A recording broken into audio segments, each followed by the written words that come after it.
under her brutal dominion. Our warriors were corrupted into foul bonds of decay. Sovereign of the Abyss, Obsidia. Her curse still flows within the Sovereign's blood.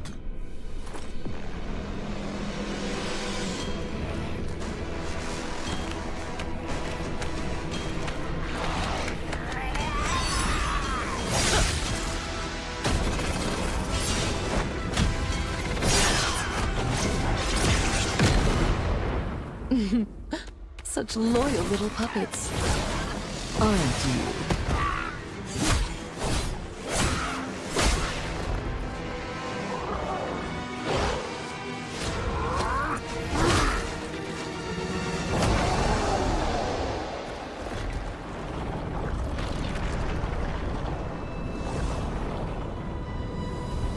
You are merely a puppet.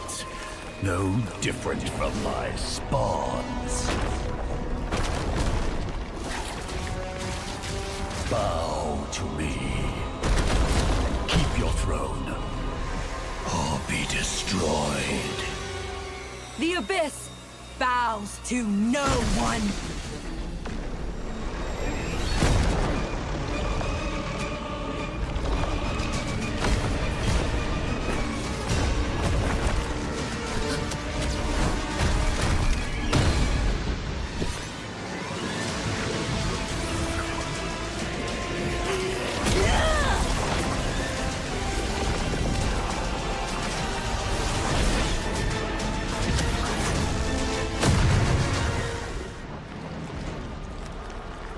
For the Abyss!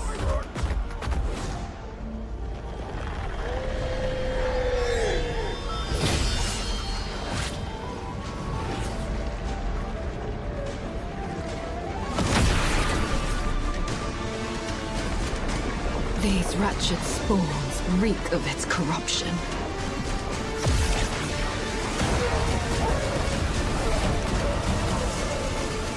Your sovereign has a god to kill.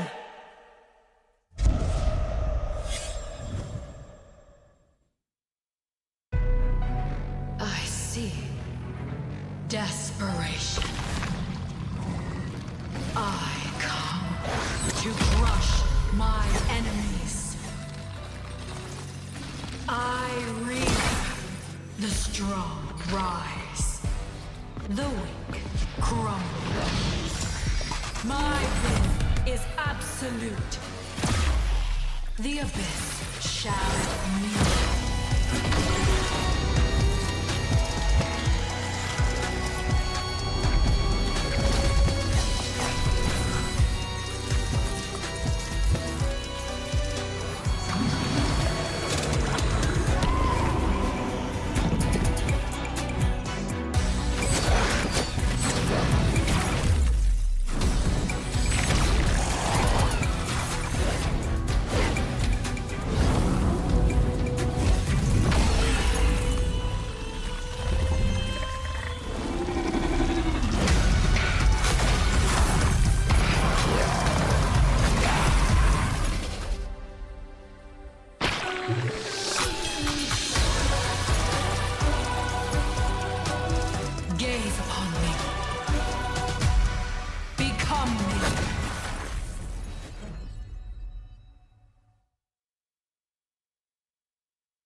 the Lord of Lava also crave the Sovereign's blood?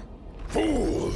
The tyrant's remains will only bring doom! Under her brutal dominion, our warriors were corrupted into foul bonds of decay! Sovereign of the Abyss, Obsidia. Her curse still flows within the Sovereign's blood!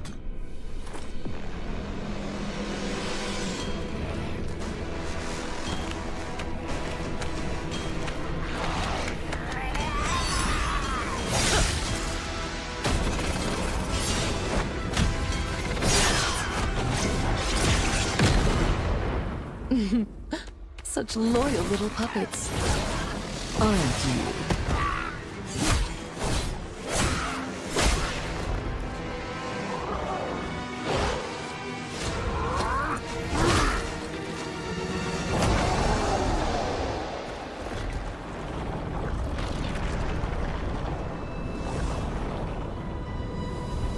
You are merely a puppet, no different from my spawns. Bow to me. Keep your throne, or be destroyed. The Abyss!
And we are at the final stretch. Well, technically the final day of the regular season. My name is Jay. Joining me right here is Churros. We'll be your casters for today. And it's an exciting day, right, Churros? Yeah, I mean, you did your homework. We had a little bit of a discussion earlier on. Kingdom Esports, Absolute Zero, as well as Flash SG might have a possible three-way tie leading up to tomorrow's, whatchamacallit, the Challenger bracket stage. Yep, that's right. So don't forget, today will be the final day for the regular season. So which means that teams will only have today to be able to either secure the seat in the playoffs or to basically get relegated down to the Challenger stage. Speaking of relegation, RSG, unfortunately though, this is the first time in the entire MPL career that this team has not made it and secured their spot in the the playoffs. That's right. Yeah. I mean, technically speaking, they're not relegated yet. They're not relegated. There's another chance for them. There's another chance. Yep. There's another chance for them, but of course that's what we call about the scenic road. But before we go into more details regarding the standing, I want to give a huge shout out to, of course, our sponsors and organizations that keep us running as well. Of course, one of them, our presenting partner, IT. Don't forget to scan the redeem the QR code, scan the QR code, and also redeem the code as well for some discounts. And of course, get yourself some IT to power through the day. But of course, speaking about power, we are of course powered by Muntan and Pulse Nova Entertainment, our presenting partner earlier just now, IT. As well, of course, once in a while you do have our small little cute little otter kind of thing that's all across the map. It's really cute as well.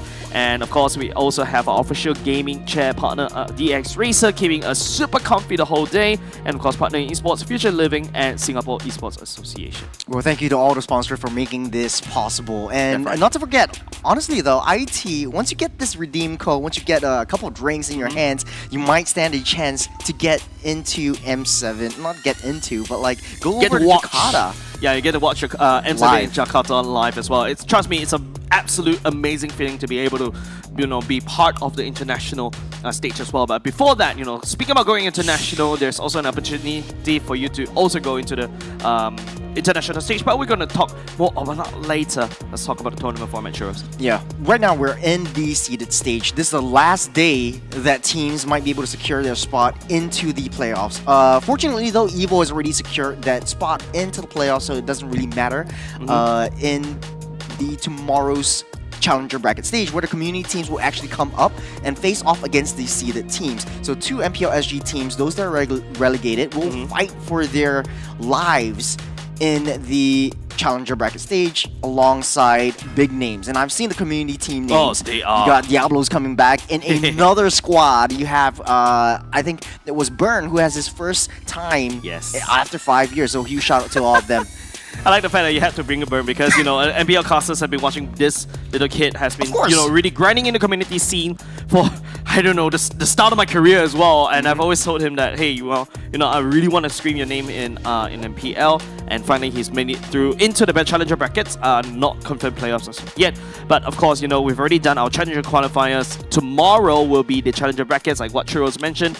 Big names abound, but of course we've got to have to talk about the playoff today. Will be the main theme about which team from the 6 MPL Singapore invited teams will be able to lock in their positions into the playoffs. Only 4 will be able to go up. 2 will be going down to the Challenger bracket for tomorrow. So we've already established Team Evo already moving over to the playoffs with a 4-0 win across all of the teams. So today's game, it doesn't really matter if they win or lose, but it's a very good showing. And huge shout out to Team Evo, especially Powerful, building this team from the ground up since Season 3 until now and having that top slot. It's no longer that curse where Evo is faltering in the regular season debuff, right? Yeah, it's no longer the red book anymore, and maybe that is their lucky charm. Like, throw away the red book, just go with the stack of papers, and then come in with the playoffs. The red book brings back Juju.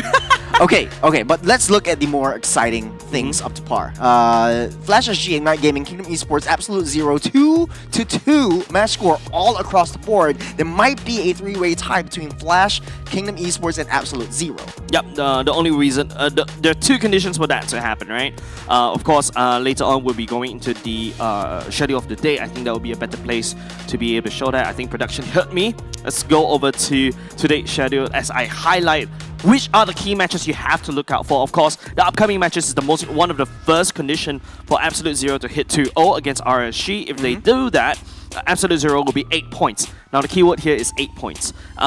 Team Evo and IG, of course, you know, Team Evo is definitely the fan favorites right here in terms of winning.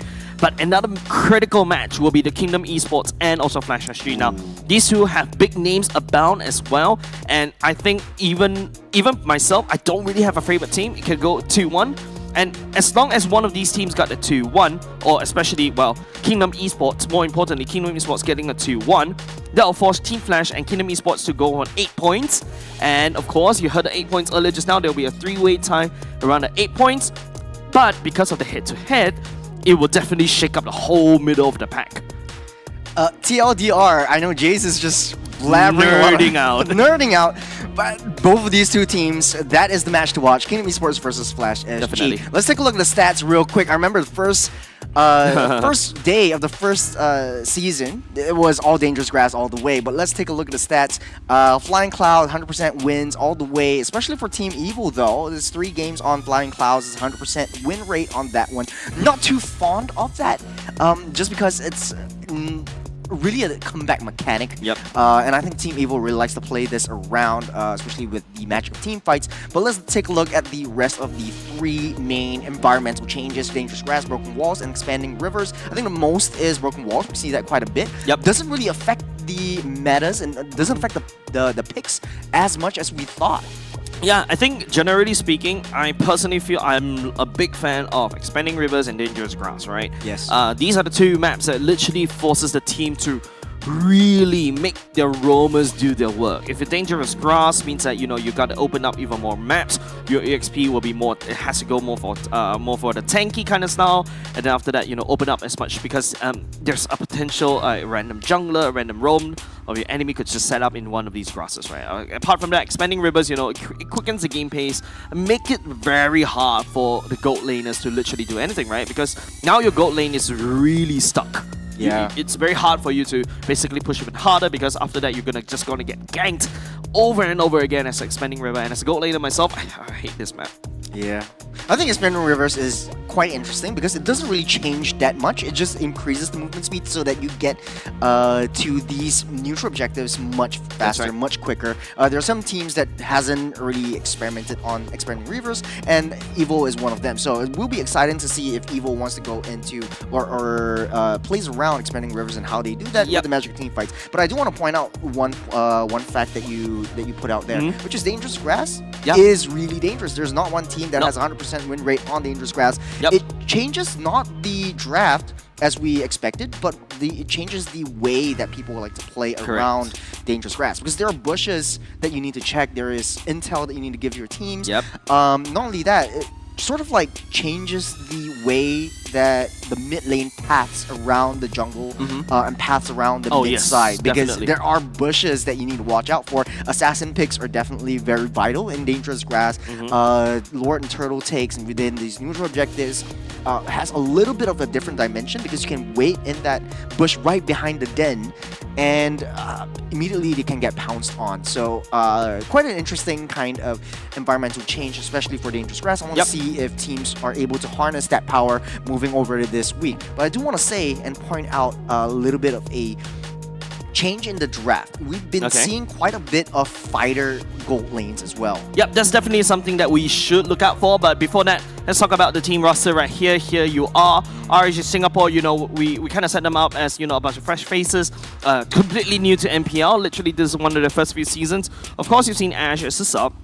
Hoki is a sub as well. I am a massive fan of Hoki from this particular RSG Singapore. Taurus is actually not too bad either as an EXP laner, but of course, you know, there's a lot of pressure on these. You can definitely take a look at the battle stations. I'm not really feeling it. Yeah, it's just kind of worrying, right? You know, looking at these esports players looking very down.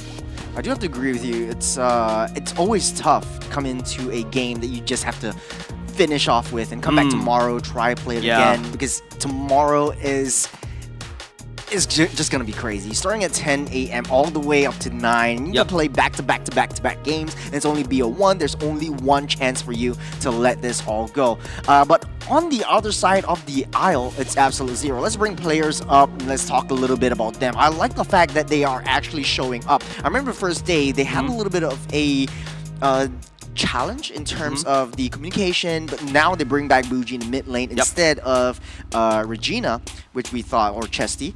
And I think they actually built up this team really well. Fake Cutie going back to the Assassins, playing a little bit more comfortable, and I think the imports actually coming in and really empowering the mid lane trio to do their jobs.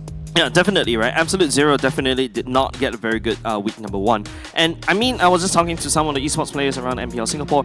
Yeah, if they're touting like the Bougie effect coming in for the side of Absolute Zero, like, kind of reminiscent of, you know, the Bray effect coming in for the side of RSG last season, right? Like how, because of Bougie's steady hand and explosive power, it gives a lot of confidence for the side of Vendetta to really shine as the EXP laner. His calls are right as well.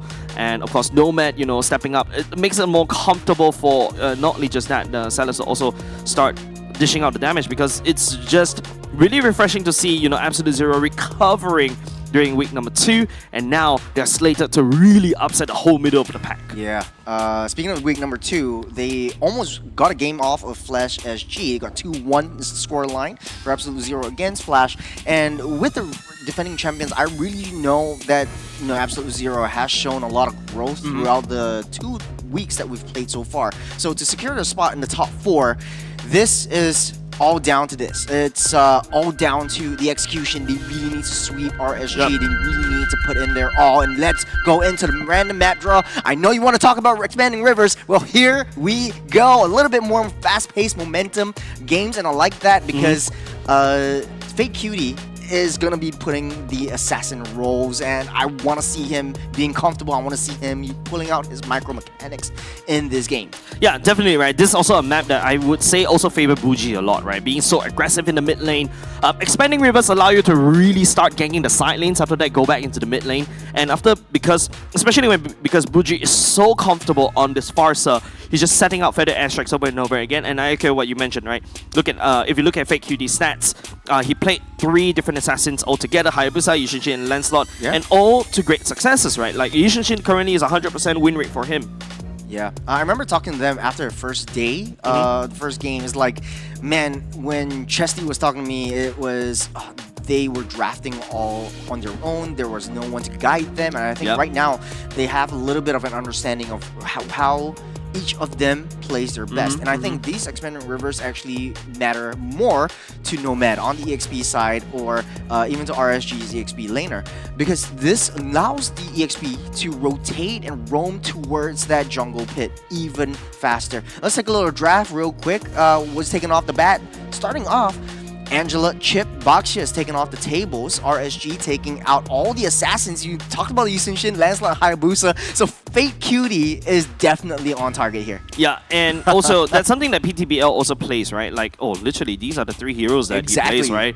And of course, and then after that, the counterpick with the Fred and Melon has something cooking on the drafting books. Yeah, I think this is the only tank jungler. They don't have access to my Excel sheet, right? This is the only one that Fake Cutie has picked up, right? He picked up Fredrin on the first day of the first game. Definitely. And it didn't work out so well because of the way that AZ likes to play, a little bit more fast-paced and aggressive. Once you take out the Fredrin, you don't really have that front line. But then, if you have a tank in the jungle, you really need secondary damage dealers and burst damage from your mid and your gold lane. But a lot of the times, they like to pick up the Juicins, they like to pick up the Yeeves, and it's all really slow damage per second instead of, like, you know, high DPS. So they're taking out all the high DPS just as expected. I think Melon is really cooking up this time. Yeah, definitely. Yeah. But now it forces Fake Cutie into this joy, and then after that, Vendetta. Now, you know, Vendetta is the one that popularized the Killian EXP lane, but now they've opted for the CC to kind of shred. And if you look at over the side of RSG, the PTBL went for the Fredrin. Yeah, so this CC is definitely going to be very vital against shredding against Fredrin. Now, Coach Melon's really cooking right here, right? I remember I pointed out how Buji's so comfortable on his mid laners, right? And now they're starting to take it away. Kimi is taken away. The Farsa's also taken away. Coming up next, if you want to talk about for the side Buji, he's currently... The next best thing is a Juicin, and now with this remaining ban coming up from RSG, I think they may also target down Buji's heroes. Honestly, though, I don't really like the Juicin as much. I think a little bit more bursty heroes might work, but Bougie is known as an artillery mage player. So that ban onto the Eve, there you go. actually it's a target onto Bougie as well. So taking out all the artilleries, taking out all the long-range zonal controls from AZ, this is going to disrupt their gameplay a lot. So RSG has the gold lane and the roam in question. No Grok. No setups. They still have the R-Lot in question. I think the R-Lot and CC matchup is really quite good for both sides. It's an even Stevens kind of matchup because once you clear that wave, you start that rotation. CC is definitely going to have a better advantage in the early game, but when it comes down to the late game, it's all about setups. It's all about that taunts. It's all about the final slashes and whether or not they're able to redisrupt and redistribute that power over AZ. Personally, if I'm looking at how RSG is doing it, I think they may also want to. I was thinking about you're counter picking the grandeur away from Salas. Also, another thing for the from the roamer, it seems like RSG has set on the Khalid as the main roamer here. Personally, I feel like if you drop a Mathilda for the side of RSG, right? Because if you take a look at how Arlot likes to dive, the Phrygian likes to dive as well. The Kalia all of a sudden, just because of Mathilda, kind of become like very less priority already. But Absolute Zero, this is a very scary matchup, very prone in the magic damage department. But if you notice, that's going to be a Salas on the Alice in the gold lane, or perhaps a CC in the gold lane. It might be a CC in gold lane and then EXP Alice, just because the core power spikes is definitely on level 4. So you want to get Alice onto level 4. You have an early game rotation down to Turtle Pit and get your ultimate ready just to zone out RSG from any further harm. I do like RSG's draft a little bit better, though. They are more, how would you say, complete in this sense? Balanced. Yeah. And a lot of movement speed, though, with the expanded reverse. You pick up the Khalid, that is additional movement speed alongside that rotation. So you're going to see a lot of action in the early game from RSG. This might bite themselves in the butt later on, because in the late game, though, they have a lot of burst damage coming in from the Kimmy alone. AZ needs to buy a lot of time and build up that momentum, prolong these team fights to be able to dish out that damage. That's a problem with a pure magic damage team, and it's very easy to build against AZ. Yep, another thing to take note is that Salas and Vendetta swapped earlier just now. Yep. It's going to be Salas on the CC in the gold lane. We're starting to see a few CCs in the gold lane as well. Alice in the EXP lane going up against the Arlot. This is going to be a very hard challenge for the side of Arlot, right? Because once Arlot dashes in, all Alice has to do is proc his passive, and all of a sudden, the Arlot couldn't do anything, right? Arlot really requires the amount of dashes right there, but of course, trust in Taurus to be able to execute that, especially going to the later parts of the game. The final slashing the Alice is just basically going to help her a lot more, because the passive and the ultimate thing is just so way too strong on the Alice this time round. We've seen teams struggle against Alice. We shall see whether RSG knows how to deal with her. Yeah, we're jumping into the game. This is game 1 of the last day of the seeded stage. And Absolute Zero absolutely showing a lot of growth over the weeks. We'll be able to see if RSG is able to take at least one game off of Absolute Zero. But I do have a question for you, Jace. What is the stakes if AZ actually loses 2 games to RSG? Relegated to challenger brackets alone. Because technically speaking, these two teams are at the bottom of the charts right here. I think this is where Absolute Zero, literally starting to go to Absolute 1, right? Stepping forward just a little bit. They need to get this 2-0 in order for them to not go down to be relegated. Yeah, we're starting off with the Lethal Wanderer. Ooh, lots of damage from the side of Bougie onto Hoki right there, but should be able to just heal that up immediately.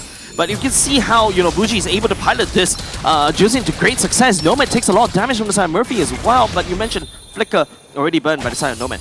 Yeah, a lot of high engage to no high value taken off from either side. Still even Stevens in terms of the goal lead. It's not too much, but I think how Absolute Zero should play this is play a little bit more safer, wait until Joy's power spike, and that is the problem with Absolute Zero's draft. The only damage will come from this Joy. If Fate Cutie is unable to get that 3 stacks into the Rhythm of Joy or into the Joy song, RSG is just gonna pummel over them. There's a lot of sustain, there's a lot of defense. There's so many thick, beefy boys in the side of RSG. The Absolute Zero is slowly chunking down. I think the CC in the gold lane doesn't really make a lot of sense to me. I don't really like that, just because it's only single target, and this is how Absolute Zero actually falters. Fake Cutie having a lot of damage, problem right there. PTBL picking up that first blood instantly pivots over to the turtle. A great start for RSG this far. Yeah, taking the words right out of my mouth. Early game secured by RSG, taking the first turtle of the game. Not a lot of damage from Absolute Zero, and the single target initiation skills is what I don't really like. Oh, committal. Vendetta really committed right there. Opt for the Rune of Throne, right? Throne of Ruin right there. Unable to catch anybody though. That's one massive ultimate also burned away. Absolute Zero right here, scrambling to find any form of wins. Yeah, I think PQD going for the start on the side, try to increase that farming speed down the jungle, but RSG really taking it to toe. Absolute Zero cannot try to be aggressive in RSG's face just because the Khalid is there. High early game damage, high early game crowd control, especially from RSG. So it's a very simple game plan for Absolute Zero. Play into the late game, wait until the power spikes that Fake Cutie can bring along alongside it. The only issue that RSG might be able to equate to their downfall is basically in the late game, you don't really have anyone to split push except this Moskov that they have. Yeah. I mean, right now, what RSG likes to play is they really like to send Ashe into a 4+1. Even with the 4 from the side of RSG, because of Murphy on the Kimi, you'd have decent amount of DPS. Technically speaking, that mid lane can act like a marksman. They could literally shred through the members from the side of Absolute Zero. But speaking of which, if the fight really goes a little bit longer, because Absolute Zero, hold on a second, Vendetta, this time around, make it close just a little bit. But look at the sustainability coming out from Vendetta. Fake Cutie trying to just dish for the win right here, but Torres right there with the final slash stops everybody. Nomad tries to gank, but decides not to go for it because Absolute Zero, they really cannot find any form of entry points at all. RSG is not giving it to them. Yeah, a little bit too little damage from Absolute Zero, and that's the issue with their draft. You're having pure magic damage. Joy is not online yet. RSG is not going to falter. The only target that Joy would essentially have would be Murphy or Ashe, but in this point in time, they're not in the picture as of now. 10 seconds into the turtle spawns up. There's expanding rivers. You have a little bit more movement speed around these jungles. We got the pull back onto Hoki. Tries to use a Tsunami Slam, but I think he wouldn't be able to cast onto that one because Hoki is not exactly a very good person for Bougie to burst down. And now Absolute Zero has to really navigate around this turtle fight very meticulously. Just dancing it around Fake Cutie, trying to pull the turtle away from PTBL. It looks like a 5v5. This is the power of expanding rivers. Yeah, but don't forget, you've also got Moskov also inching towards the mid lane. Doesn't really require the Spear of Destruction right here. Nomad decides to step forward just a little bit. Fake Cutie secures the turtle for himself. Here comes the traction pulse, but Vendetta, the amount of sustainability overwhelms RSG right there at the turtle pit. 2 members down. It's a 5v4. You don't have the Moskov in play. Ashe is busy pushing down these side lane turrets, and that's why Absolute Z was able to win out on that one. If Moskov would have been in, RSG would have had a better shot. But right now, Absolute Zero up ahead in terms of gold with the second turtle take. Definitely. I was talking about how Absolute Zero need to really basically do heart surgery right there against RSG Singapore, and this time around, surgery was a success, right? They are able to snowball just a little bit more, kind of equalizing themselves just a little bit more, but I will stand corrected actually. Just taking blue gold lead. Absolute Zero picking up another turret up top. 2k gold lead in the favor for them for now. They're gonna snowball. Good conversions. Hoki will falter. Leader right there. The traction pulse to no avail as well. PTBL getting picked up like a ragdoll by the side of Absolute Zero. And now RSG Singapore, they're in the back foot. Yeah, Boogie's just so annoying with the lanterns. I mean, PTBL is a very slow, he picks up a very slow champion. So if you walk into much, I mean, you get slowed down by the lantern, you get picked up, and you get crowd controlled to infinity and beyond. And I think RSG might need to find a way to navigate through this. And I think Ashe needs to join in these team fights and play 5v5. Yep. Oh, final slash from the side of Taurus. Absolutely missed, but it doesn't really matter. Bougie gets stunned just a little bit. I think RSG Singapore, in order to beat Absolute Zero, they really need to just stop hesitating and just literally commit to everything they've engaged on. It's just a macro game. I don't know what Ashe is trying to do right here. He was trying to go into the mid side. He was trying to take up that mid wave, but the bottom side was wide open. He could have just went there to farm up. And I think Absolute Zero identified that Moskov is in the picture. Let's just push out in the side wave. Because typically when you have a Moskov, you put him in the split wave position. Yep, Nomad right there. Tsunami Slam right into the periphery of Ashe, but it doesn't really matter. Ashe went down in the bottom lane because that's the power of the CC with so much mobility. She doesn't really mind to basically start turret diving over, so the RSG has to start the turtle fight with a back foot. PTBL, nobody for the same side of heal. Absolute Zero. Oh, Hoki missing the Raging Sandstorm right there onto 4 members. Absolute Zero getting things scot-free. Great prioritization. All 4 members chasing one Fredrin. And Absolute Zero has that damage if all 5 members stick together. Yeah. I like the fact that Silas is actually pushing down that side waves. Just that CC alone is able to take down that Moskov too. RSG needs to find a way to babysit Ash. Salas overextending his position just a little bit, but Nomad and Buji is right there. Murphy getting picked up by the side of the Juicin.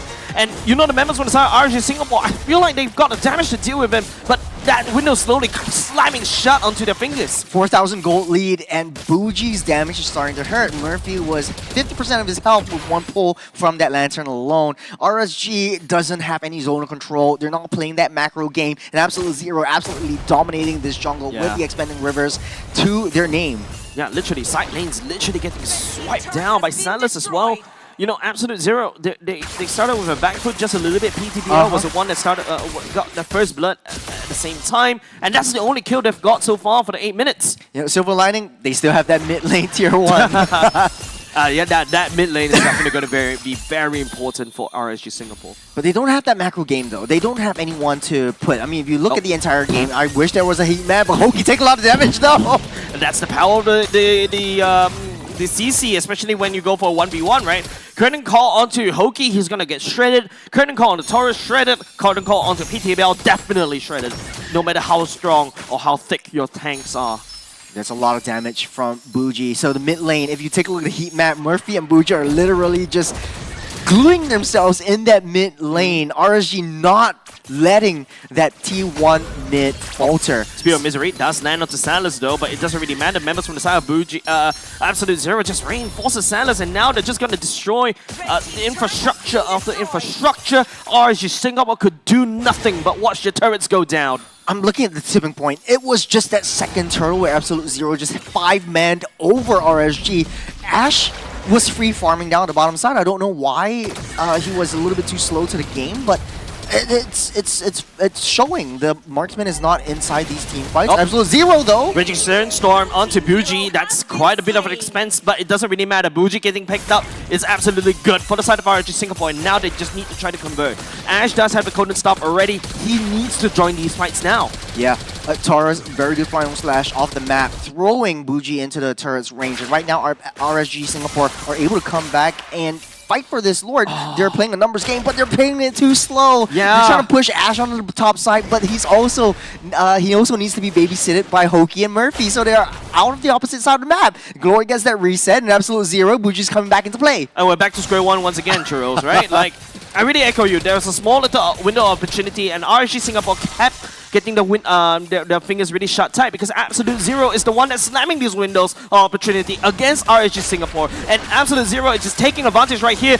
and here comes Vendetta, final slash from the side of Taurus, but it may be a little bit too slow for the side of RSG to basically reinforce, and now here comes the Traction Pulse for the side of Murphy, but it doesn't really matter because Absolute Zero just crushing RSG. A double kill for the side of Salas as Ash plays Farm Bill up top.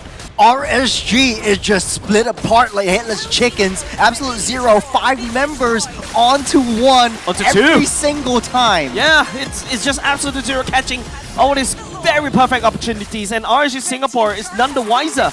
Yeah, I think PTBL and Taurus was in the front line trying to tank for everyone, but there was no backup, especially from Hoki or Murphy. Murphy was a little bit too far on that Lord fight, which caused their downfall, and Absolute Zero just ramping up the aggression, trying to push them all back, increase that lead, and try to push down at least all the T3s. And now T1s are, the mid side's already fallen for RSG. The only thing that's open is the side lanes, but for RSG, they're very, very passive. Ash can't play that side lanes alone. Like, I don't think he has that confidence to do so. Yeah, he has. I feel like right now, RSG Singapore does have the damage, right? Golden Star for the side of Ash, especially on the Moskov, should be able to do something right here. Now, Murphy going for the Sky Piercer, even though this late.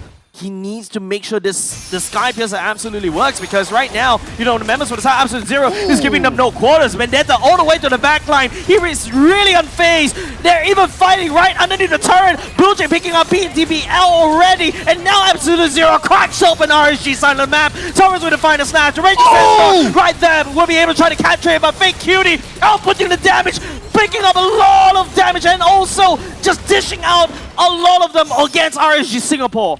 Very, Good final slash, good find onto all members of Absolute Zero, trying to delay their approach, but still, our Absolute Zero just got what they came for, taking out all T3s. Right now, Absolute Zero has the bigger advantage over that map, especially when you have expanding rivers. Yeah. You're able to just sit down on that top quarter side of that jungle very effectively. RSG can't even move forward now. Yeah, Absolute Zero, just take a look at that. And you know how observers are actually highlighting there's literally no more base defenses for the side of RSG Singapore. Yes, Absolute Zero lost 2 members. It's good shutdown goal for the side of RSG Singapore, but losing these defense mechanisms for the side of RSG Singapore is definitely going to hurt. Absolute Zero got the better part of that deal.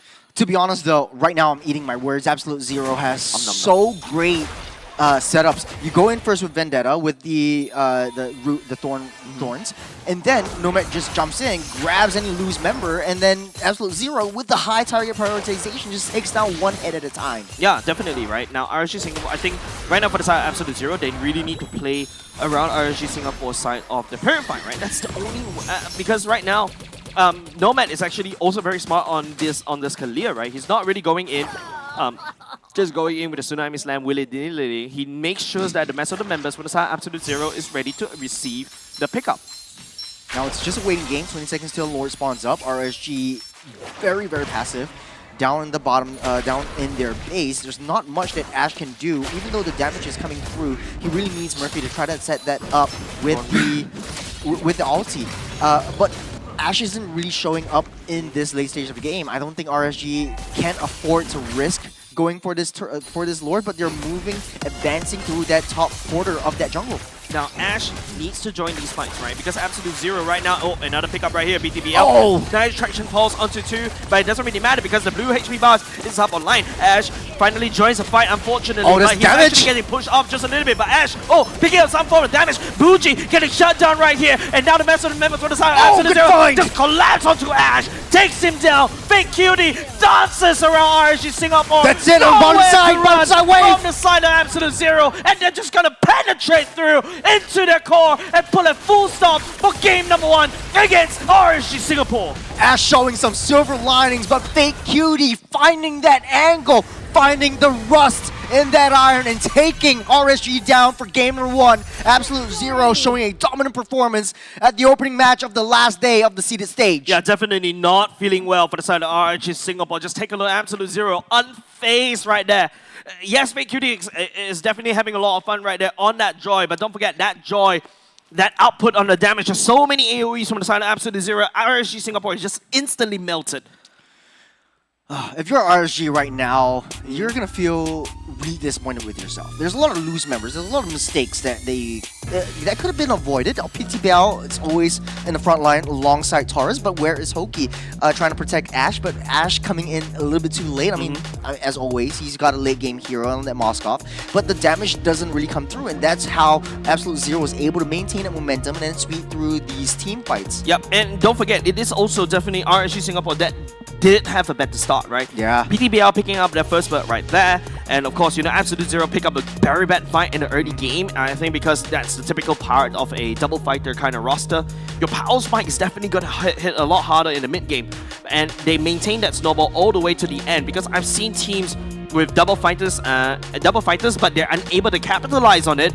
Absolute Zero definitely capitalized on it and snowball, and they definitely deserve that win. Yeah, very good. Actually, honestly, decent draft for Absolute Zero for what they honestly wanted to do. Let's take a look at the MVP of the game. It's Sailors as CC. I really look down on this CC, honestly, at the early state of the game. My brother, just because it's a single target hero. And I'm not a big fan of single target damage, but the damage that he shows, the aggression that he dishes out, especially onto Hoki, especially onto Ash, is just unparalleled. 100% kill participation from this yo-yo swinging maniac. Yep, Oracle, and also you go for the Blade Armor with Vengeance. The Moskov fears you. You just literally kill. You literally go in for a suicide. You add the Awar X to it. All of a sudden, you've got so much sustainability. And speaking of sustainability, just take a look at the emblems. How many Brave Smites did you count for the side of Absolute Zero? Not only Brave Smites, right? There's a lot of sustain coming in from Absolute Zero. Vendetta has his own healing factor. You got CC with the healing factor, and you also got Nomad who has that passive to heal your teammates. So that's why they can afford to rush down these turrets in the T3s in the early part of the later part of the game just now. And I think that also contributes to a lot of the bigger team fights that Absolute Zero wants to push towards, because they could rush, they can try to layer in the players. Vendetta goes in first, and then once he does his job, Sailors comes in with the curtain call, dishes as much damage as he can, and then gets out. Nomad then jumps in, try to pull any loose members back, and then Fake Cutie just finding an angle onto the right target. I personally feel it's just, you know, how the members of the side of RSG Singapore, they do have the damage. If you take a look at Ash, he did pick up quite a few items for himself already. He should be, you know, fight ready. But it seems like, you know, the members from the side of Absolute Zero is constantly catching RSG Singapore off guard. Yeah, I do want to talk a little bit about the Sky Piercer that Murphy bought in the later stage of the game. He was all 1-1 if I remember correctly. Once he got that Sky Piercer, he got maybe around 2 stacks. It's a very cheap item. You can buy the Sky Piercer just to get a little bit more extra damage and then secure kills. But in that late stage of the game, I would feel that it would make a bigger impact in team fights if he went for something like the Lantern instead of the Sky Piercer. At least it's more utility. At least it gives a little bit more of a damage power that PTBL is able to soak up. Yeah, and also, you talk about damage right here. Here you go. Here's the damage charts. I think all eyes definitely going to be on Salus. You can see that he's literally shredding Hoki. Hoki couldn't even step forward just a little bit. Just take a look at the damage dealt by the side of Salus. 78k, one of the highest from the side of Absolute Zero. And, you know, time to start really appreciating CCs even more, right? Like, you thought he's a good opener to counter any of the EXP laners, but then you got Salus right here, bringing it all the way to the gold lane, ignoring the laning phase. We go into massive team fights, we go into the brawl. Expanding rivers allow you to do that. Hoki stepping forward, shred. PTBL stepping forward, gets shredded by the curtain call. I mean, to be fair, Absolute Zero just played to their draft. If they want to go single target, they go single target straight off. That's a 5-man pick off onto one member every single time that a team fight starts. RSG could not try to go for that AoE stun that Murphy's able to dish out with that ultimate, and that caused their downfall. And honestly though, I kind of dig Absolute Zero's draft right now. It makes so much sense. I was a little bit hesitant about Joy having enough damage, but then again, you know, Absolute Zero has their game plan set in motion. But now, moving over to game number 2, what needs to change for RSG? There's a lot of communication issues that needs to be fixed, right?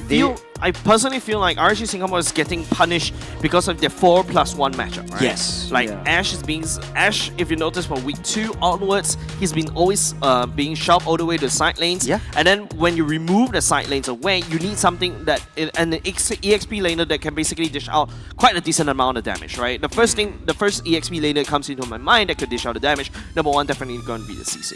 Yeah. Number 2 definitely going to be the Lapu Lapu. You need the 4 members that is left to basically output enough damage to deal with and basically act like as a 5-man member. Then finally at the later part of the game, you bring the Moskov back into the picture. Actually, to be honest though, in the draft, Moskov was the last pick. I think if your opponents pick up a fighter side lanes, it might be viable to pick up a fighter side lanes yourself. So I think RSG could very well go for Ruby. At least you have a little bit more setup control. Try to deny that Joy anyways. Could hold herself well against the CC, and then the main damage should come from Murphy in the mid side. But I don't think they're confident in that kind of approach. In the grand scheme of things, though, I do echo your sentiments. I think the 4+1 isn't working out. It was very, 1 season ago, 2 seasons ago kind of a draft, but it's not very. It's not very. I'm not very confident. I'm not very confident in throwing like Moskov down the side lanes. It's not as mobile as if you throw a Ling down the side lanes. Someone that can clear that wave and then just get out of the way. Yeah, I think there's a lot more reliance on the Moskov to really land the SOD. Yes, And even yes. if you land the SOD, there's also chances where you really cannot take the SOD because your team is not there. Everybody is going to huddle around your shadow, and then after that, going to pounce if you dare to pounce. And also, in order for the SOD to work as well, I think definitely a lot of team communication is required. But also kudos over the side of Absolute Zero. You know, they've identified opportunities. They spotted our map. There's a lot more communication in them. There's a lot more direction in terms of how they're executing these team fights, right? Like target prioritization, you pointed out as well. This is a different Absolute Zero at the start of week 1.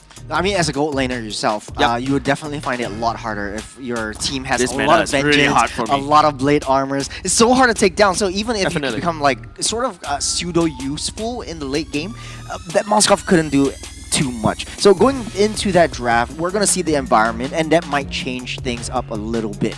If you really want to play that late game, I think Claude would have been a better option in the previous game. But then facing up against an Alice who's always in your face, Yeah. that's a huge problem. Another problem is earlier just now, Absolute Zero draft a lot of AoEs, right? You've got your Joys that goes in with the ultimate. You also got Alice's ultimate. You got Juicin as well, just known for his AoE that could spread all the damage over.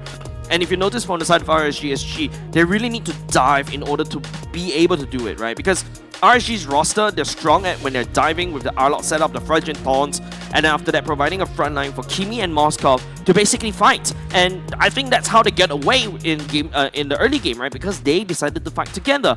But when they start to split apart after the second turtle, because they're not confident, and maybe it's because they don't really have the items up yet. And even after when they get the items up yet, I feel Absolute Zero constantly catching RSG off guard with this 1-2 pickoffs whenever RSG is not ready for these fights, and it's just amazing for the side of Absolute Zero to be able to execute that. Yeah, I mean, speaking of AoEs, you've got the Arlot, who is known for that first pick flexibility and viability for RSG. I think it's very easy to read that the final slash is going to come in. You're going to play Expanding Rivers once again, so RSG might have their revenge over AZ, but it's not going to be so easy.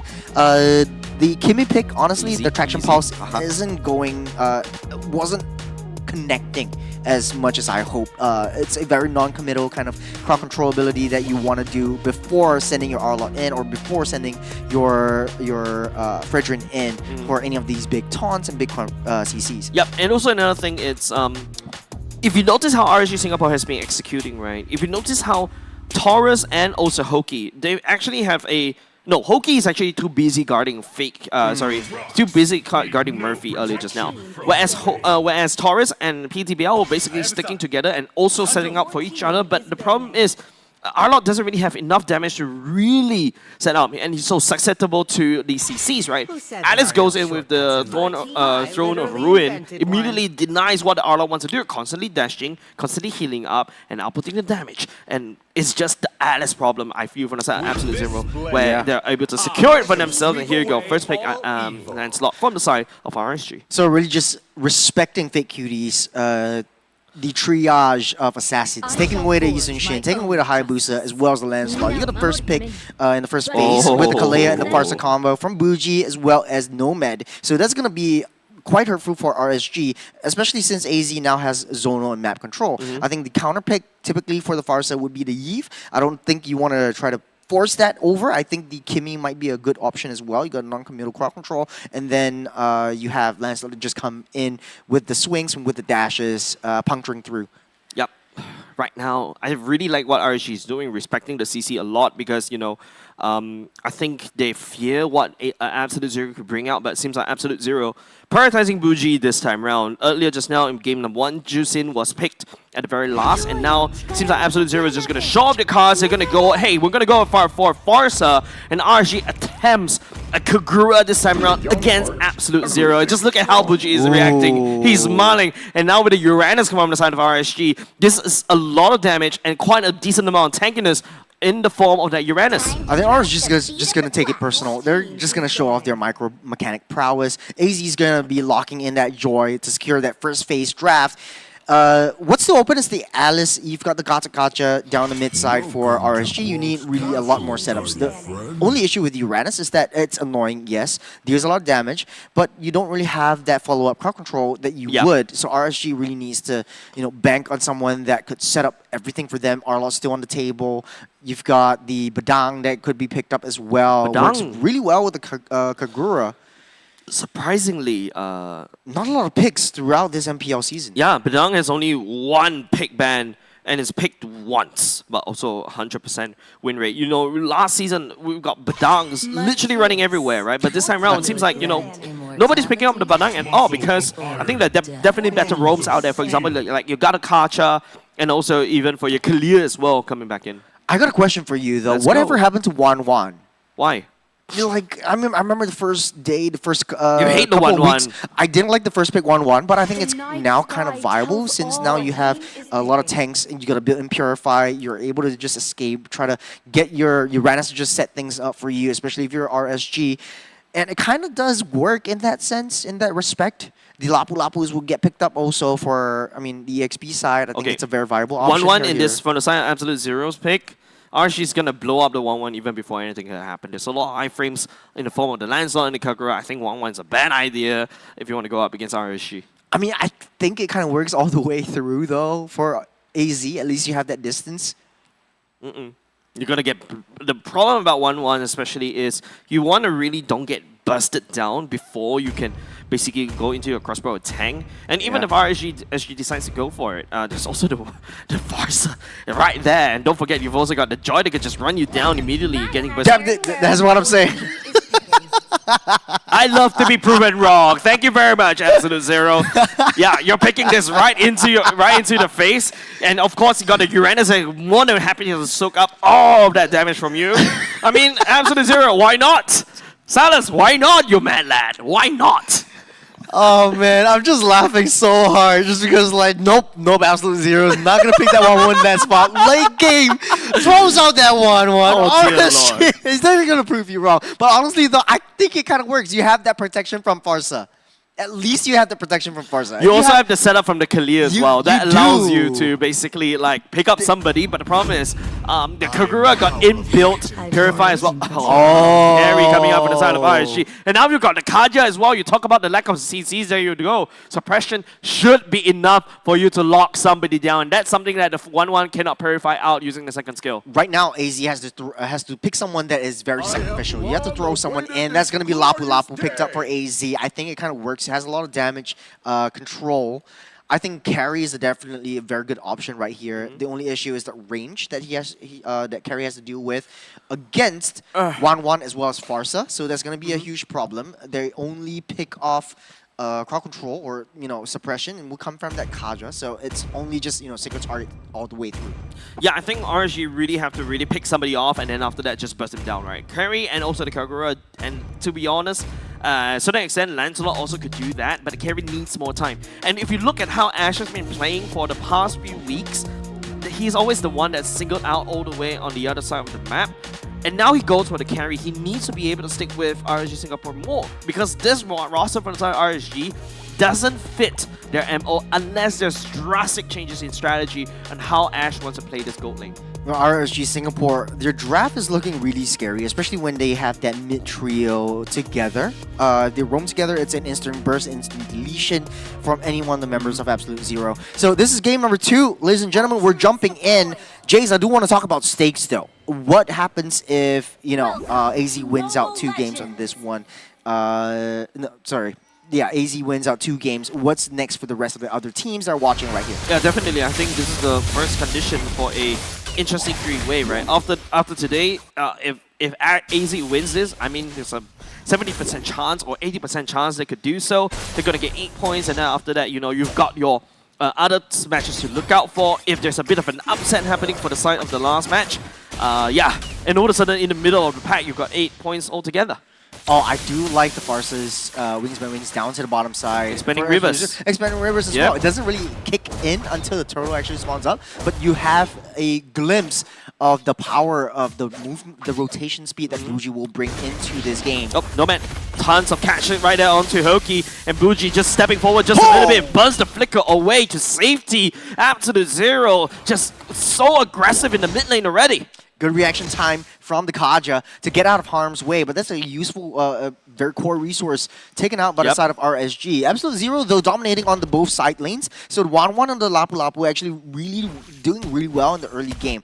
Absolute Zero also has a little bit more mid-lane prio with the rotations coming in. 30 seconds until the Lord spawns up for the first time. As RSG Singapore, how are they going to play this? What is their play? In early game, not enough damage. Murphy needs to get online with that level 4 with the Yin Yang overturn.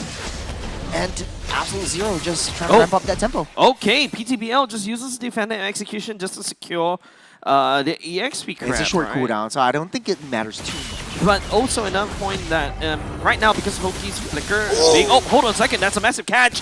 But PTBL, there you go. You don't really have Defender Execution. Absolute Zero gets away scot-free. Yeah, taking away all these useful resources before that turtle.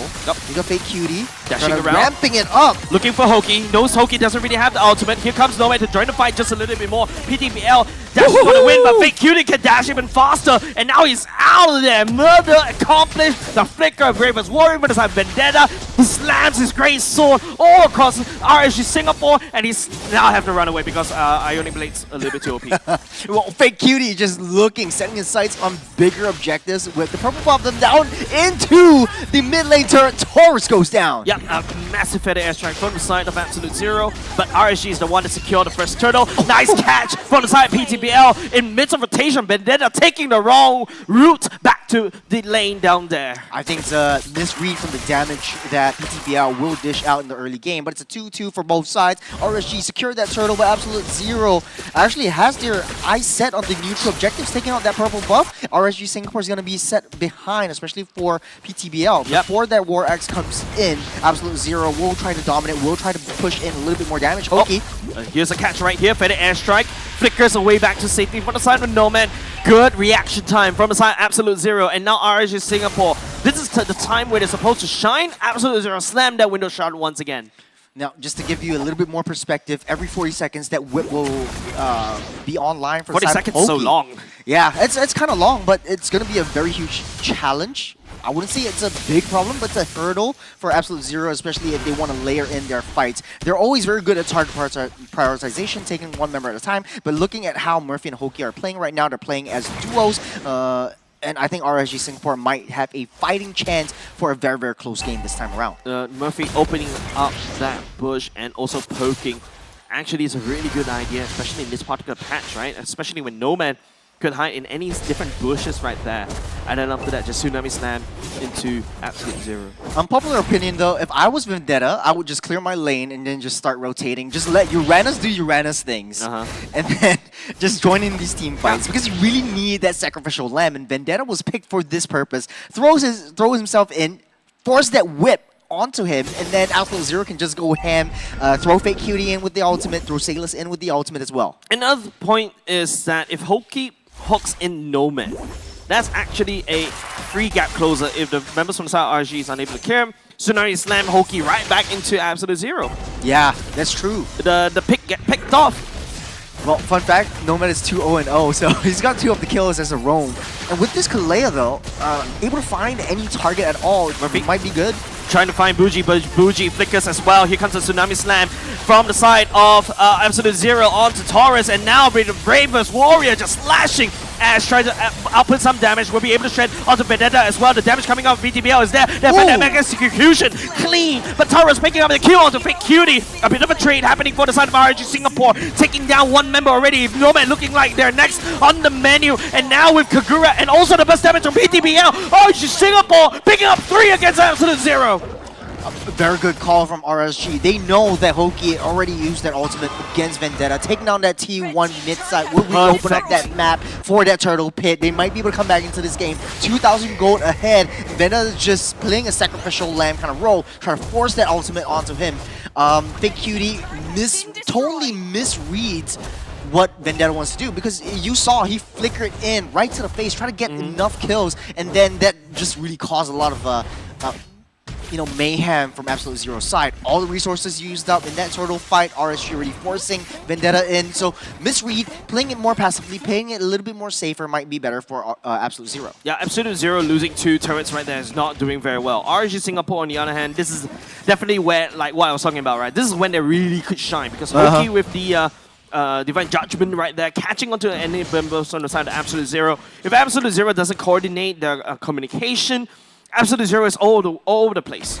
Yeah, right now, RSG Singapore playing S5. They're already bringing Ash into the picture as well. Oh, Uran is more than happy to basically take more utility away from Absolute Zero. Just take a look, Taurus just zoning out Absolute Zero. RSG taking down topside turret. RSG Singapore is back in the game. They're playing a mirror matchup from game number 1. You've got Absolute Zero playing a sort of like a 4-1 strategy. RSG is playing S5. You still have a little bit more insurance from PTBL, but there's Hoki pulls him back with the whip. No way that you can run away from that one. And especially when that's a nice catch from the side of RSG Singapore. They caught the jungler.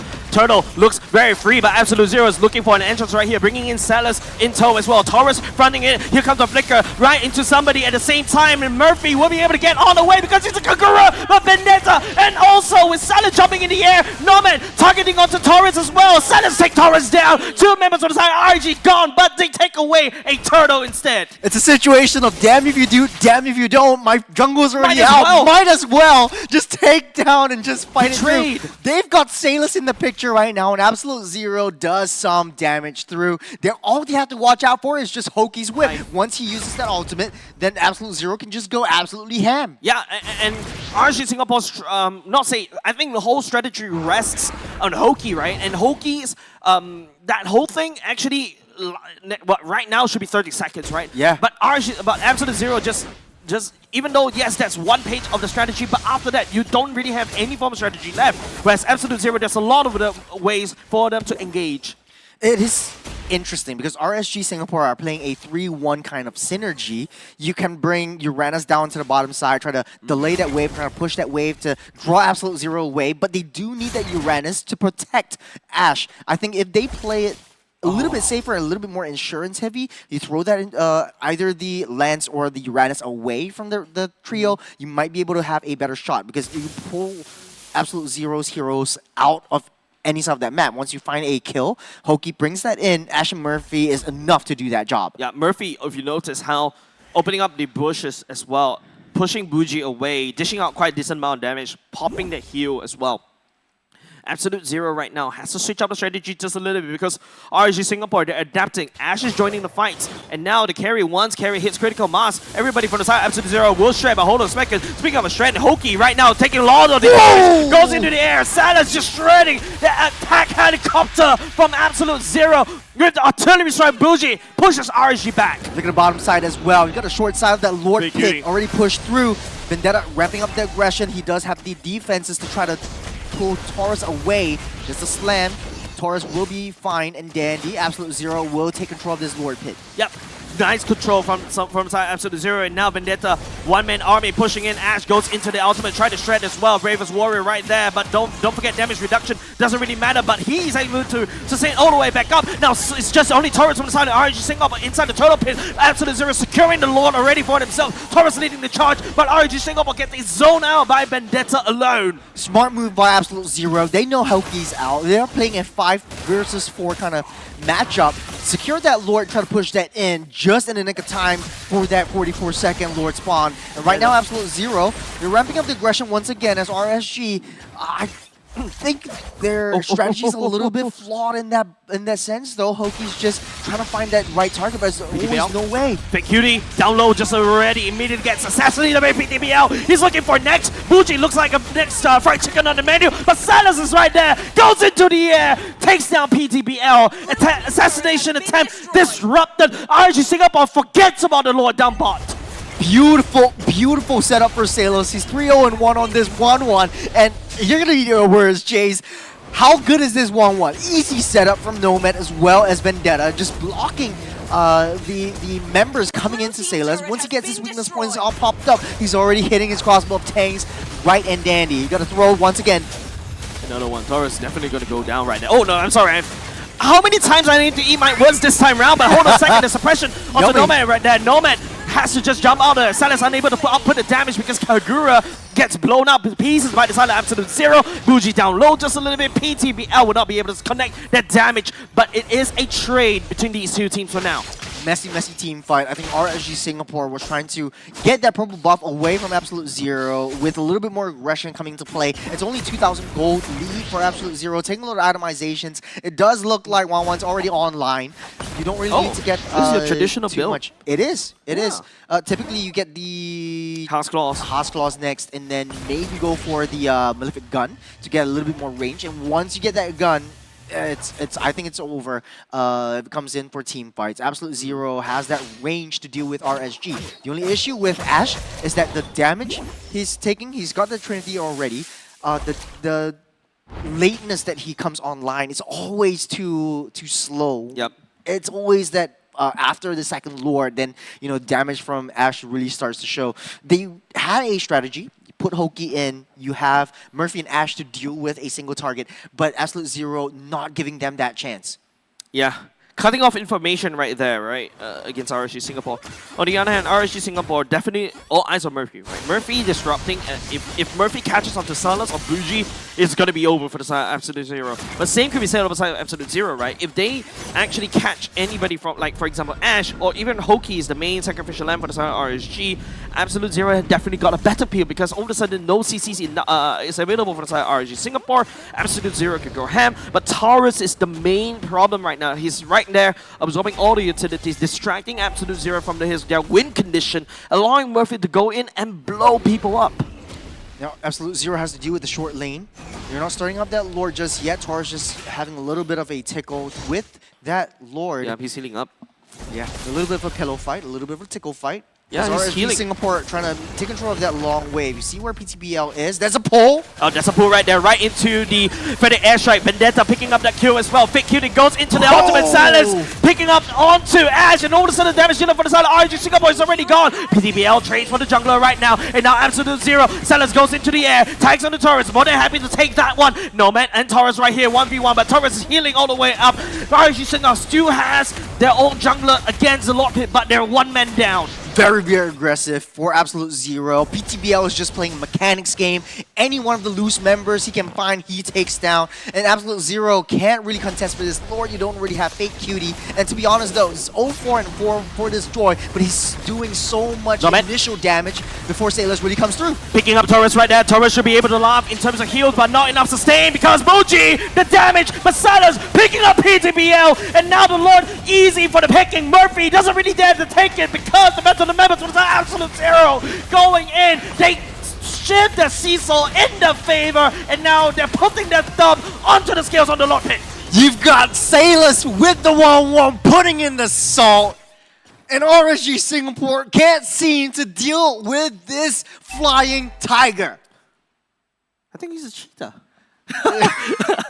I'm not sure. Cheetahs never change their response, but it's crazy how good this 1-1 is in this game. Because Taurus just gives a free open weakness point. So once he's in, you've got the weakness points all popped up. Sailors just waits for the right time and right target for PTBL to really come in, throws that crossbow tang or anyone else, and they are just pummeled down. Absolute Zero just taking it one member at a time, and that's how their playstyle is.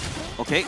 I feel like right now RG Singapore was having a really good chance in the mid game, but now they're squandering it away because all of a sudden the whole fight got very disjointed, and Silas picking up his own gun right there. Bougie goes in the fair airstrike. The Bravest Warriors, members of the side of RG Singapore couldn't do anything but watch as Absolute Zero tears bottom lane turret down. Very, very disciplined from Absolute Zero. RSG Singapore, I think PTBL is just playing his own game. The rest of RSG Singapore doesn't really have that strategy to push through into Absolute Zero. Not a lot of crowd controls and initiations. I think if Hoki goes in, if Hoki misses any of the members, that's a pull. Feather airstrikes absolutely free for the side of Absolute Zero, and now Fake Cutie dives all the way into the base. Ash picking up that kill right there. Wonderful defense. Taurus stepping forward. PTBL goes for the slice, unable to find the damage onto Nomad. Here comes the Thorn Rose. Takes a lot of damage. Salas takes a lot of damage right here. Vendetta trying to hold down the fort just a little bit more. Crazy play as well goes in to allow them to kind of chase it down just a little bit. Bravest Warrior not brave enough as PTBL delivers a shutdown against Absolute Zero. It doesn't matter though, those two are the sacrificial lambs. They died so that Absolute Zero can live, even though they missed out that the mid-tier turret. I think Absolute Zero still has a fighting chance once Fake Cutie and Ventetta really comes back online. I think everything would be able to go through. Yeah, right now we're going into the later parts of the game. These dev timers are definitely going to be elongated. And now it's all about who catches who. It's like that, cowboy standoff, right? Whoever that pulls up the gun, kills somebody, they have the advantage right now. So RSG Singapore right now splitting their heads. It's a Hydra this time. You've got PTBL on the long lane. Over that Lord, there's 40 seconds that they can try to control and manipulate that map towards Absolute Zero. It's anyone's game at this point. Scoreline equalized. It's just 1,000 gold lead for Absolute Zero. Items check, you compare the main damage dealers, they've already secured the necessary item sellers. Yeah. Unfazed right now, still 5-0-4, perfect scoreline for now. But Bougie taking a lot of aggression from the side of Murphy, allowing sellers to basically jump into the air. Expanding Rivers will activate right now. We need to take a look at the rotations. We need to take a look at the pick-up drills. Yeah, we're slowly seeping it through. Absolute Zero and RSG Singapore are just mirroring each other. You're going to start things off. Typically, RSG would throw Taurus to pull that Lord away. Nomad's already in position. He's trying to get a little bit more information to where Hoki is. Protecting Salus is the name of the game for Absolute Zero. Down bot though, RSG Singapore has to go that's back a fat defend, wave. and that's a massive wave. The Absolute Zero is more than happy to dance around RSG Singapore. You're gonna do something. Once they see Kagura now right there. Kagura is going to down bot. If you notice the members from the side, Absolute Zero they're charging through! down in mid. Lord Pit already, the Lord already getting down low just a little bit more. It's going to be Fake Cutie picking up the Lord for themselves. PTBL, but it is going to be Taurus taking round of the damage from the side of Salus. Vendetta's greening, but look at the Thorn Rose outputting so much damage against Salus. Absolute Zero lost Nomad, but they take the Lord for themselves. Good read. Once they saw Murphy not in the picture, they are fighting together as five. They push through. Textbook play. It's all predicted right here. And Absolute Zero just pushing in all three waves. The only problem right now that I foresee is PTBL dishing out that damage onto Salus. He needs some protection for himself. Yeah, PTBL, even though he's built like Brute Force Breastplate, War Axe is more than enough to basically, half HP Salus, just one Thorn Rose, right? That's a pseudo tank lance. That's annoying, and that's making it Salus really hard. And kudos over the side of Salus, right? Literally being able to survive, even against all odds against RSG Singapore. This is not a roster a 1-1 love to deal with, but hey, he's making it work. And now, speaking about work, RSG Singapore deals with the defense right here. Absolute Zero unable to find any form of opening. Try the airstrike though. Finds on the Taurus. PTBL has to dash away. They want for the airstrike. They might not be able to take this T3 top. And Absolute Zero back to the drawing board though. Yeah, nice defense though. Safe. Nice defense from the side of RSG Singapore. And now with Salus with the Golden Rose Meteor as well is definitely going to be helpful in terms of these burst damage from the side of RSG Singapore. We talk about critical mass. Ash should have it right now. Yeah, but there's not a lot of targets unless they pull in Vendetta and just take one hit at a time. Once Vendetta goes in, Nomad taken out of the picture as well. And RSG Singapore, they are here to play. That's a full build for this carry, full build for this 1-1. Bougie as well. Man, I think for Lance, my eyes are on him. This is a really, really scary Lance. You got a lot of damage. You have a lot of defense. You're able to do, Lance things once you're in the picture as well. So Absolute Zero really has to watch out for Lance. There's not one of the members that can actually pull him away. I think Nomad could do so with the Tsunami Slam, but PTBL could just use the Thorn Rose and get away to safety. Or even a Phantom Execution. Yeah, that's right. He bought a Rock Potion as well. He's dedicated, basically surviving and outliving with the iframes, right? Buying a lot of attraction or aggression. Why are we looking at Bob versus Bob again? Sorry, we're watching a very high-stakes competition right here down at top lane. The minion versus minion action, whereas our heroes... Oh, the blue side wins again! Our heroes between these RSG and Absolute Zero doing absolutely nothing against each other, and it seems like the minions are more exciting than the heroes themselves. It's a library on the other side of the map. But the blue side is a 3-on-1. Sorry, intrusive thoughts coming in. Churros. Well, look at the bright side. 15 seconds. You got the expanding rivers into play. Absolute Zero already controlling that opposite side of that map. You got long lane in control. The only good thing is Absolute Zero has the T2 bot side. So RSG Singapore trying to push that in. Whoever the OV is, give him a cookie. Yeah, give him a raise. Give me a raise. No, I'm just kidding. No, okay, so this is the 20-minute Lord. This is the fourth floor of the game. And Absolute Zero really needs to take this Lord and use it to their advantage. Just now, the Lord just came through. It's 44 seconds, 14 seconds. The Lord just spawns up right after it's killed, and then they just wasted the full barrage of that Lord. But right now, you've got a weak lane for the side of RSG Singapore. Bot lane is a slow push. Absolute Zero right now cutting information away. RSG Singapore, Taurus also trying to bait, but this is not doing very well for the side of RSG Singapore. They really need to commit. That Umbrella should be able to scout out Nomad and Vendetta right here. PTBL stepping forward, trusting his iframe to get himself out of there. They know where Salas is, though. Bottom lane, though. Giving a little bit of information. They don't. Absolute Zero doesn't know where Ash and Hoki is, but it's a fat wave building up on the bottom side. If RSG Singapore goes over to address that lead. Oh no, not again.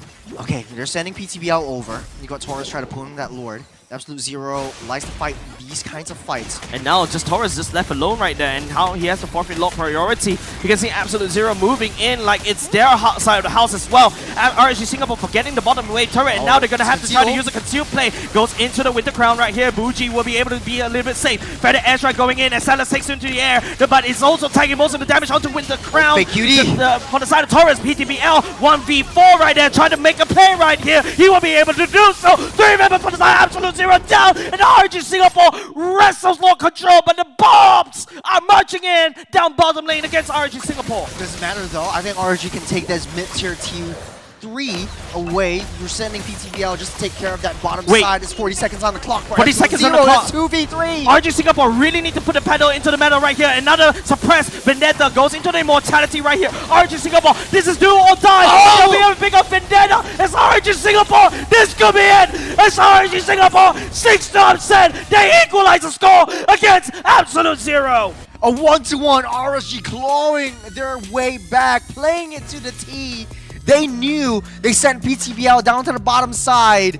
They're going to start that trigger rolling, and RSG just really capitalize on that information. They know where every one of the members of Absolute Zero is. What a long, drawn-out team fight for all of us.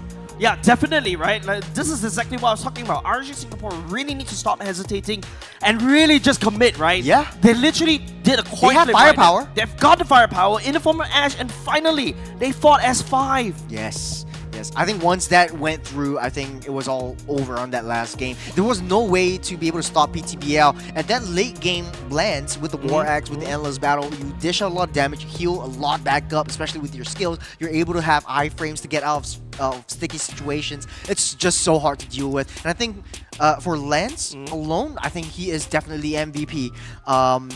I'm just praying. I think this Lance just played his heart out. I feel Taurus as well. PTBL also another secondary mention as well. He's outputting quite a lot of damage against his enemies as well, but MVP goes to Ash this time I think around. the late game, you got 69 kill participation. Nice. A little bit of a tricky situation early game, but in the late game though, he was dishing out so much of that firepower. There was no way to take that carry down, even so that boots for immortality just for a little bit of an oomph. But Jace, how does this actually change the way, you know, AZ goes into a 3-way? Nope. That first condition is already gone. Okay. Literally, remember we started out the match the day Only with, if RSG won out 2-0. no, if AZ 2-0, there's a chance for a 3-way. But because of this, I think we have to retake a look at this, right? AZ potentially can get out with 7 points, or AZ could, well, technically 7 points or 6 points right now. And technically speaking, which means that they are a little bit closer to getting relegated this time around, because losing this game right here is going to cost them on a very different scale. So right now it's in between AZ and Ignite Gaming for having the lower score. But Absolute Zero, if they lose this next game, does it change anything for them? Quite decently actually, because now all of a sudden Ignite Gaming is definitely going to be smiling right here, because now, you know, they've got the work cut out a lot easier, right? Because Absolute Zero, even though with Bougie coming back into play, RSG Singapore is stepping up. Yeah, taking a look at the items though, I wanted this Joy to do a lot more. Fake Cutie had a great game with this Joy in the first game of this series, but 0-6 and 5 for this Joy. Not a lot of damage to be dealt over to Ash and Murphy. Always targeting the back line, being that sacrificial lamb. Even though Hoki is in play, I think that was just a mistake in how he wants to play this game. I think if Absolute Zero had that split lane push advantage, and capitalize on that with Fake Cutie, they might have a winning shot because you have all your resources and all your damage with Bougie, Sailors, Nomad, and Vendetta already. So if these 4 fight together, I think they might be able to hold themselves up ahead in terms of RSG, while leaving Fake Cutie just deal with the side lanes. I think if you want to attribute a mistake, I would say it's not a mistake, but RSG Singapore Taurus definitely did play well, right? Yeah. He goes in, once he realizes that Silas has the crossbow tank tag onto him, he immediately pops the Vengeance. not only just the Vengeance, he Oh, actually Winter popped the Crown. Winter Crown first. And that's most of the damage from the side Absolute Zero already gone. And that's where RSG Singapore has a lot more confidence to step up just a little bit and start blowing people up, right? If you take a look at the game stats, it's actually a RSG Singapore has only taken down 5 turrets. And they have an open lane to deal with.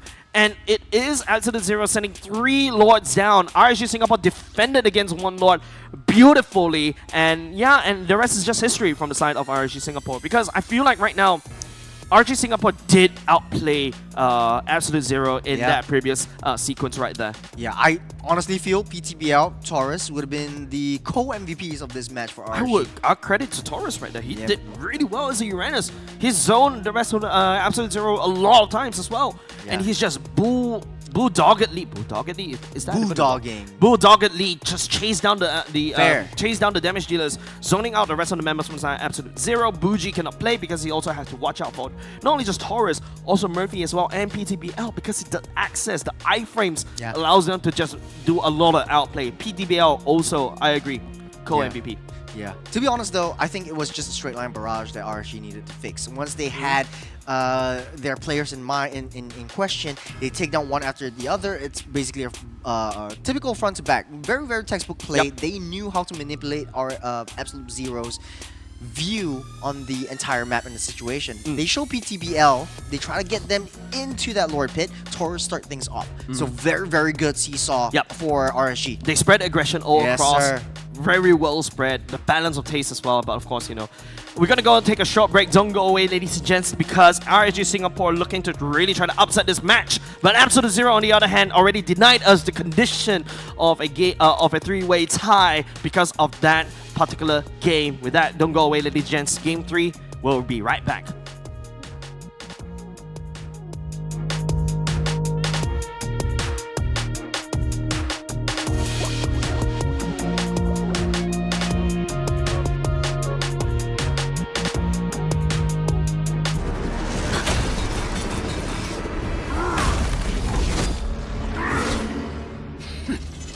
Does the Lord of Lava also crave the Sovereign's blood?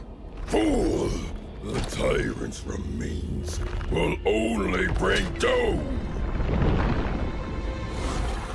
Their brutal dominion, our warriors were corrupted into foul bonds of decay! Sovereign of the Abyss, Obsidia. Her curse still flows within the Sovereign's blood!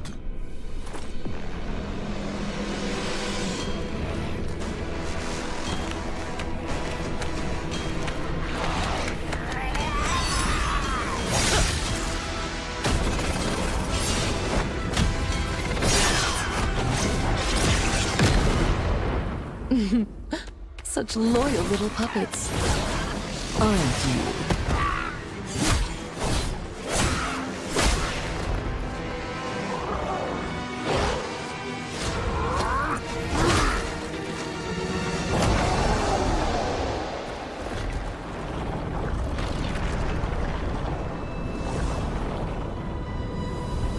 You are merely a puppet, no different from my spawns. Bow to me. Keep your throne, or be destroyed. The Abyss bows to no one.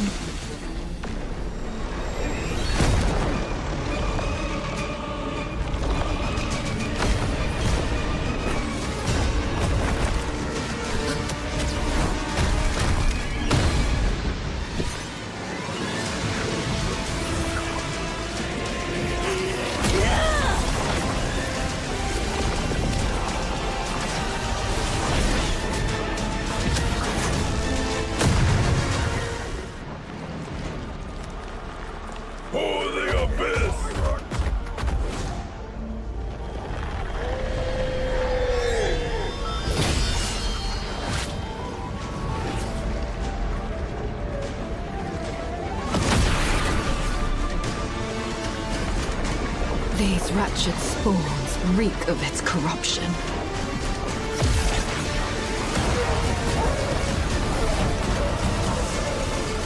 Your sovereign has a god to kill.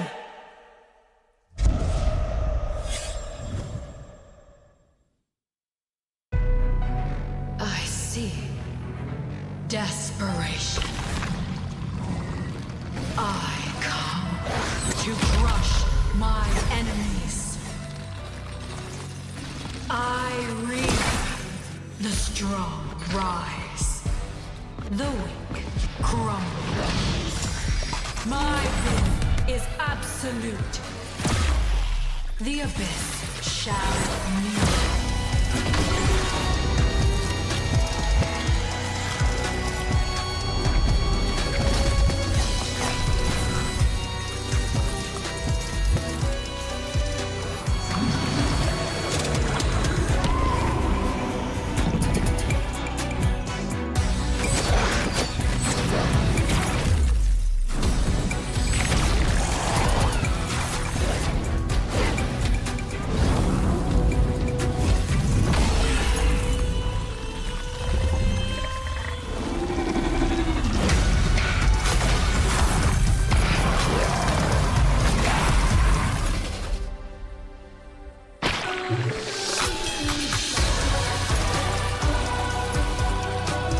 Gaze upon me. Become me.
It is a tough match. For the side Absolute Zero against RSG Singapore. RSG Singapore leading the charge, delivering an upset in a game.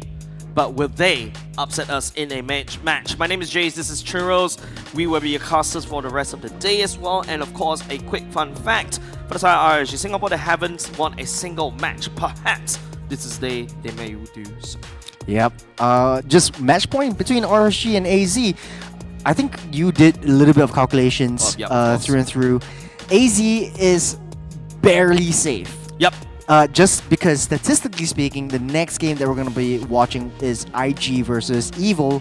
Evil just sweeping the competition. If IG loses 2-0, that means AZ is safe. IG goes down, being relegated. So this is going to be a very tricky situation. It is. High stakes for both of these two teams. For RSG, it's more of pride. They really want to get this game down in the books, win it out, and then at least move on to the challenger bracket stage in a little bit of a better morale. Correction just a little bit. I did a bit of calculation again. Assuming that AZ wins a 2-1, their points will be 7-2, and Ignite will be going down, unfortunately, down to the to be relegated. Now, even if AZ loses this particular one, and I mean like the board also kind of agrees that's a bad omen for them, for the side of AZ. If AZ loses 1-2 against RSG Singapore, AZ got 6 points, IG gets 6 points. Because of head-to-head, AZ will be above IG. Skill pushes IG down to be relegated. So IG definitely, the only way that IG can stay afloat is to basically 2-0 Evo. Even if they get 1 point or 2 points perhaps, yes, it is a uphill battle for them. Absolute Zero on the other hand, I feel like right now I would safe to say that I can announce that they are technically secured for playoffs. Well, thank you, Jace GPT, for that breakdown. TLDR though, Absolute Zero is borderline safe. And I think the biggest match for today will be later on IG versus Evo to see who is relegated down into the challenger seeded stage. I think where also they have to face up against community teams. Yep, I think the only match that I'm looking forward, not say the only match, the match I'm really looking forward for today. It was the last game, right? This game, this match, and the last match, right? Because Kingdom Esports going up against Flash. That's a big statement, though. That's a big statement and also a lot of big stakes holding, especially for the brand for Team Flash, right? There's so many things at stakes right here. The brand identity already being threatened in MPL Singapore Season 10. And now we're going to go into Broken Walls for this game number 3. I love this. I love Broken Walls the most after Dangerous Grass. Quite a bit of things that they can play around. Fake Cutie can actually bring out the Fanny. It makes it much easier to go dash through walls with cables as well. So we'll see how things actually change in the draft. I hope not too much. But I know that there are picks that might work a lot better for Absolute Zero based on their playstyle. So you've got the high boosts. You've got the joys or the fannies that could play into this favor, but Absolute Zero just gonna be picking up this Hayabusa. Just to give you some of the bands so far: Angela, Baxia, Chip, Lance, Yisunshin, CC. Yeah, a lot of confidence, and not just confidence, but a lot of stakes and pressure on Fake Cutie to really perform. Game number 2, he wasn't able to perform as well because of the way that RSG was able to secure for themselves, and now they've already also removed PTBL's Lancelot, which he performed wonderfully right there. And the Uranus will make his comeback for the side of RSG. Taurus definitely, locking horns against Absolute Zero using the Uranus horns right there. The CC's already not getting picked up right here. You've got the Alice showing a lot of prowess in game number 1, and right now in game number 3, that is going to be the EXP lane of choice. You've got a Kimmy as well. A lot of magic damage coming in from AZ so far. Fake Cutie needs to play towards that mid to late game power spike in order to do a bit, do any damage at all. RSG doesn't have their main target damage dealers that Vendetta can lock onto, but it might be possible for a double fighter side lane again. Yeah, and I think generally speaking, the reason why Absolute Zero is so confident in this Kimmy is that you take away the shred in the form of the Kimmy already, and also got the CC's taken away. The only way the RSG can basically shred against the Alice is definitely going to be the Lunox. The Brilliant's also going to be very pivotal in actually dodging and also outplaying the Throne of Ruin from the side of Alice. So no Farsa this time around. Will Broken Walls actually do a little bit? Will Broken Walls actually cause any changes to this draft and to this gameplay? I don't think so. As of now, it feels like both of these two teams are unfazed. They're just playing to how to counter each other's heroes. The carry gets denied as well, which is also something that, Absolute Zero is absolutely worried about, especially when they're going for Alice.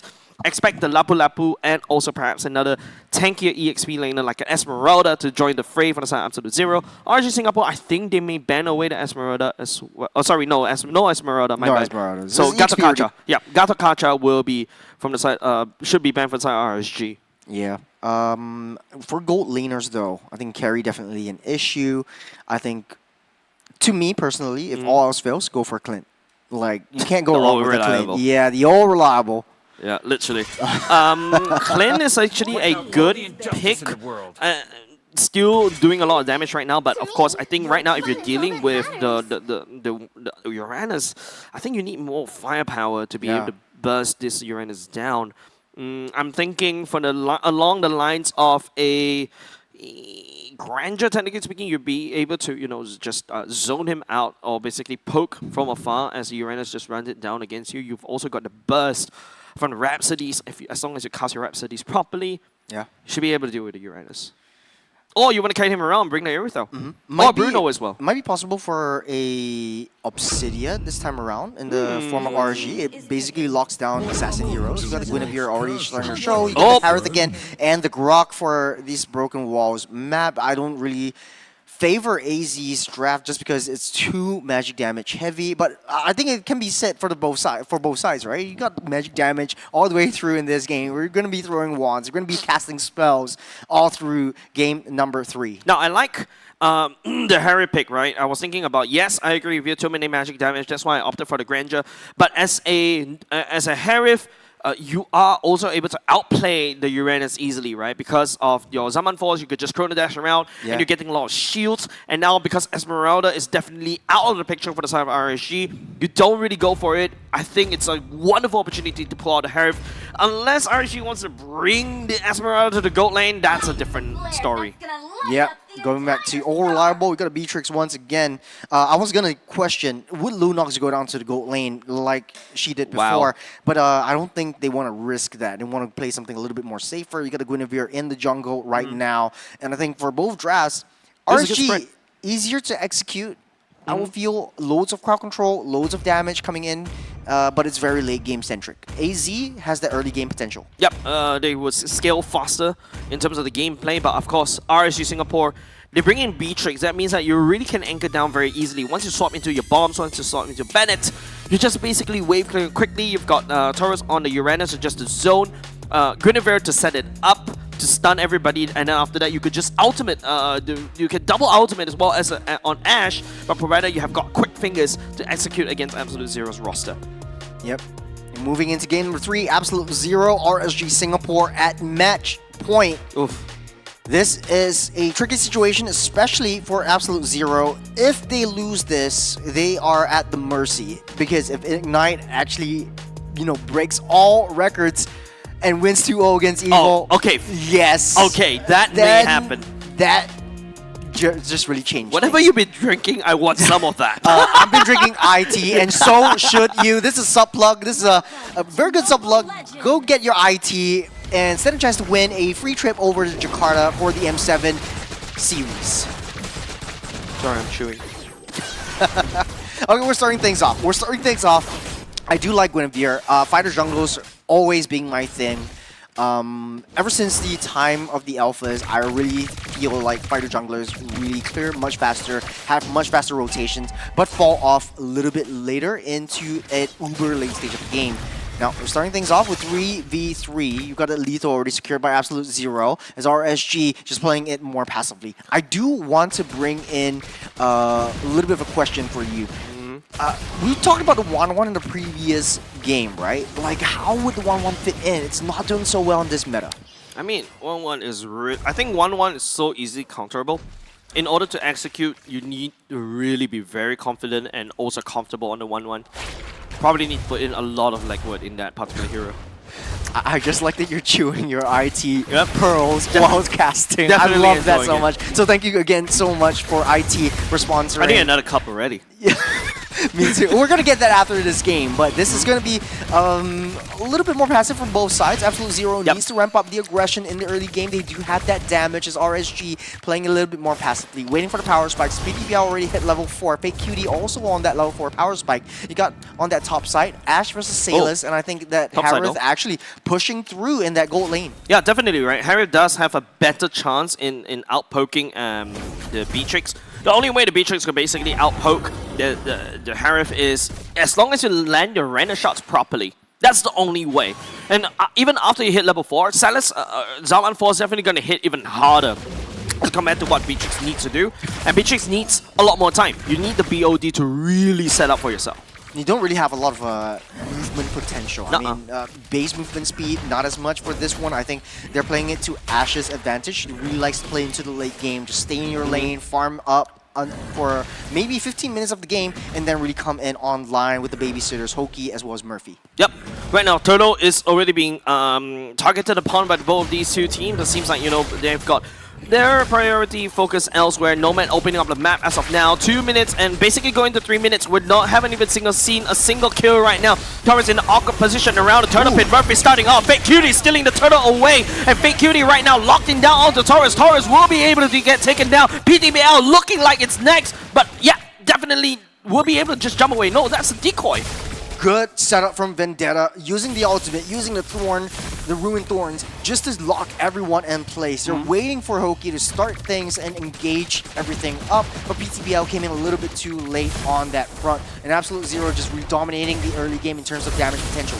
Yep, using the Beatrix ultimate already, and speaking of ultimate, here comes PTBL's ultimate from his own, taking down Nomad, and Hoki picking out to Bougie. Bougie right now is just gonna be a little bit annoying right there. Hoki, mind you, Oh, it's a 2-for-1 trade. Absolute Zero still barely up ahead, but they're much faster in terms of farm and damage potential. So, like you said, very good early game scaling. You got the nice little kill onto the top side. That's a bit of a mission impossible for the side of Fake Cutie. The shadow kill right there. Nice timing for the side of Ash, but not good enough onto taking down Fake Cutie up top.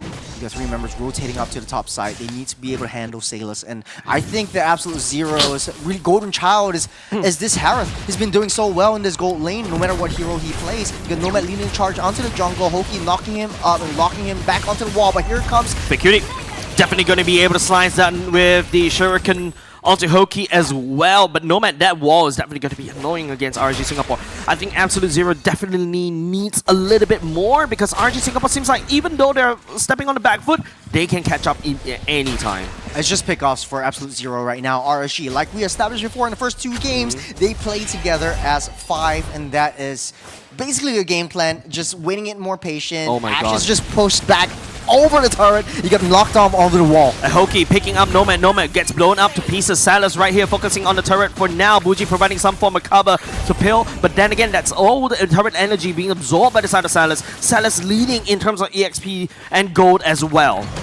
Yeah, you have Nomad as a sacrificial lamb. I think this is damn if you do, damn if you don't kind of situation where you want to push down that T1 top side. You got Turtle already spawned up. Taurus and Vendetta just going at it. A movable object against a unstoppable force kind of situation. There's RG Singapore just clumping together as 5. You got Ash already moving down to the bottom side, trying to push that wave down. Oh, 5v5 turned into a 5v4 right here. Vendetta pushing PTBL away. Fake Cutie picking up the turtle. Taurus goes into consecration. Vendetta in the mix right here, blocking the PTBL retreat. But I think PTBL is on phase, and Salas goes into Zaman Force, right into a brilliant. Bottom side, Ash. Hoki picking up onto jumping in, but Salas picking up Hoki right there. Bottom side, Ash also tagging all to get taken down by the side of Fake Cutie. And now PTBL jumping in. Salas working onto the turret right now, but running low on steam right here. He's looking for the kill. PTBL down low just a little bit more, but he'll be able to do so. But sees Taurus, has to run the other way, and now Salas on the run right here. Fake Cutie joining in the fight, but it's just only Taurus for the side of RSG. Bougie melting Taurus down.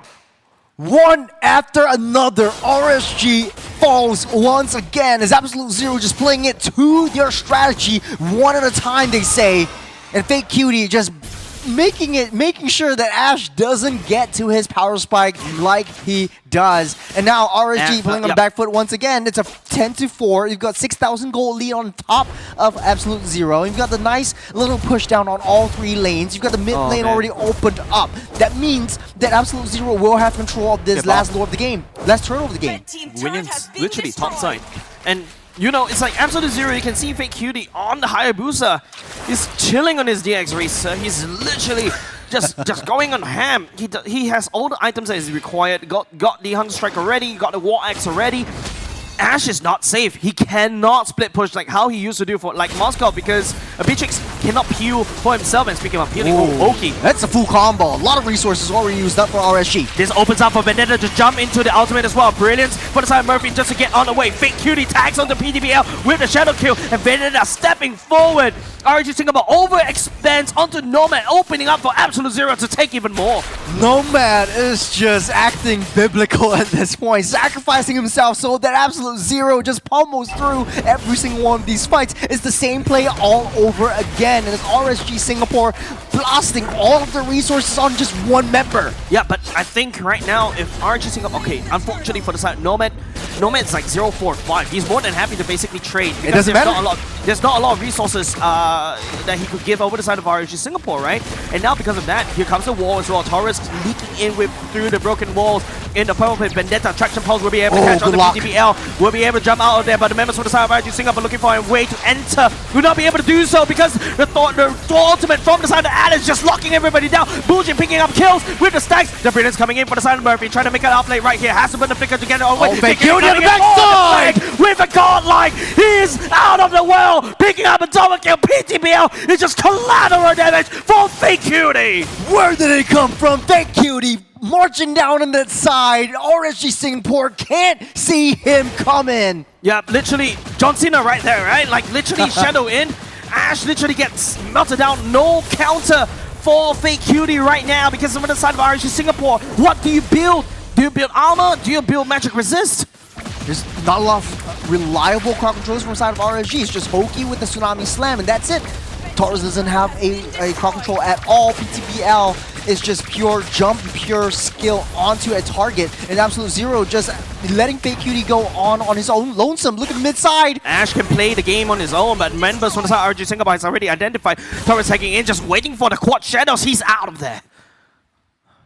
Here comes Absolute Zero, building up for this. Lord is spawning in 30 seconds. As RSG Singapore playing it safe, they have a lot of high ground defense, but that's all they have. Ash already throwing down all these meteors, all these bombs. Oh, it's a nice wall. Nice wall, blocking the traction pulse as well. Vendetta goes to the backside as well. And now the mess with the members from the side, Absolute Zero. But hold on a second, Ash damage will be able to leak on through. Absolute Zero running down steam just a little bit more. Not enough minutes to basically push down mid lane turret. But PTBL once again sacrificed over the side of Absolute Zero.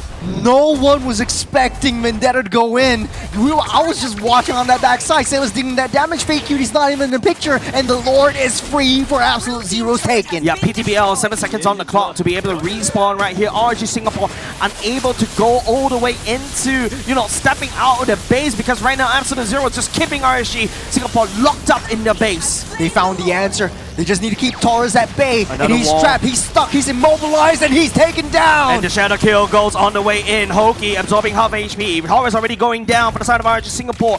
Not a lot of tankiness already in the roster. They have to back off. Absolute Zero absolutely going ham in game number 3. Fake Cutie 8-0-3. And just showing off that, hey, I might have a shameless game too, but right now, I'm here to win. I'm going to take it away from you. This should be my game number 2, Absolute Zero said, literally leading a statement. 11k gold lead in 10-minute mark. It's We're blocking it off, again. Fake Cutie, Hayabusa, you gotta stop!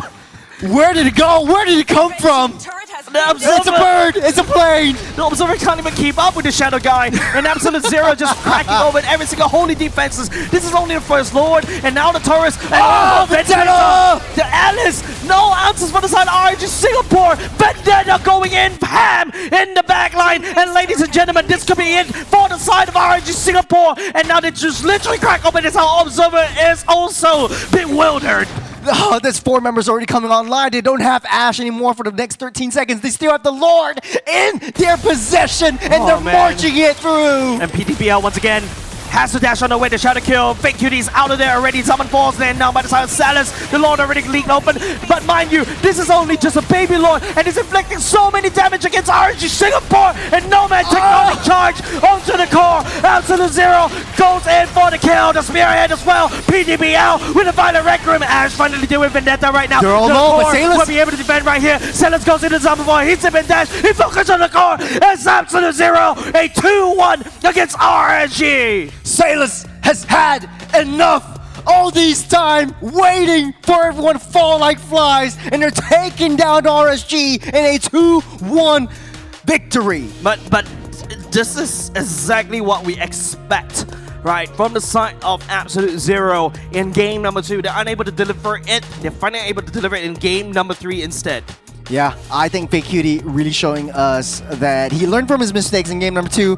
He's taking it personally. Definitely. He's taking down PTBL just like that, just like a snap, and he's gone. Is using that Thanos snap and all the way through. This game, there was no way that I think RSG was able to come back just because of the momentum and the speed and the aggression that Absolute Zero just absolutely pushed onto them. Yeah, definitely. Right. You talk about goat lane difference as well. Salas came up online immediately, and Harry is a monster. When he comes online, he snowballs out of control.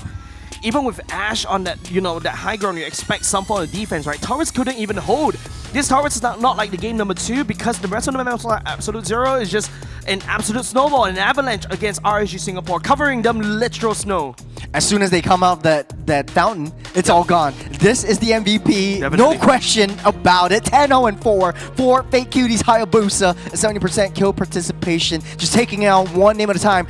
It is shocking to me that he didn't buy Sky Piercer, because he's dominating the entire game. If he got that, I think that kill score would have been so much higher. A perfect game for Fate. Yeah, definitely, right? You start to see the BOD, the confidence, because the rest of the members, if you go, let's hope that we'll be able to see the itemization later on, because do you build armor against Fake Cutie, right? Once you have the Malefic Roar as well, and he's just shutting a shred with the War Cry emblem as well. Nobody from the side RSG Singapore could even hold on to the damage. If PTBL gets assassinated as a fighter jungler, I think it's a big problem. Yeah, big problem is an understatement. It's basically putting PTR in a spot where he cannot do anything. Even if you try to get a jump onto Fake Cutie, that's maybe a 1 in 10 chance that you actually do. There's not a lot of reliable crowd controls when Fake Cutie actually comes into play. Ashe and Hoki are way too far ahead. Hoki giving a little bit of reconnaissance duty, but leaving Ashe wide open gives a open window for Fake Cutie to come in and basically just decimate Ashe. Yeah, and if you take a look at equipment builds, from the side of RSG Singapore, There's not much items though. They don't have defense as well. Just take a look, Oracle, and then after that, General Armor, they prioritize on the Athena Shield from the side of PTBL. You got Hoki on the Oracle. There's not a lot of armor, and you know, you're literal sitting duck. Ashe had to go for the tenacity, the magic resist boots instead because they're more worried about Silas going on hand, but Fake Cutie is the main character right here. Yeah, it's just crazy. This is a 12,000 gold league game. 12 minutes. That's a 1,000 less than gold 12 ahead. minutes. Less than 12 minutes. Yeah. It's just going to show the dominance you give Fake Cutie, the characters or heroes.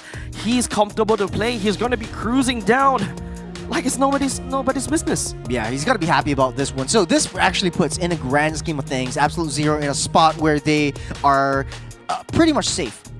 In, you know, conjunction with Ignite Gaming that's coming up next, facing up against Evil. Yeah, and you know, it's just an upset from the side of the game stats. Just take a look at the damage dealt by the side of Absolute Zero. Is just overwhelming, right? Salas doesn't really need to do damage at all because Bucci, Fake Cutie, and Vendetta could do a decent amount of damage on themselves.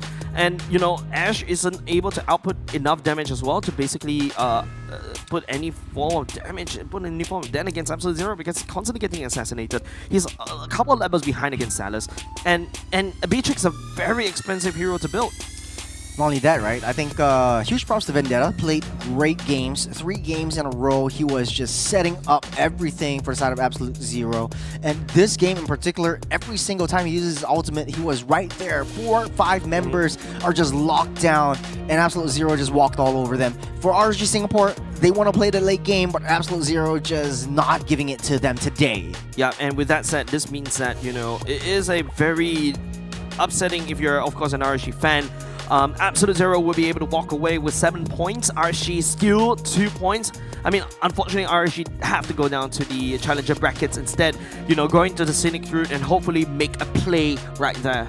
Yeah, no pun intended, but fate is honestly in Ignite Gaming's hands. But before that, let's take a look at the highlights that Absolute Zero has on top of RSG. So there's a lot of game plans that Absolute Zero has shown and grown and improved over the weeks that they've been playing together. No coach, no problem. They have the target prioritization right all the time. All 3 games, I would say Salas, even though he's not the game or match MVP, he was dishing out that damage. He was doing his job. He was responsible. He was reliable.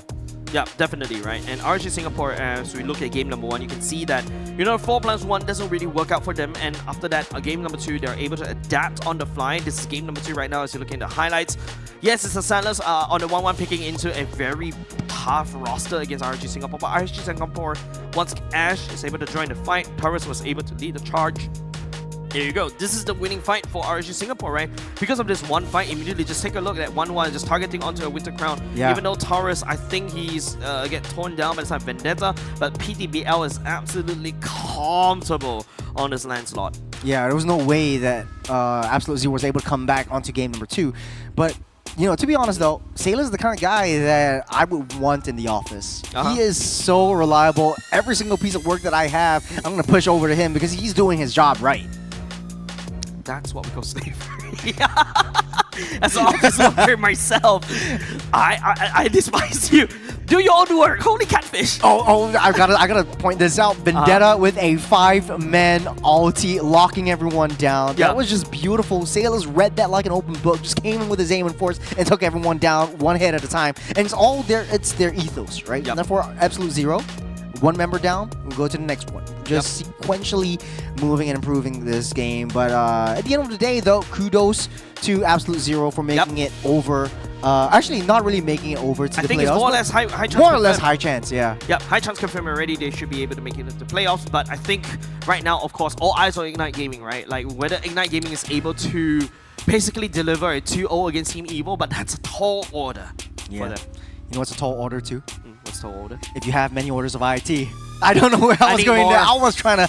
I was gonna try to do this, but go get your hands on ITs. They have Kadita cups right here. And they Go have the scan the 111. QR code, get the redeem code for a chance to go over to Jakarta for the M7 Championships happening in, is it January or late December? Yeah, early January. Early January. Yeah, but I think also apart from that, you know, you can also enjoy yourself a cup of tea as well. I think I'm digging these flavors as well, Yeah. and especially the specialty cups, right? Especially with the Kadita one, the 111. Yeah, I've never seen the 111 yet. Like it's all Kaditas all the I way think through. Like, for us, but I got the 111 because I bought it for myself. And I forgot to Good redeem to the know. code. I forgot to redeem the code Well, on the well, discount. good to know. So don't be like Jace. yeah, there's also lots of QR codes at the back, so just scan them down once you Yep. get your IT. So huge props to them, and thank you, IT, for sponsoring, Hydrating us. hydrating us throughout Especially this game. me. Especially me. I'm just sipping. Mine's already empty. Yo, we're gonna get the next one Definitely. in preparation for the next game. So I think this is something that Jace usually does. Whenever he drinks, whatever he drinks, he's gonna put the bottles right here. So we're gonna go through the entire day today, and we're gonna add the bottles up as we go through the next game. But you know, it's a story for game number 2. Yep, of course, you know, coming up next, ladies and gents, is going to be Team Evil going up against Ignite. Will Team Evil maintain their perfect regular season run, or will Ignite burn the Evil down to the core? We'll see you after the short break.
Does the Lord of Lava also crave the Sovereign's blood?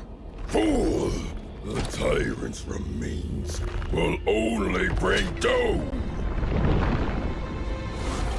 Under her brutal dominion, our warriors were corrupted into foul bonds of decay. Sovereign of the Abyss, Obsidia. Her curse still flows within the Sovereign's blood.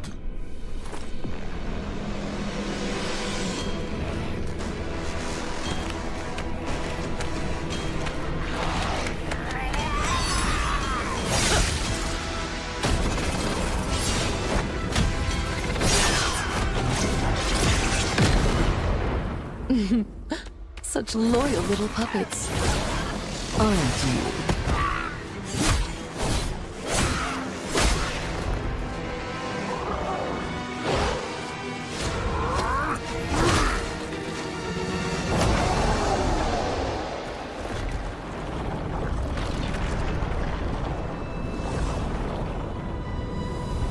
You are merely a puppet, no different from my spawns.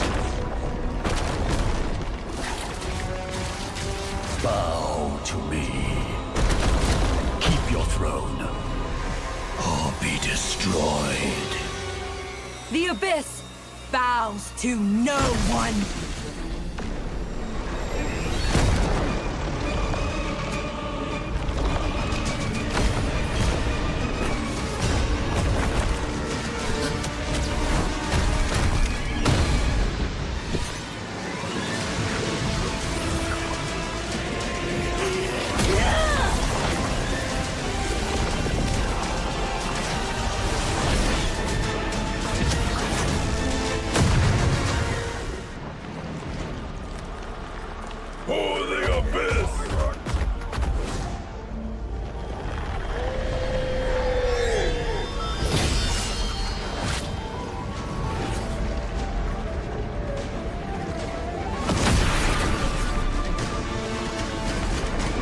These wretched spawns reek of its corruption.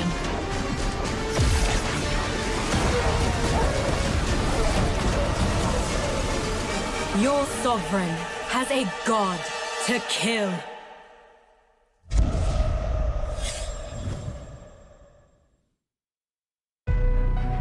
I see. Desperation. I come to crush my enemies. I reap. The strong rise. The weak crumble. My will is absolute. The abyss shall kneel.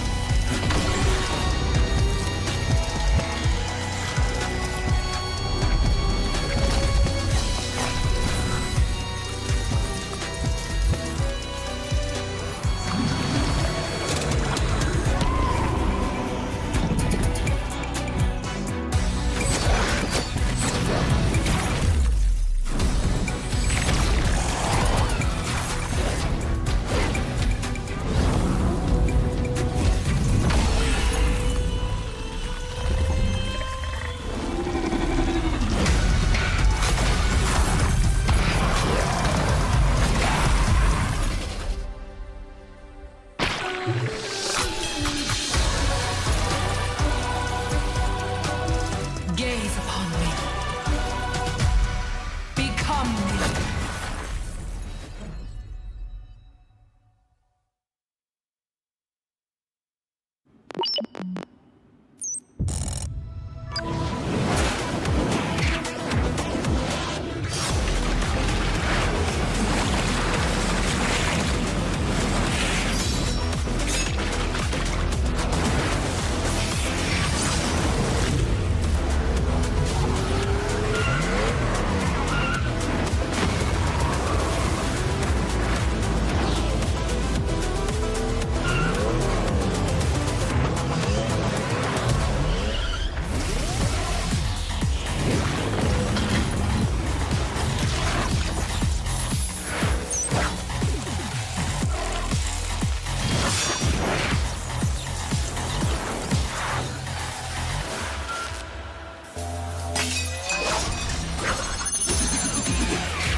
Welcome to Double 11!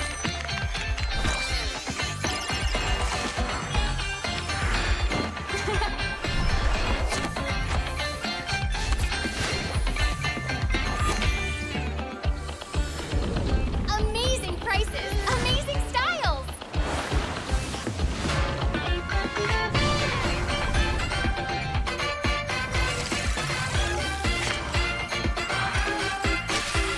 Win big in Mega Draw!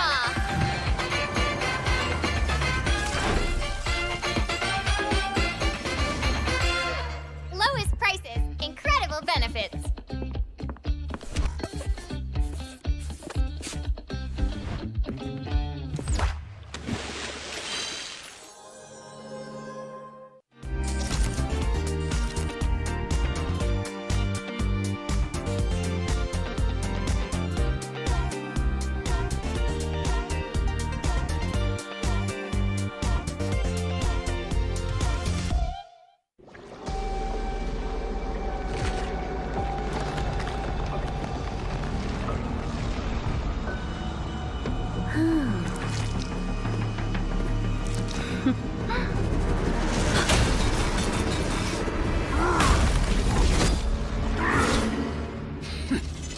Does the Lord of Lava also crave the Sovereign's blood? Fool! The tyrant's remains will only bring doom! Under her brutal dominion, our warriors were corrupted into foul bonds of decay! Sovereign of the Abyss, Obsidia. Her curse still flows within the Sovereign's blood!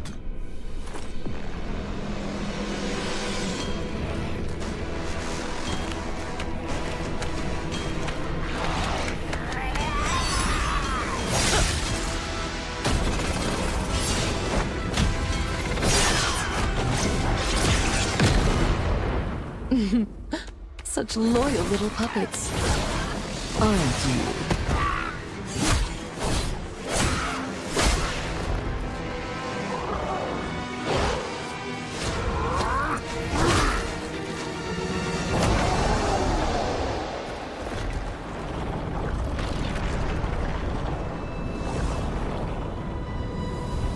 You are merely a puppet, no different from my spawns. Bow to me. Keep your throne, or be destroyed. The Abyss bows to no one.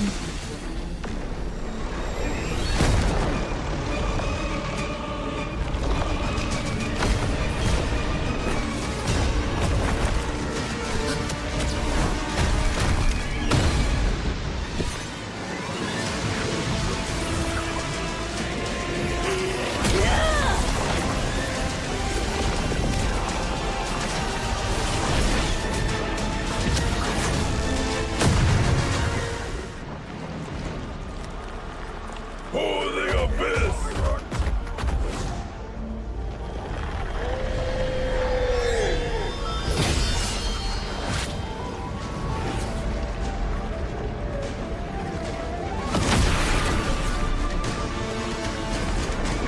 These wretched spawns reek of its corruption.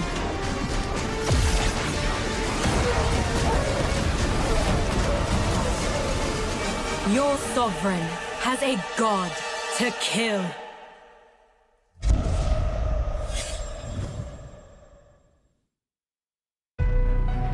I see. Desperation. I come to crush my enemies. I reap. The strong rise. The weak crumble. My will is absolute. The Abyss shall kneel.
double 11.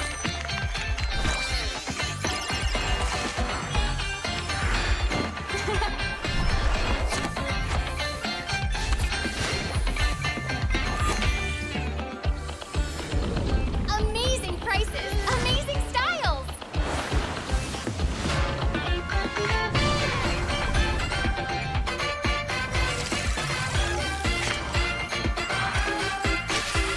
Win big in Mega Draw.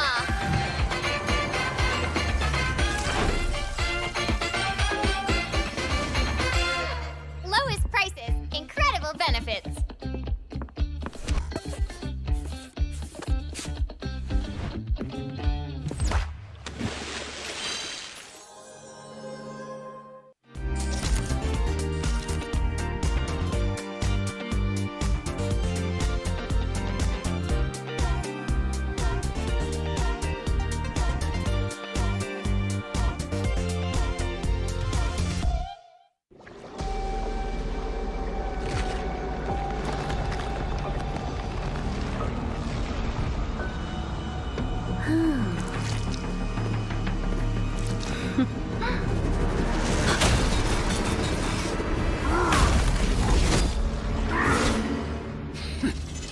Does the Lord of Lava also crave the Sovereign's blood?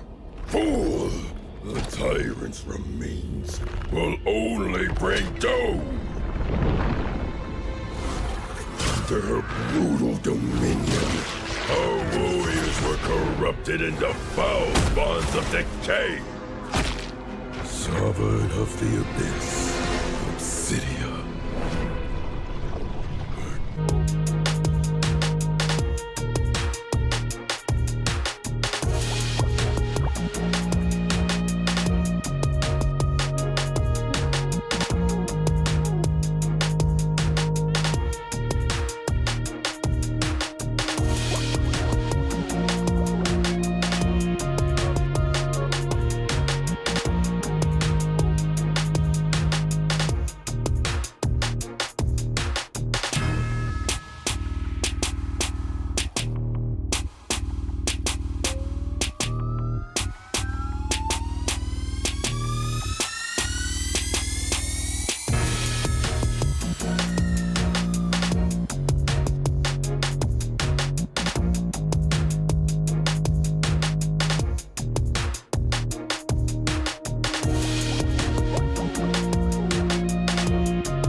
And we are back for the second match of the very last day for our seeded stage.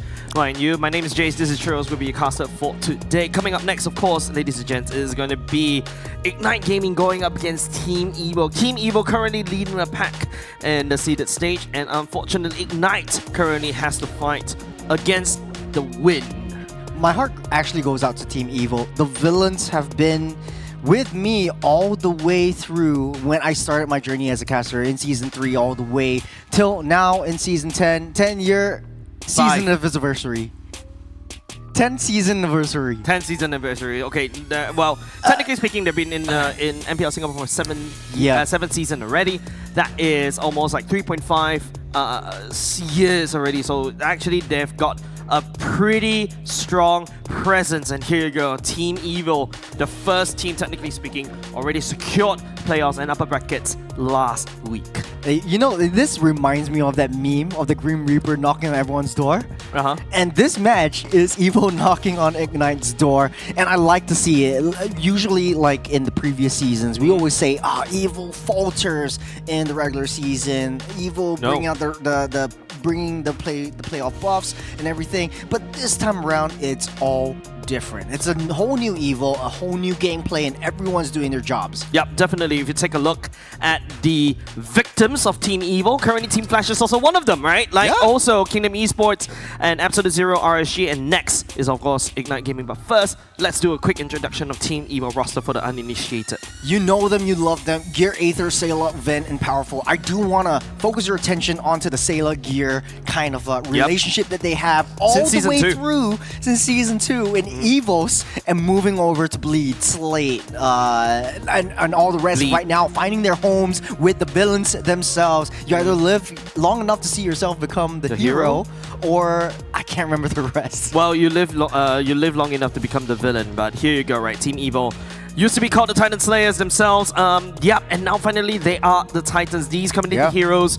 Team Evo came from absolutely nowhere. Remember the line that I said last week when you know, sometimes people just don't come in and become heroes right away. They take a long time to grow. Team Evo is definitely going to be one of them. Speaking of which, coming in fresh from the Challenger brackets last season, this is Ignite Gaming.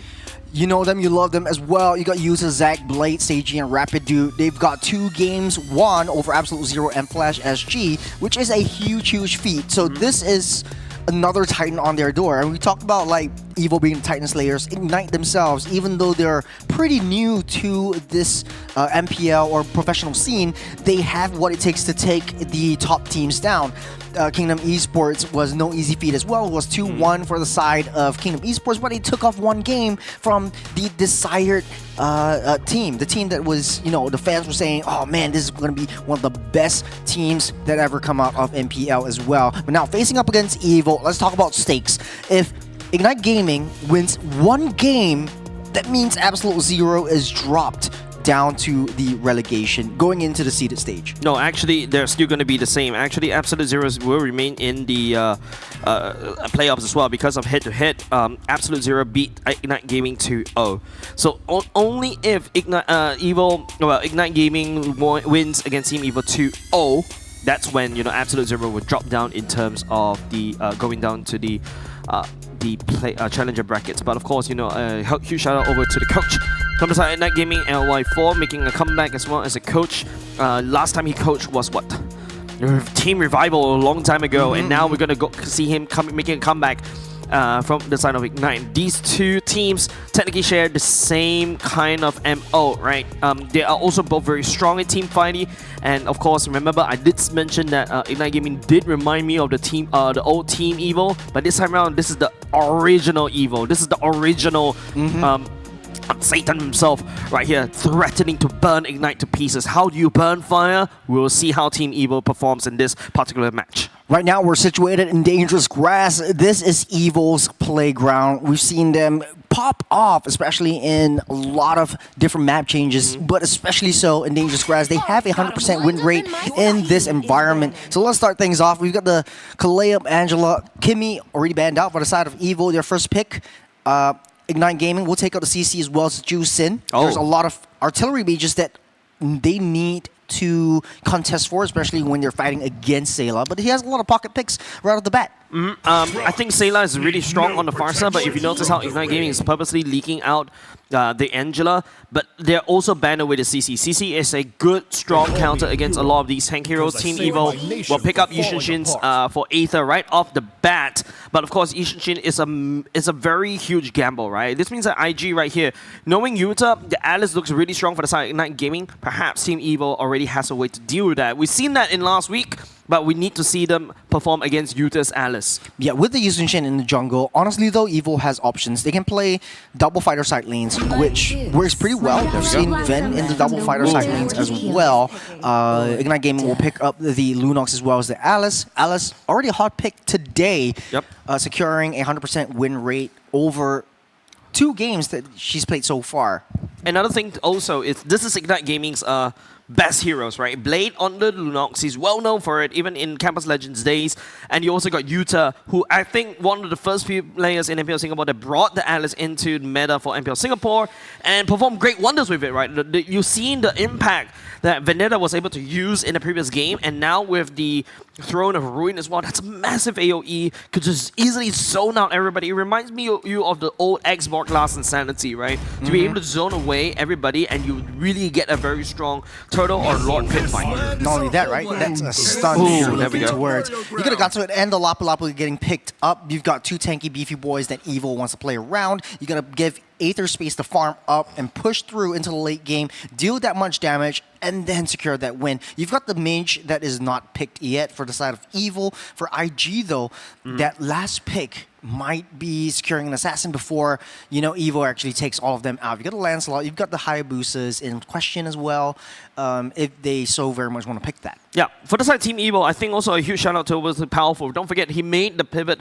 over to the Rome side, right, for 2 seasons ago.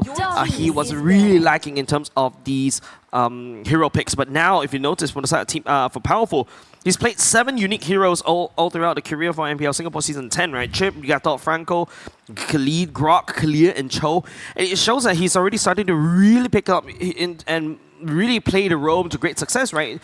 Owning the fact that he knows how to rotate as a jungler, he's able to use that knowledge to transition over to robe, becoming one of the strongest, well, right now, in terms of MPL Singapore, becoming one of the strongest roam in MPL Singapore. It's true to his spirit, right? He is a fighter through and through. Even in real life as well. Even in real life, even in this game. Against the bots. He thrives in the jungle with these fighter heroes. And right now, in this matchup, we are going to see Powerful being a very good setup with the Gato Kacha.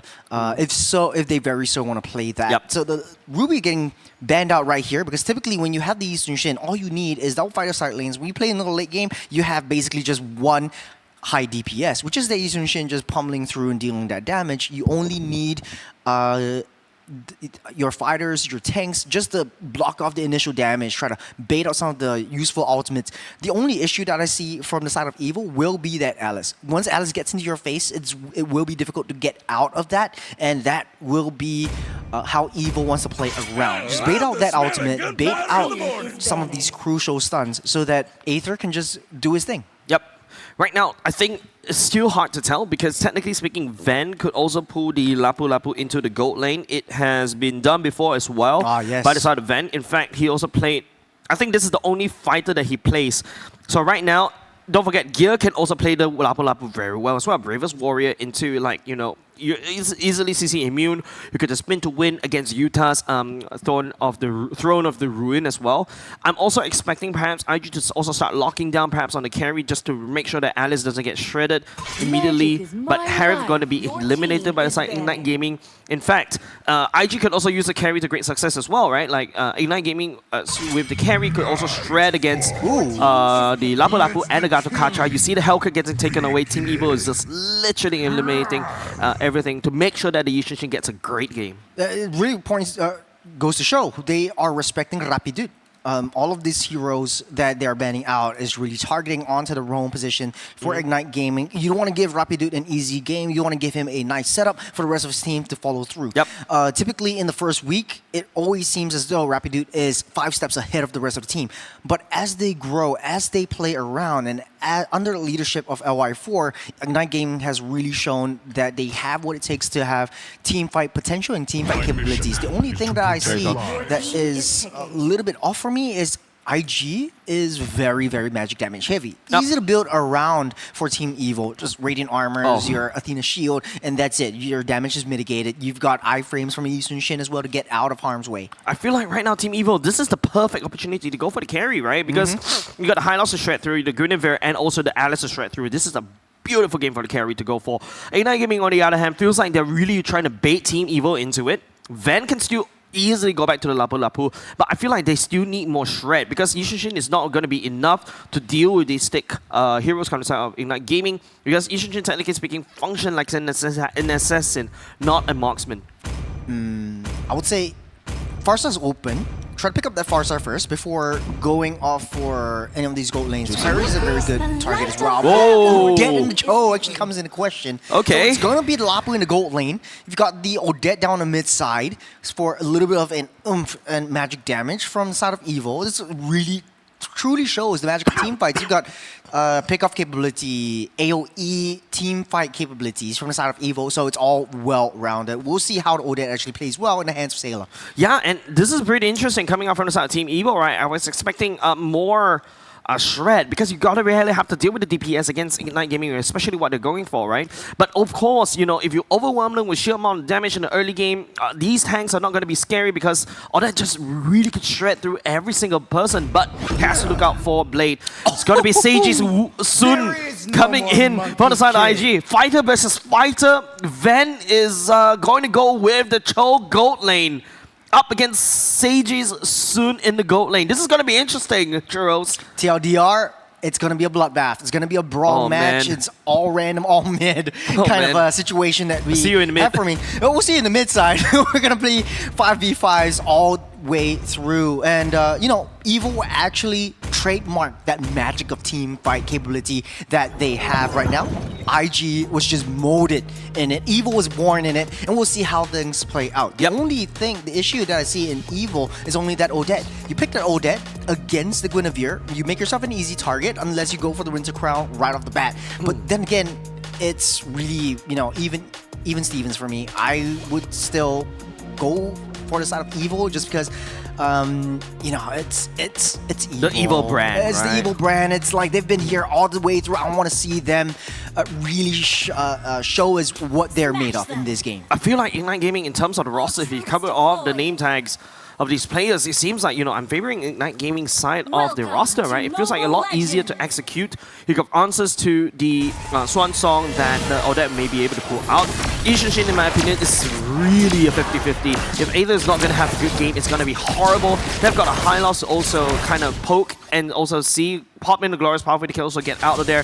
The Sun will immediately ruin Aether's life if he actually lands onto the damage. Oh, actually, we're seeing a little bit of a difference here. It's going to be the Cho in the gold lane instead. That's what I pointed out earlier just now. Yeah. But Ven on the Cho, it's actually kind of interesting, right? It's really going all in. And against a Sun, what's the priority? It's very rare to see this. I think a little bit more rotations down to the turtle pit. You want to see a 5v5 in the first 2 minutes of the game. You have a nice little taunt on the mid side. Blade taking a lot of damage, but able to get out just safe. And Evil just being evil. And it's true to their name, fighting fire with fire. Yep, I'm trying to burn. I don't know how Team Evo is going to burn fire because, well, unless you're basically adding fuel to fire if you're adding fire into Ignite. But now it's just going to be powerful, just trying to freeze that wave right there. Really good call.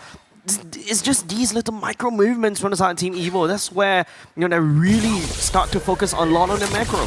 Oh, they don't see Rapidu there. There's a missed jump. Missed jump right here. Powerful download. Just a little bit. First blood given over to the side of Rapidu for Ignite. Aether joining the fray. Nice Mountain Shocker will be able to tag onto Blade. That's a trade. Giving the jungle a bit of a boost. Zac is actually behind level right now. It's 10 seconds until Turtle spawns up. Good call by Evil. Just soaking in, sacrificing Powerful just to get a kill onto Blade. You want to deny that Lunox from that level 4 as fast as possible. Sailor goes down. Rapidu once again pick up another kill, but that's not exactly where you want to go for. Breakfast Warrior right onto 2. Look here, slams onto Ignite Gaming, and Team Evo trades for mid over to a very strong jungle priority, and now Gear and also Aether is going to snowball. That's a lot of damage coming in from Aether right from the get-go. He's got the killing spree, so a lot of team fights he's going to be a part of. Evil are starting to ramp up that tempo. You've got Isun Shin already in the jungle side, and Ignite Gaming is starting to react to how Evil wants to play this. They're ramping up the tempo. That's a kick. Looking for an assassination. We'll be able to find Blade right here. Blade doesn't have level 4, but the Glorious Marble actually slowing down the retreat coming from outside Team Evil. Van goes down for that one. Ignite Gaming has to take that one. That's a misread. They don't really have that damage to reach that back, and Rapid Dude taking a lot of damage as well. Rapid Dude as well right now with Powerful and Aether in the chase right there for the side of Ignite Gaming. He's able to limp away with, well, technically speaking, 4 legs still beats 2. Yeah, Ven actually made the right call, went in deep, got locked on to Blade, but the kick went a little bit too wide. The Glorious Pathway get laid down. You don't have Evil to back Ven up. So, good concept, but hey, let's try it again. For Ignite Gaming, a little bit more defensive. They're playing very, very reactively towards how Evil wants to play this. But right now, it's just still neck and neck, right? In terms of stalemate, but in terms of gold lead, they're not too far apart from both these two types. Blade Oak jumping in, that's definitely going to be a dead gear right there. Reverse Warrior not going to be able to save you. Even if you cast that one, has to go down.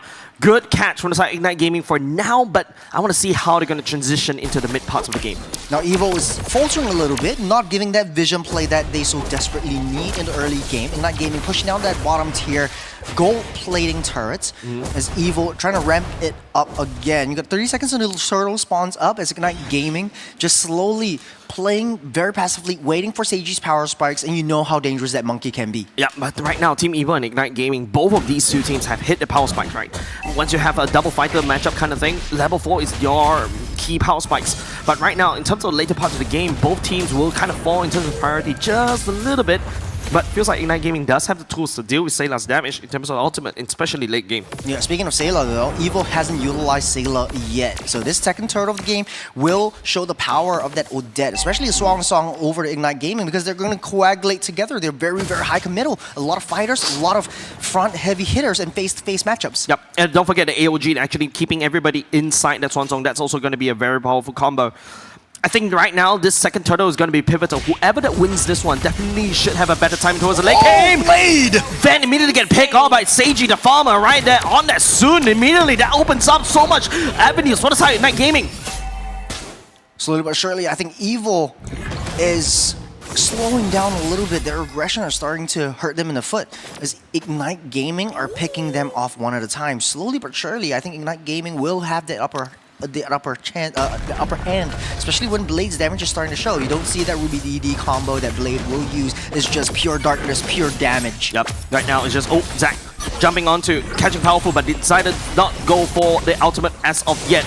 Right now, Aether is making himself scars, actually all the way down bot. Utah pops the ultimate already, powerful still within the play. Zac secures the turtle right now. Bravest Warrior from the side of gear, but a bit of misplay coming in. Now he may have been a Monica Chew. Zac goes into a bit of a damage. Blade as well will be able to do so. Van knocking up Seiji as well, but with Rapid in the save, he's actually rapidly jumping onto Ven. Ven gets away safely for now. Gets two members onto Ven though, but here comes Zac from the backside trying to find an angle. Overcommitting just a little bit. AOG will be able to land, will not be able to find anybody for now. Blade gets taunted for as well, buying some time for Seiji and also Sayla to jump into the fray at the same time. Gear jumping in, Bravest Warrior, and here comes the Swan Song melting down Zac where he stands, but it's still Team Evil right now putting up a stalemate against Ignite Gaming.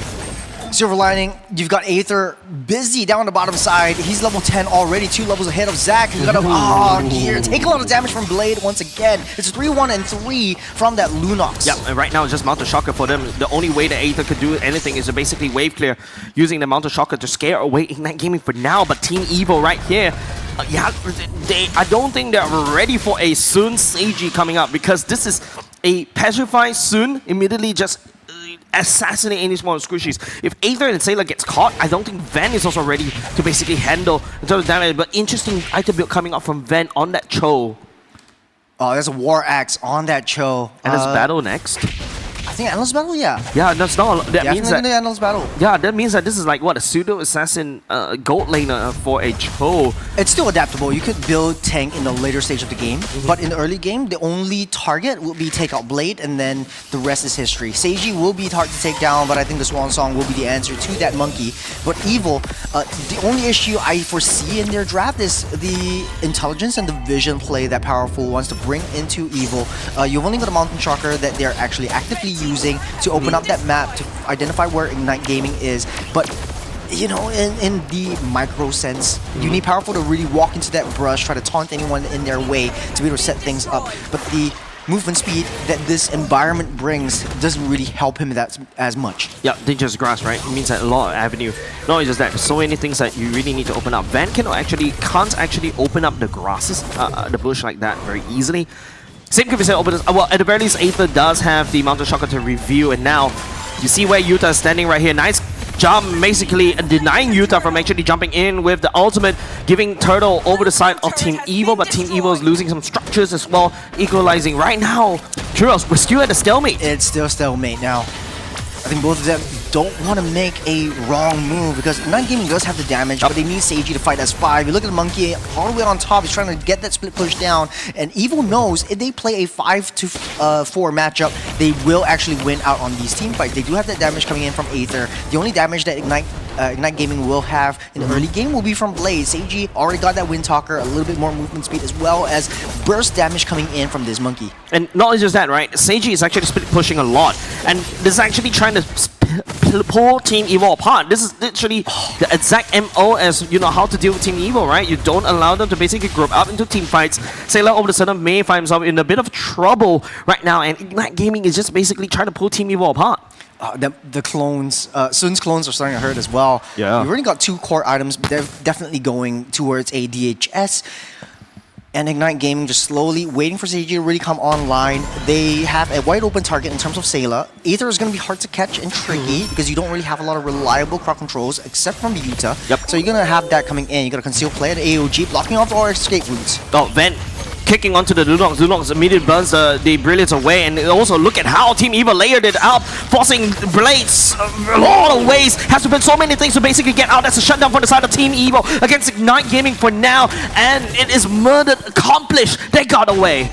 You've got Blade out of the picture, but on the top side though, Seiji busy pushing that down. That's really, really classic Sun doing monkey things. Yeah, it's down just the side lanes. Monkey business literally for the side of Ignite Gaming, right? Seiji being super annoying, right? I think he's the only one that pulled the Sun in MPL right now, and now he's actually forcing Team Evo apart right here. If Team Evo is unable to trade in terms of objectives, yes, you'll be able to get kills, but turrets don't respawn. Lord already spawned up. Seiji doing Seiji things with the Monkey.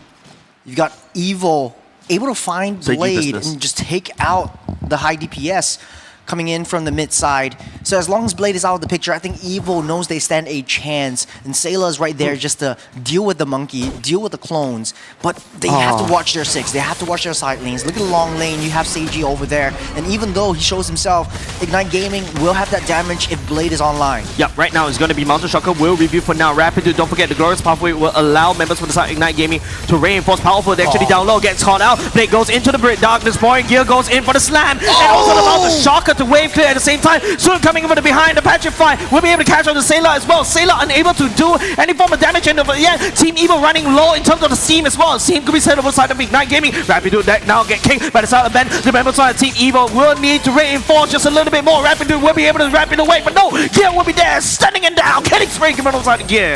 2-4, Zach's still online, might be able to contest for this one. He's around the vicinity. Seiji trying to look for an angle to take down Sayla. Now Powerful is up online. He does have the AOG to come into play very, very effectively. There's a third of the health gone. Yeah, Mountain Shocker will review right here. Immediately spotting out Seiji. Sailor and the members of the side of Team Evo knows about this. Will be trying to go in hand, but it's going to be Zach because of Seiji stealing away the Lord away from Ignite Gaming, and now they're going to collapse onto Team Evo. But Team Evo deals with Ignite Gaming one after another. A tray, but Team Evo taking down 2 members. Ignite Gaming getting away with the main objective. Evo just manipulated completely by Ignite Gaming. Seiji walking on the backside. They know that they need to protect Sayla. Sayla eventually falls, and the Lord as well going to the hands of Ignite Gaming. Evo's target prioritization, that top tier target prioritization, was their reason for losing this Lord, but it's still a stalemate. Look, 33,000 gold for both teams. And not only just that, Ignite Gaming was able to secure the Lord for themselves. They defended the mid lane turret, even though Team Evo has better manpower advantage. And not only just that, all of a sudden that Mountain Shocker to review actually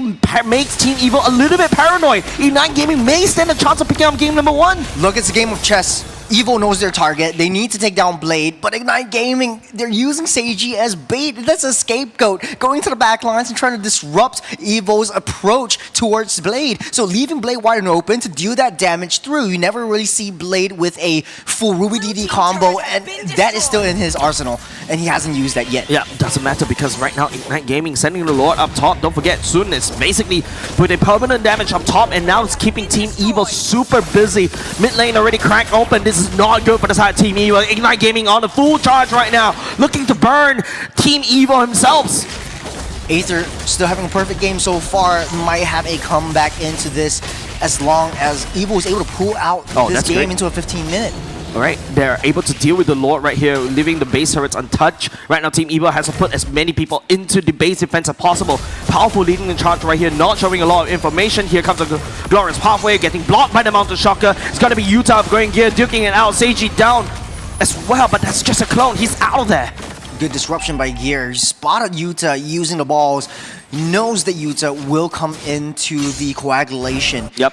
Evos already have a lot of, full core items. You got Aether 9, almost seeping into 10,000 gold, almost a full build. That's gonna be a Blade of Despair coming in for this Yi Sun Shin. So the damage is gonna start to hurt, but the monkey is just so annoying. Yeah. Like once your clones are there, it still hurts. Yeah, and like you might think damage, the damage over time doesn't really hurt you a lot, but it's starting to build up. The Holy Crystal already built up by Blade, so this is late game territory we were talking about. But late game territory in terms of Ignite Gaming, Seiji right here, I think as long as he tags onto either Van or Sailor or even Aether, they're gonna get blown up to pieces, right? Don't forget to Petrify to buy a lot of time. Then after that, Ignite Gaming could just swoop very easily. But hold on a second. Right now it's gonna be Van. That's a nice kick on to Seiji. Seiji immediately going down because of the Mountain Shocker. Aether desperately trying to identify Gear as well, just swooping in, but Brilliance will be popped by the side of Blade. And now Meebum's on the side of Ignite Gaming, unable to go in. There's gonna be the Swan Song right here into the Winter Crown, but immediately Ignite Gaming, Zack jumps into certain death. Aether picking up that kill. Ignite totally read that wrong. They knew they were fighting on 3. They coagulate on that top side. The full rotation of the 5-man team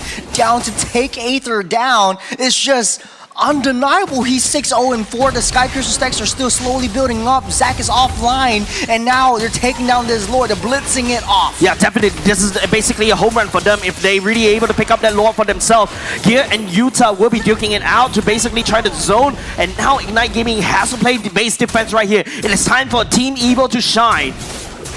High risk, high reward. Aether's the target for Ignite Gaming. It's just one person, one hero, and they might be able to win out on these team fights. Blade needs to be in the picture. Seiji, I think the later this game goes, the monkey doesn't really seem as valuable in team fights anymore. No, the only reason is just to take down Sailor from that AoE Swan Song. That's right. If he doesn't do that, then Evo's just gonna be pummeling them down. Aether's gonna be the core target. He's gonna be dashing front and back. He's gonna be hitting shots. He's gonna be dealing that damage.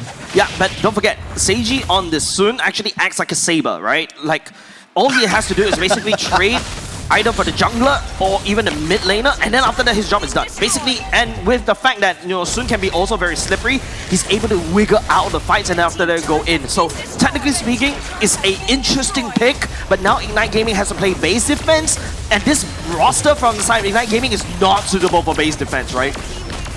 Evo's locked in. They're finding the targets on the top side. Though Yep. Gear dealing a lot of damage onto Seiji though. Oh, the clones are unable to hold. In fact, it's actually helping Gear because of the War Axe, right? He's Good absorbing items. everything now. Rapid Dude dropping down the girls' pathway. Zack tried to go for the flank right here. AOG for the side, powerful to defend and also peel. What a good AOG to zone. And now Team Evo, Mountain Shocker sent to push Ignite Gaming back. And now they have to play base defense. Evo manipulated and executing this siege in a very good way. It was a very good read by Powerful. I saw the AOG right on top of Sayla. You have Really good. Zack just to disrupt them on the back line.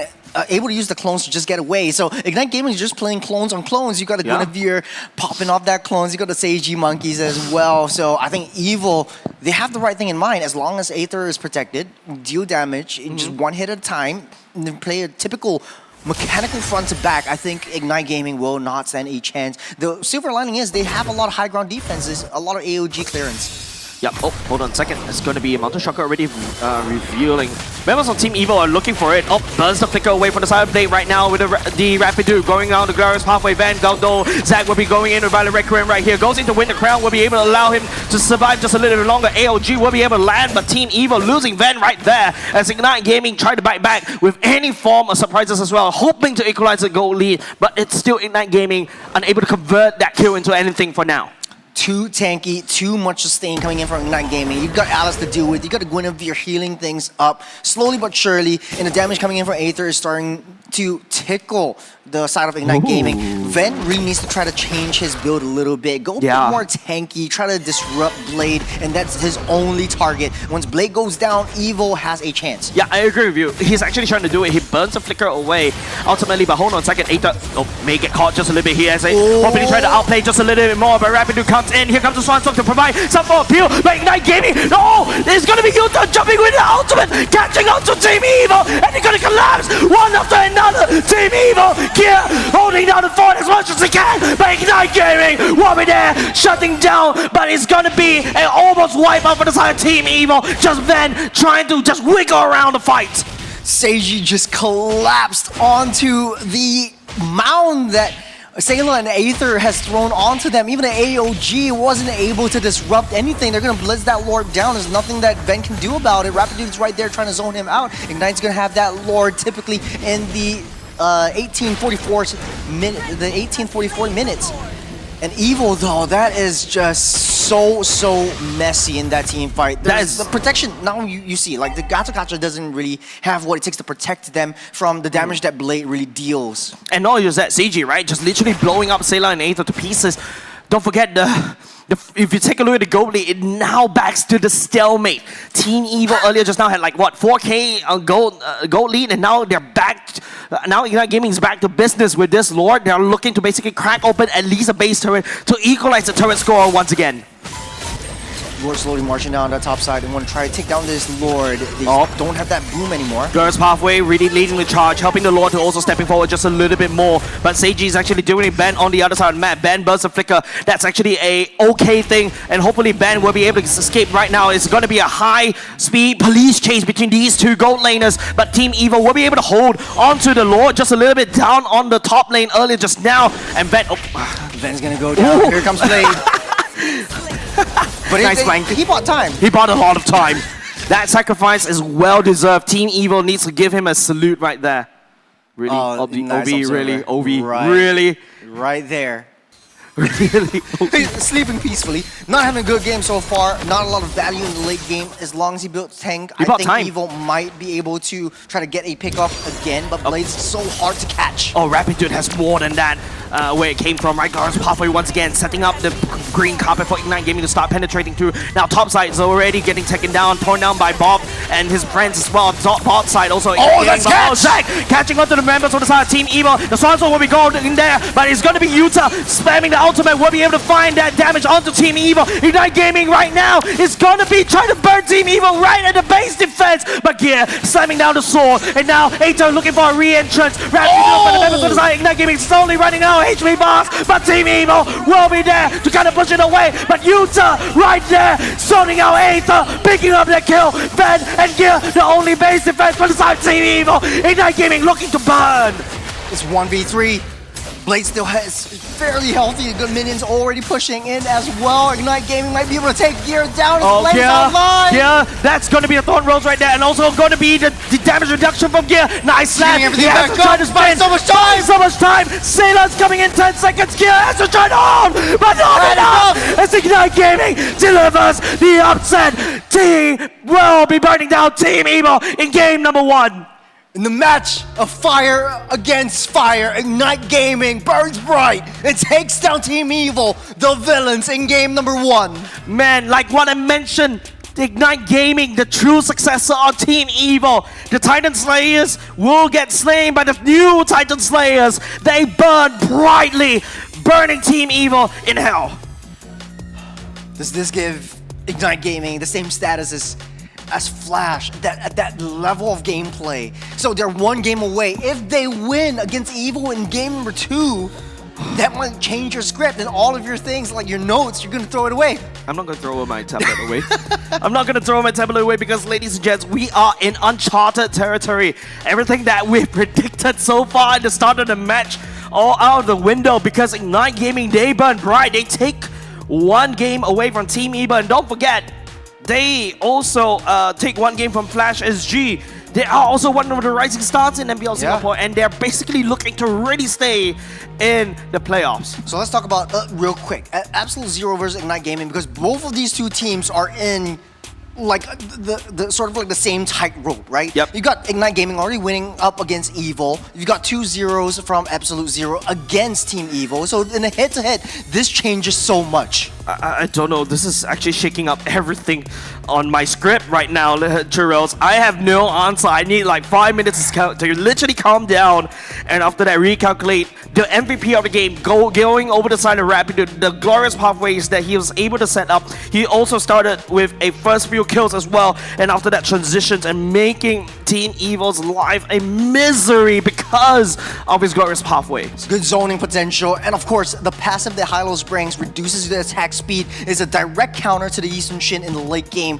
Yeah, there's not much this Yi Sun-shin can actually do since he's the only damage dealer. You can't really bank on Sayla too much because once he pops that Swan Song, you've got Seiji on the back line just popping the Petrify and taking Sayla down. Man, it's just... I wasn't expecting this, right? To the point that I literally like... Why did I say Thorn Rose? I'm actually confused, but it's just the damage from the Utah being able to stay in the fight so much because of the Throne of the Ruin as well, and Zac coming in, so many tankiness, and exactly what I was talking about in the start of the match, right? This is a roster that's really hard to deal with.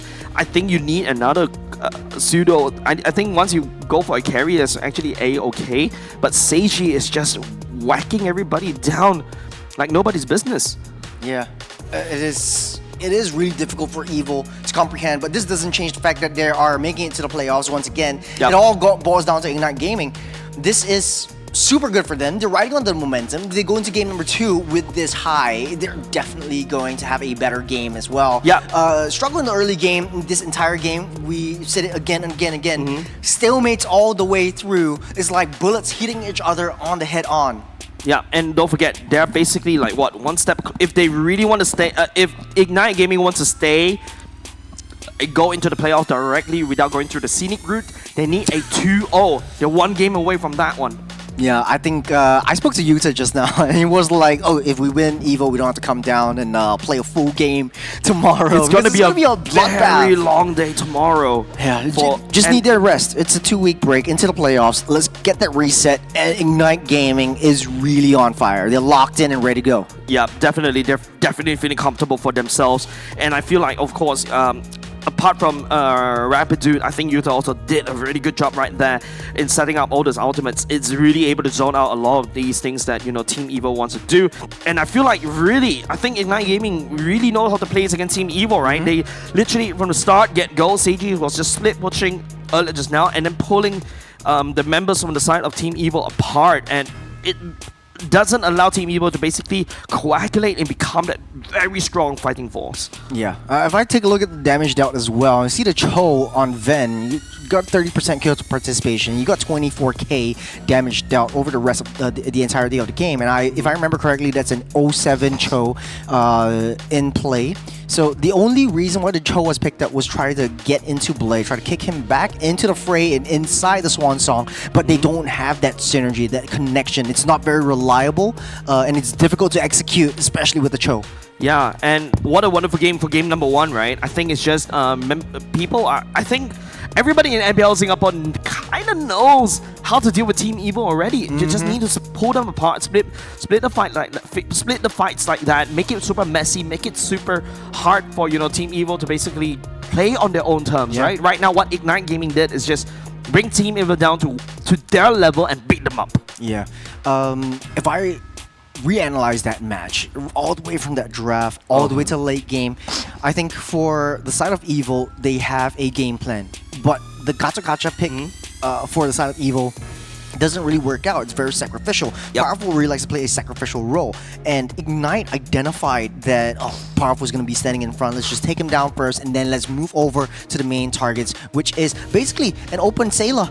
Yeah. It takes a bit of time for Odette to actually build up, especially Winter Crown. If you build Winter Crown first item before the main you sacrifice the damage, and then Yeah. Seiji can easily pummel you down with Petrify combo. Yeah, and I think it's also very hard, right? Like, if Sayla is unable to play the game at all, right? Yeah. Because there's always a looming threat of Sun basically coming towards the mech. And that's basically Seiji's MO. When he picks up the Sun, this is exactly what you have to expect. Yeah. And you can see how Powerful is kind of busy to basically deal with it. And yes, you see a very good AOG sometimes, but sometimes you also need him to set up for the team fights.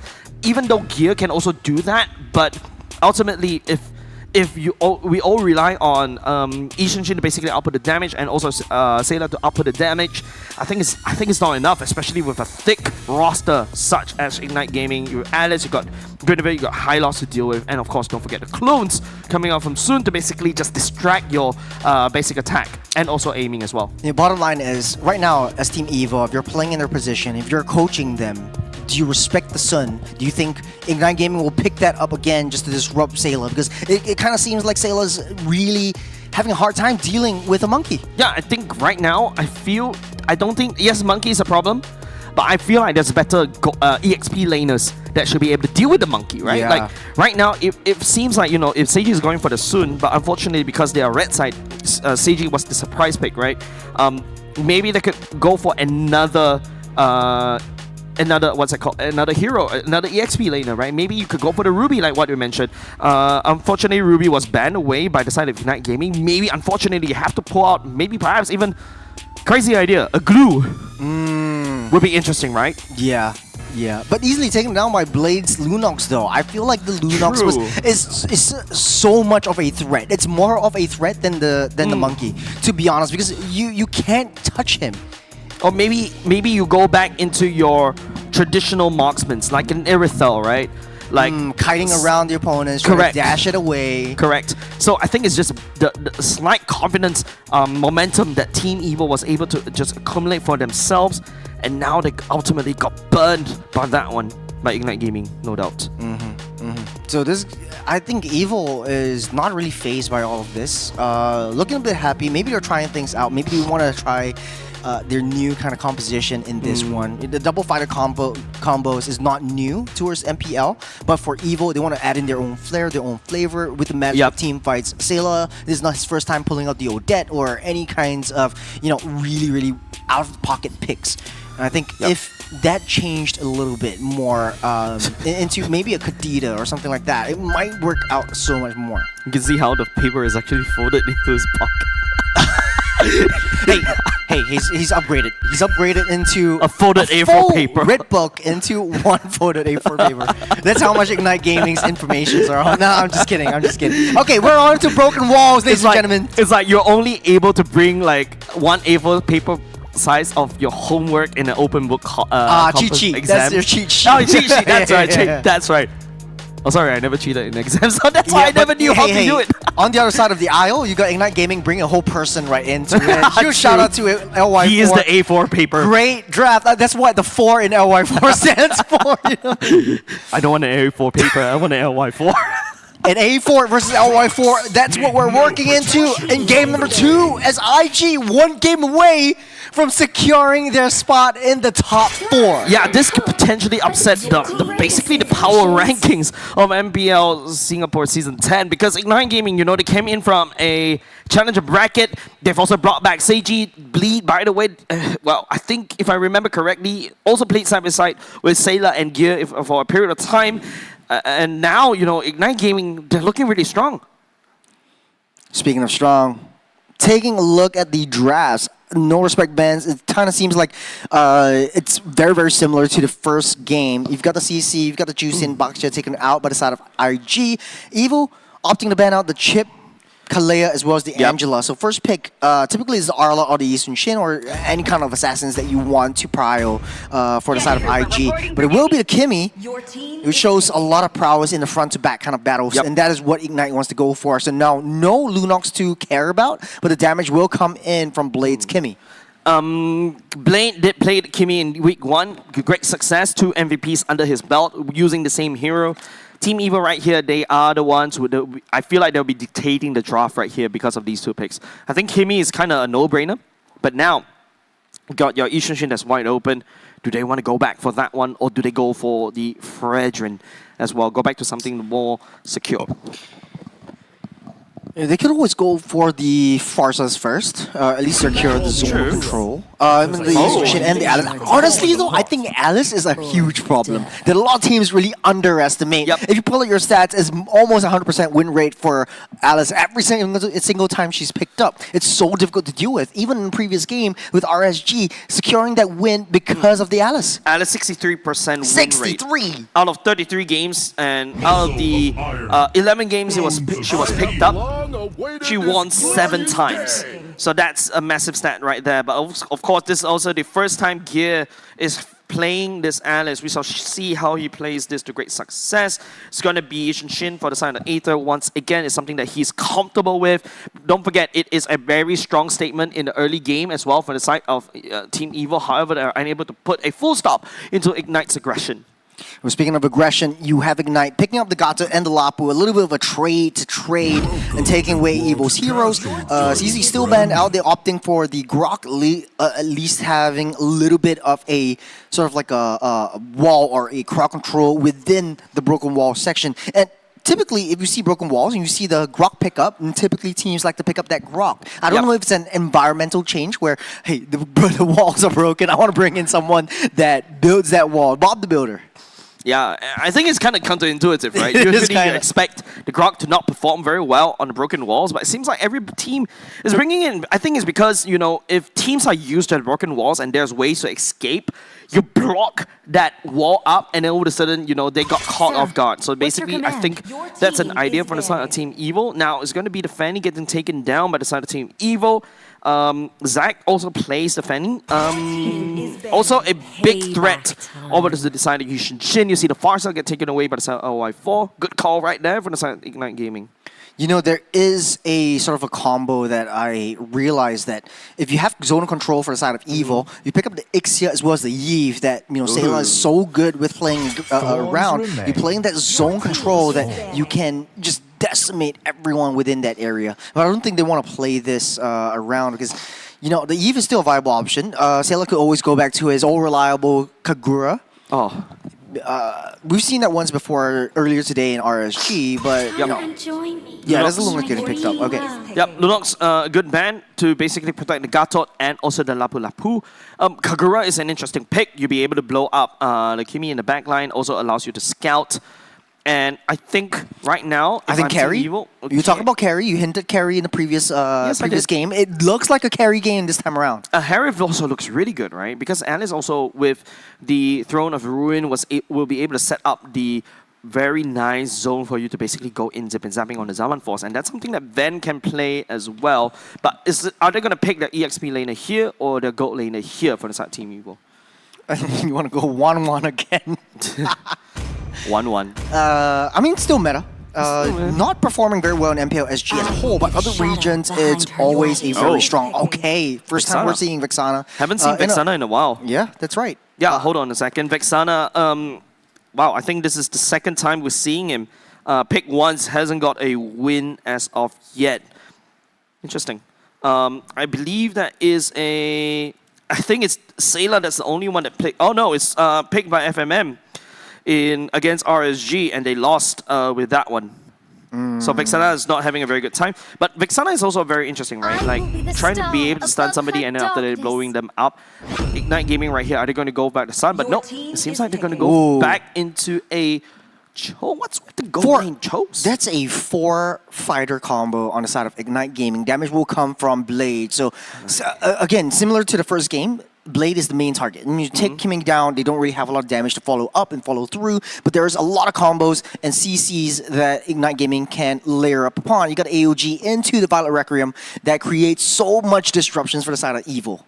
Team Evo right here, do they go for the fighter as well? There's too many fighters in this map. You want to go Ruby? It was banned out in the previous game. It works out really well. You could play pretty much a Sort of like a 1v. Yeah, it's gonna be Harif. Yeah, like what I mentioned earlier just now, it really, I think the whole team is being set up for the Harif to basically play. You've got your Eternal Guard from the side of Vexana to basically jump in and locked in.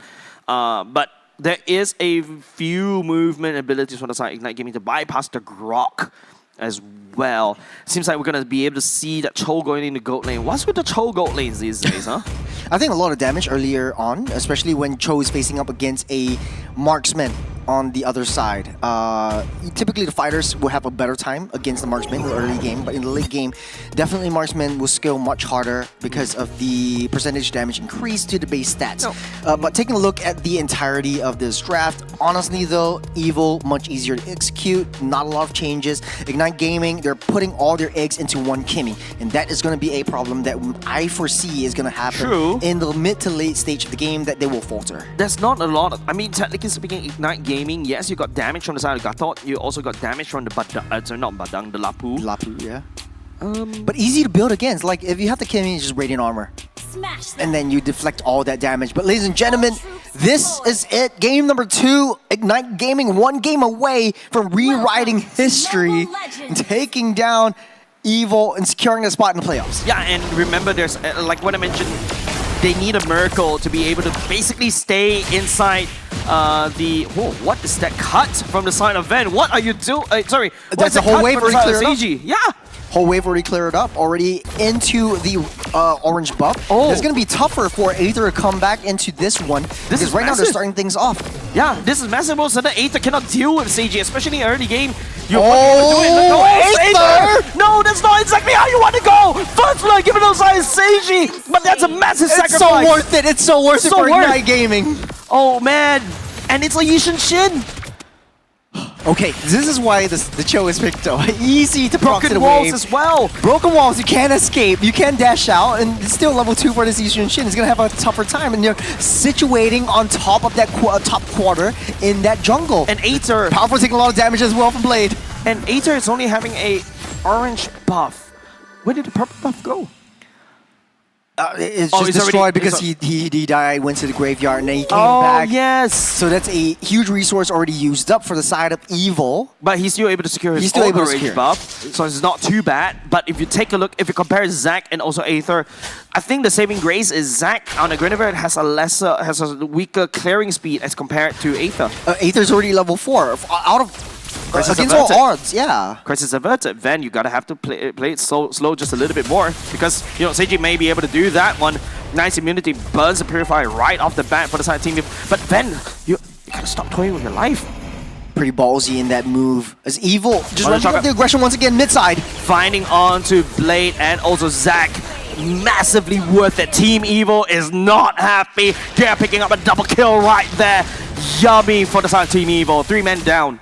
I think what happened was Sayla actually used the Terrify into 3 members. You get a Tectonic Charge down the Lord Pit as well, taking Yuta down. And on the top side, you got double backups coming in for the side of Ven. You want to get this Harith up and online as soon as you can for the side of Evil, so that you punish the aggression that Ignite Gaming actually has in the early game. It's 5-1.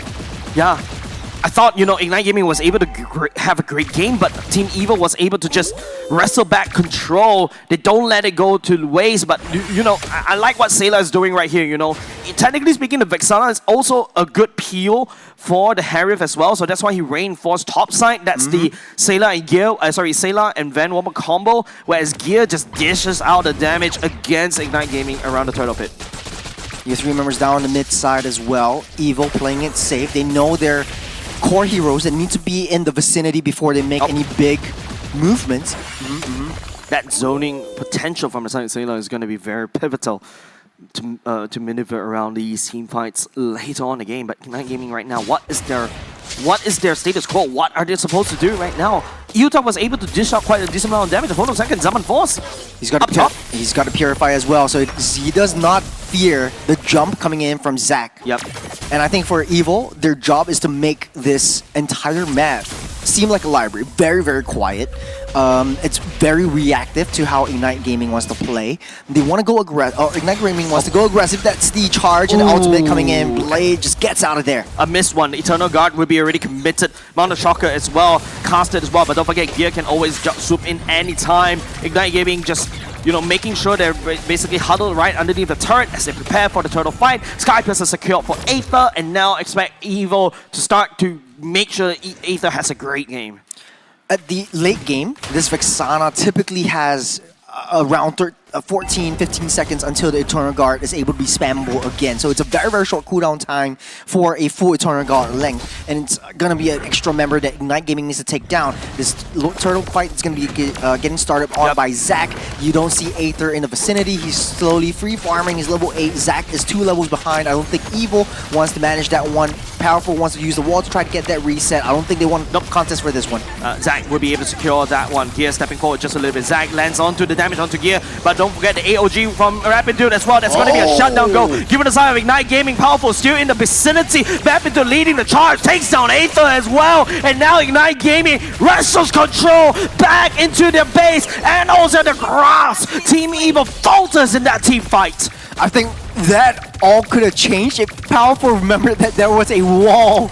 There wasn't a wall down there. The tectonic charge actually came through, but it wasn't too much. That's the kick. That's Purify onto Ben on the top side. Oh, Ben is running out of mana. He has to skedaddle away, but now Team Evo may have lost a little too much. Utah cracking open bottom lane and mid lane for the side. Team Evo is already down, and now it's just all about whether Team Evo can make sure Ben become a monster, Harry. There's a turning point, 5 minutes on the clock. Right now, Ignite Gaming has what it takes to have a full, fast rotation onto many of the onto the side lanes. But Ignite Gaming has to really grasp onto this momentum that they've built up for themselves. Blade's dealing that damage. He has that Sky Piercer. He needs to be able to find more stacks as fast as possible. Seiji's down the bottom side already. Good lane swap by the side of Ignite Gaming. You're going through with the mid-game power spike that Ignite Gaming is bringing into this game. Yeah, Seiji is just literally stunning, right? He's just showing Ben how to play that choke gold lane. He's actually able to hold against a Harif. Harif in the early game should be able to outpoke Cho because of the range difference, but Seiji is still holding on strong. As long as you neutralize the lane just a little bit, you're actually going to be a little bit better because you're not giving kills over the side of Harif, and Harif is slowed down in terms of growth, and all of a sudden Team Evo is playing on the back foot. Aether from 2 levels ahead comparing to Zac. It's now even Stevens, and it's a stalemate once again. Ignite Gaming not too far ahead. Sayla is going to be a threat in the late game once the Eternal Guard is free popped, but Ignite Gaming slowly building their defenses into all of these team fights. So as long as Ignite Gaming is able to play as 5, then Evo does not stand a chance.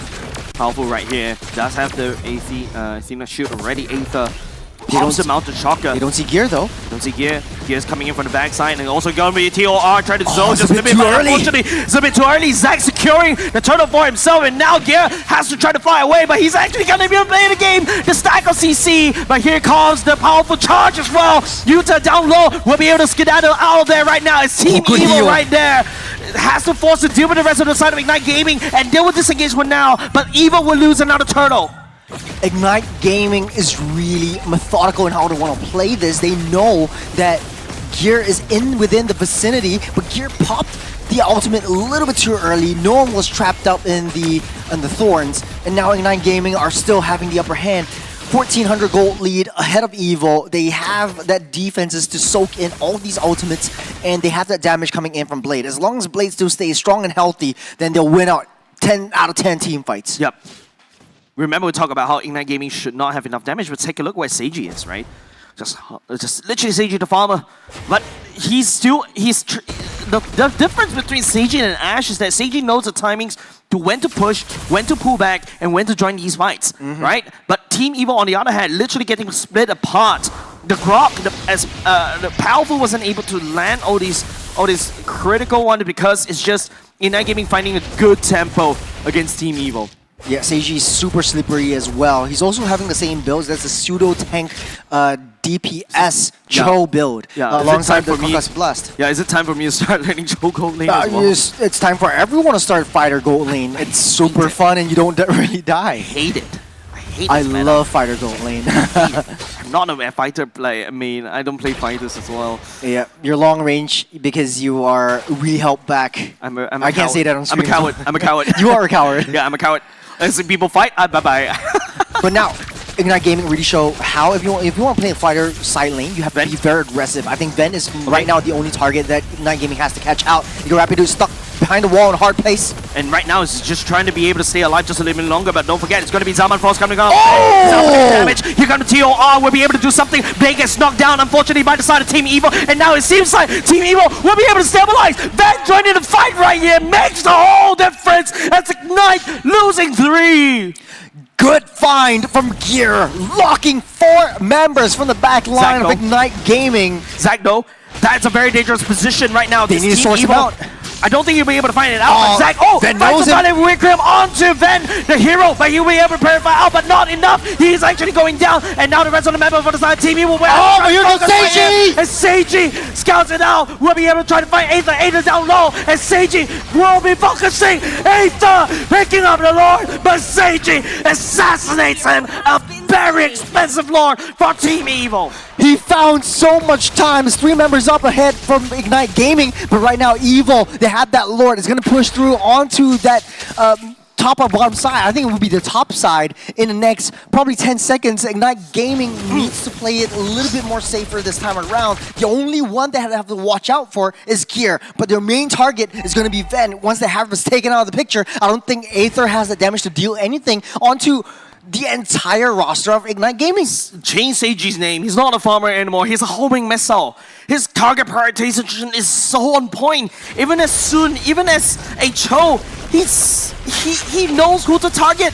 You target the jungle, especially when the Lord fight is happening. You target onto Ven because it's outputting damage. Man, this is so textbook coming outside. Ignite Gaming, bro! Oh, good read. Charge, it misses. Here comes the TOR. He also doesn't really land anymore. Sayla and Aether getting zoned out. The Lord's marching up top as well. We'll be able to crack open. Ven in the middle. AOG right there. Ven takes down Zach as Utah will be able to take down Gear. Blade is just free hitting! Well, Blade free hitting in the back line as well. And rest on the other side of Team Evil, they will lose team. Agent Seiji onto the back line. He wants to find. He's out for blood. He's homing missile, man.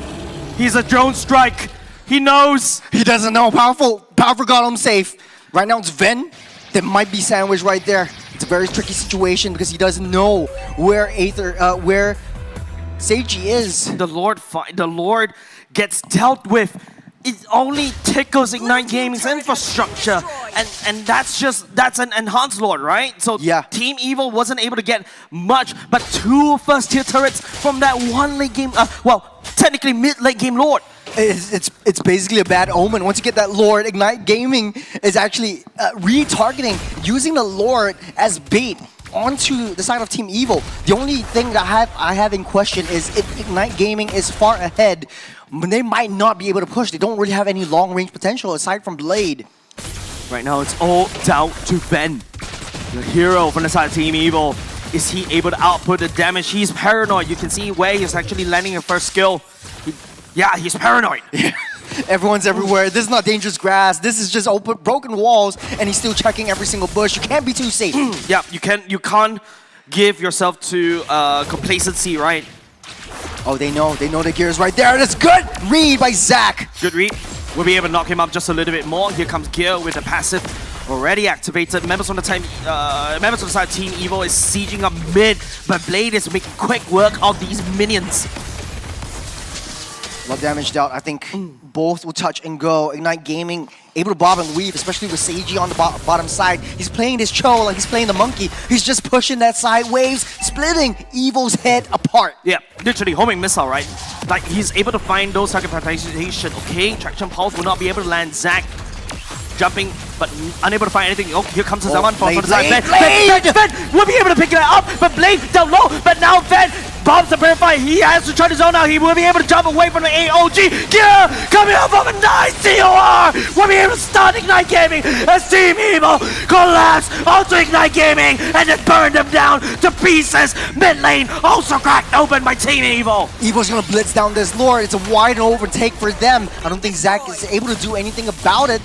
Seiji is constantly down the bottom side of the long lane, trying to push that and try to maintain that priority. As Aether does have that damage to show right now. Yep. Good find from Ven to kick things off. taking out Blade and just opening up that doors for the floodgates to come running in. Then kicked open the floodgates himself, start gunning people down like he's John Wick, but he's a Harif. He's a monster right now. He's able to pour into the damage. Blake able to immediately get just assassinated away, Churros. That is more than enough for Team Evil to earn themselves that Lord. Now Evil, again, slowing down the tempo. They know they need to protect Ven. Ven does have that damage. The only target that Ignite Gaming truly has is basically this Kimmy. And once this Kimmy is out of the picture, Evil will take down every single one of the members because they're all not really damage heroes. They're just, you know, free and wide and open. Agent AG! Unable to find on the assassination onto Aether for now. But it's good damage, right? It's good pressure. It pulls Evil away from actually the main target, which is actually the turrets. Watching for Gear. Gear's always been good in setting things up.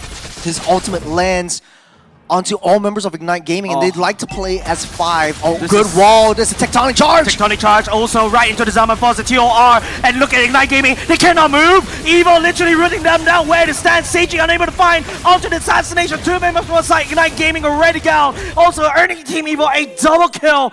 Massive fight, but not enough. As Ignite Gaming managed to defend the top side turret.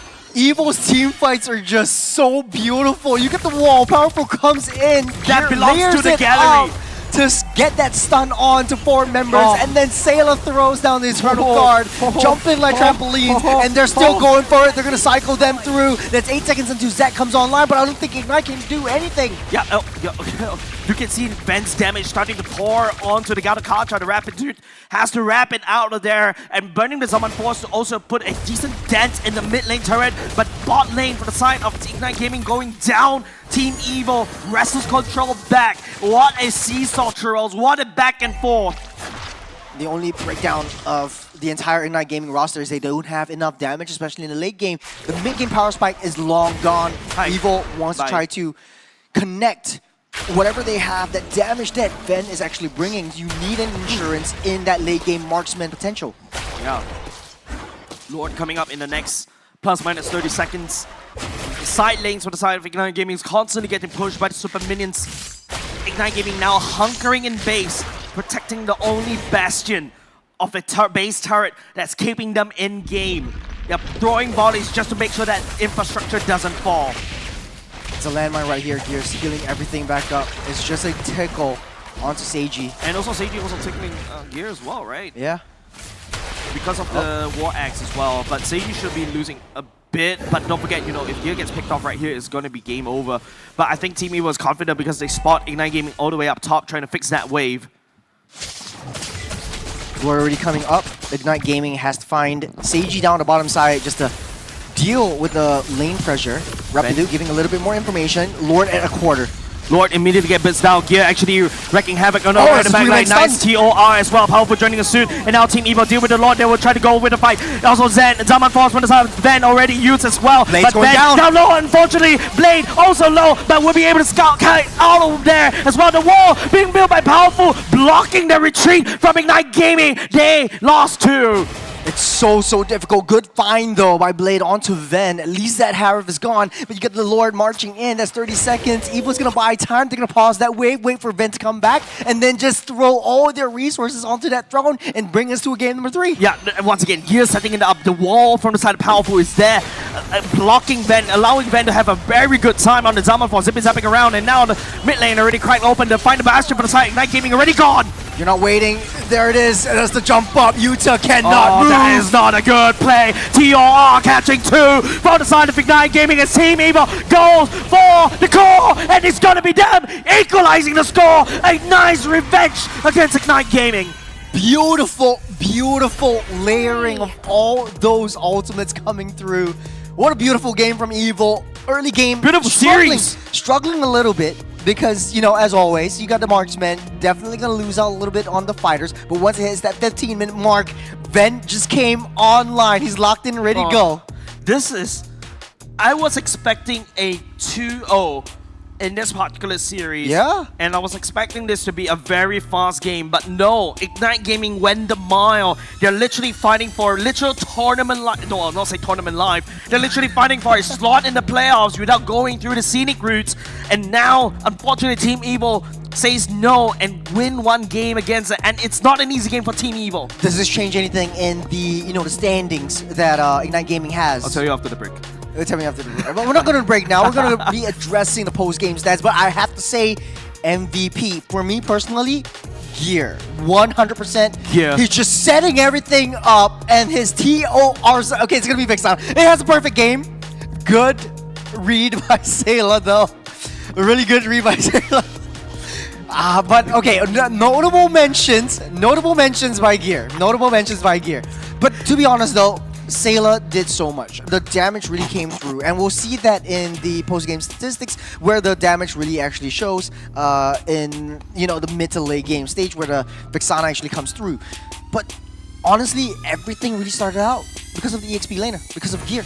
Gear goes into the back. I feel like we have the stuck that TOR. I feel like during the break we have to talk to Prod a little bit. We have to talk to Prod. We have to talk to because I feel TOR Gear was the one that sets it up, but of course you got the Vexana, the damage as well right there. We gotta have to take a look because technically speaking, I describe Sayla as a very special kind of mid laners, right?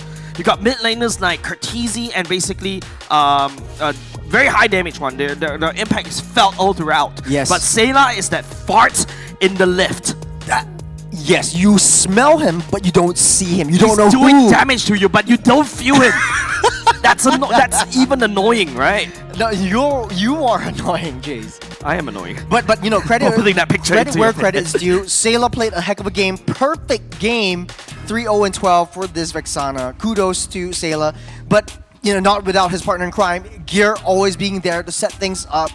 Layering in by Powerful, the sacrificial lamb of Team Evil, and then Sayla comes through with the Eternal Guard. So very, very beautiful team fights all through and through. Yeah, actually both teams did very beautifully, right? Like CG is a menace, right? Even in game 1 and game number 2, even the 6 of for the side of Evil is not safe at all. Yeah. I don't feel safe if I see Seiji on the other side. I think the only issue with Ignite Gaming's draft is that they don't have a lot of late game damage. They're banking on early game. They want to end it by 12 minutes. And once it's past 12 minutes, Evil is going to come through, especially with Ven's damage as well. Gwyn Jungle, what is your thoughts? Like, it is not really working out so well. It worked out in the previous game, game number 1, but it's like a flip of a coin, a toss of coin. It's 50-50. I would say it's not as bad as Yushin, in my opinion. I feel like Guinevere actually provides the jump as well, and also that lockdown actually helps to set up the turtle for themselves. Take a look at the damage right here. I'm looking at Sayla. Doesn't really deal that much damage, which is shocking to me because Evil feels like it's dealing so much damage to a pure tank team apart from Blade. Like, you're facing up against all the tanks, and the damage that you do should be skyrocketed to infinity and beyond. But Ignite Gaming just soaking up all of these damage coming in. Even Blade alone, we said the issue with this draft only is just Blade dealing that damage. It's 55k damage on 66.7% kill participation. Yuta actually deals more damage than this Kimmy. So you're banking on either two heroes, and Lapu Lapu is basically, you have a timer. You pop your Bravest Fighter, and once that Bravest Fighter ends, you don't really have that damage to deal and follow up. You have the heals you have to sustain, but you need that follow-up damage from Blade, and I think that Kimmy shouldn't be the answer. Yeah, and I think if you talk about the level of competition in MPL Singapore, we've been stuck with 3 games. Yeah. Almost every week. It's making us go overtime. The production agrees. Yeah. Yeah, I talked to Powerful before this, like, hey, give me a 2-0 easy. Nah, I'm just kidding. But like, hey, this really goes to show. Yeah. Teams are growing, teams are learning. Each other. Evo has that A4 paper. Ignite Gaming has LY4. A human. Well, a human computer. A human computer. But it's LY4 GPT. Yeah, but it's really refreshing to see LY4 back. But I feel like, if these teams are going to push us the mile, we're definitely going to have to take a short break because that is something of a seesaw of emotions between these 2 teams, right? Ignite Gaming and Team Evo literally going the mile. And yeah, I think we need a break. We do. Heroes. We do. Let's just jump to break. We'll see you in a bit.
Welcome to Double 11!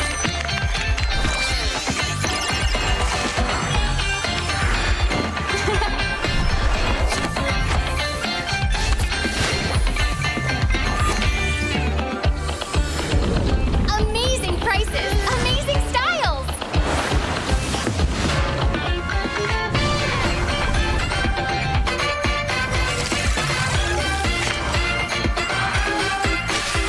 Win big in Mega Draw!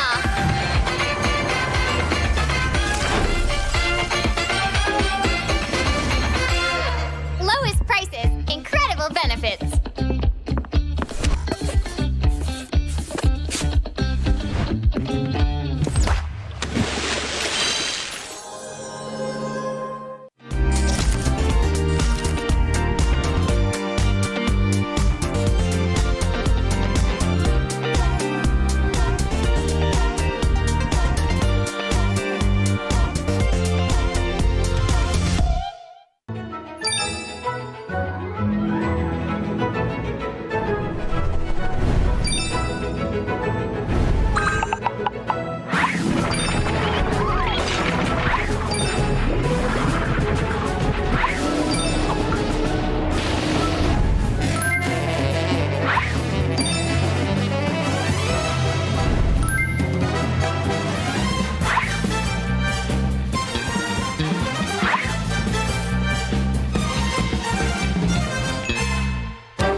to Double 11.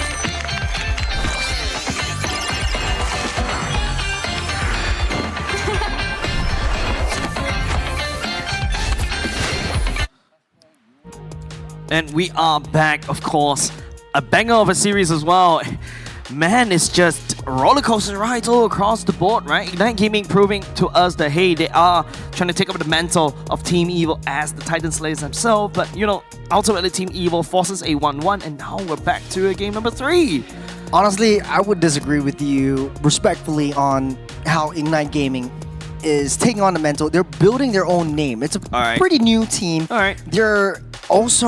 They're similar to Evil, but they're a sort of like a brand new kind of flavor they're bringing in. If Team Evil is like Mala, then Ignite is dang, I can't think of a metaphor. I don't know. You built yourself up. What's spicy?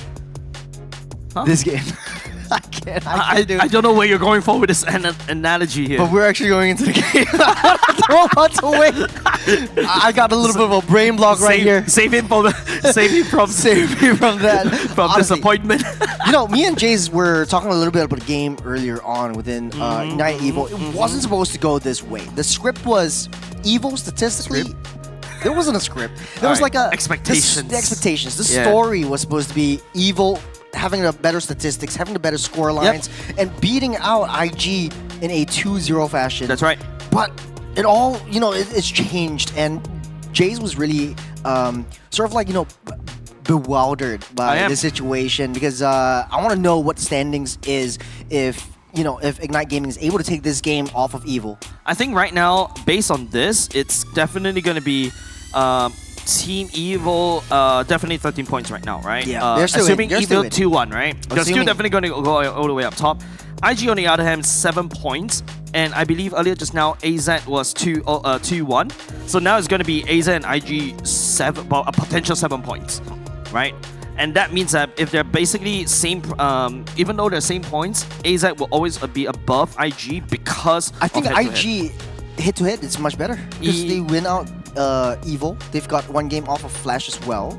Well, technically speaking, Absolute Zero won against Ignite Gaming in the 2-0 fashion. So that's why AZ takes precedence. Okay. So head-to-head on their own teams first. Correct. AZ always higher if they equalize the score line. So this means that if IG doesn't want to wake up early tomorrow and play the whole game... No, I think that's it. That's it. No. Oh, wait. No, it can't be. They can. So if they get a 2-1 against Team Evil, there will be 8 points. Then yes, they will be able to be above Absolute Zero. Gotcha. So the TLDR, IG just has to win Evil this game, and this is their last chance. This is their last shot at redemption. Ignite Gaming has LY4, Evil has the A4s. LY4 looked again. LY4 looking like the final boss right there. Just take a look. No headsets on, and he's like, yeah. He's calm. No, he's calm. He's calm. Calm. Exactly. Capital K. An A4 paper. Clean slate. Too. Yeah, he's just right now. He's just really in the zone right now. I don't know. If I was IG's players, and I go back to the drawing board, and after this game, this series, I'm gonna go back. I'm gonna get a punneling by LY4. Look at how angry he is. Like, man, what is this? What is this Rapidu doing? What is this? But Rapidu doing? But Rapidu good game. But look at Rapidu and Seiji. They're like literally talking about what they're gonna have for. He reminds me of this, dinner. like, you know, your secondary school teacher, or high school teacher, and is like, I'm disappointed. Don't close your eyes now, LY4. It's like, oh man, I really don't want to wake up early tomorrow. I don't want to play a full game. Then win this one. Is it not? Is it? Okay, it's actually a tall order. It is a tall order. Especially for Ignite to go up against Team Evil. Of course, Team Evil, you know, the perfect regular season run is here. But if that gets denied by Ignite Gaming, man, that feels good for Ignite Gaming. All right, it's never good if your fates are in the hands of another person or another team. Yep. Especially for AZ, you don't want this to happen. You don't want to be in the position where you're on the losing end. Speaking of which, we are going back again to Expanding Rivers. Expanding Rivers once again. Both of us love this map. I love this map. Much faster, higher rotations. It's a love-hate relationship. Yeah, but this game, this series, is basically Dangerous Grass, Broken Walls, and Expanding Rivers. We have a taste of all three valuable map changes I've honestly, personally, just never liked Flying Cloud. What about you? I mean, gets me back to lane faster. I guess that's it. Gold laner things, I guess. I guess. I like to farm. Yep. I'm like But Seiji. like we all know, this doesn't really affect the draft that much. I still feel like Alice should be respected for either side. I mean, no. I mean, obviously. High contest for both teams. It is. Both Yeah. teams can use that to great success. I'm expecting Team Evil to snap pick that up if Ignite doesn't go for the ban on Angela. Yeah, Arlott is open. CC is already banned out. No, okay, so typical bans all across the board. This is the first game that we won't see a Kimmy. So the Jusins, the Farsas might be able to come up again. Evil goes back to basics. Eric picking up the Yi Sun-shin once again. There's 3 games on Yi Sun-shin for Aether. I think he's like this hero. He's going for it. That's the Alice and the Lunox pick once again for Ignite Isn't Gaming. this game number 1 once again? If that is a Gatot and a Lapu, then it is game number 1 draft. Yeah, but I feel like taking learnings from Team Evil in game number 1, I feel like the fighter's side lane shouldn't. It's not a good idea anymore. If Van is not comfortable with it, I think evidently there. But you need more shred to deal with the Alice, right? I mean, Team Evil was able to deal with the Alice quite well in the past few weeks.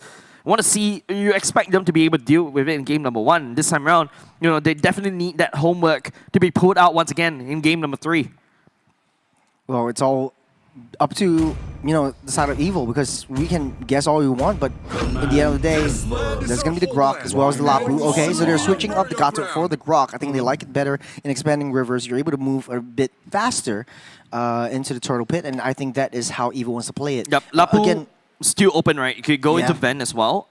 Gear can also pick that up as well. But I feel like right now you really need more shred, more damage to deal with the Alice. typically that's a Guinevere slot if IG wants to pick that up once again. Lancelot is open. Lancelot's open. I feel like the Guinevere is coming through once again. Yeah, it worked out pretty well in the previous game. Yeah, definitely. Zach, if I'm not mistaken, he has better success playing as a tank jungler. In fact, he's played Fredrin, Guinevere, Baxia as well, and they're all high percentage. Lancelot is a 100, it's a 50% as well. Pick twice, win one time as well, but now it's going to be Rapid Dude's high loss being selected for the side of Ignite Gaming. This pick is basically a direct counter towards this Yi Sun-shin. Because once you put yourself in that position, if Evil doesn't play a secondary marksman or secondary damage dealer in the form of a gold laner, then IG is going to have a better time. In the late game, Yi Sun-shin is going to be a non-factor just because of the high losses passive. So I like that pick up just directly from Ignite Gaming. Going on to the second phase of the bans, you get the Harith getting picked off by the side of Ignite Gaming. Evil might look to ban out the marksman as well. I think Carry is definitely going to go. Carry's into the definitely ban. going to go. Yeah. Or unless IG might want to go for that themselves. That means that, we'll what's see your the command? bans coming Your up from the side of team is banning. LY4. You see the Fanny getting taken away from the side of Team Evil. Expect maybe, I presume, the Lancelot as well. That's exactly what Team Evil banned in game number 2.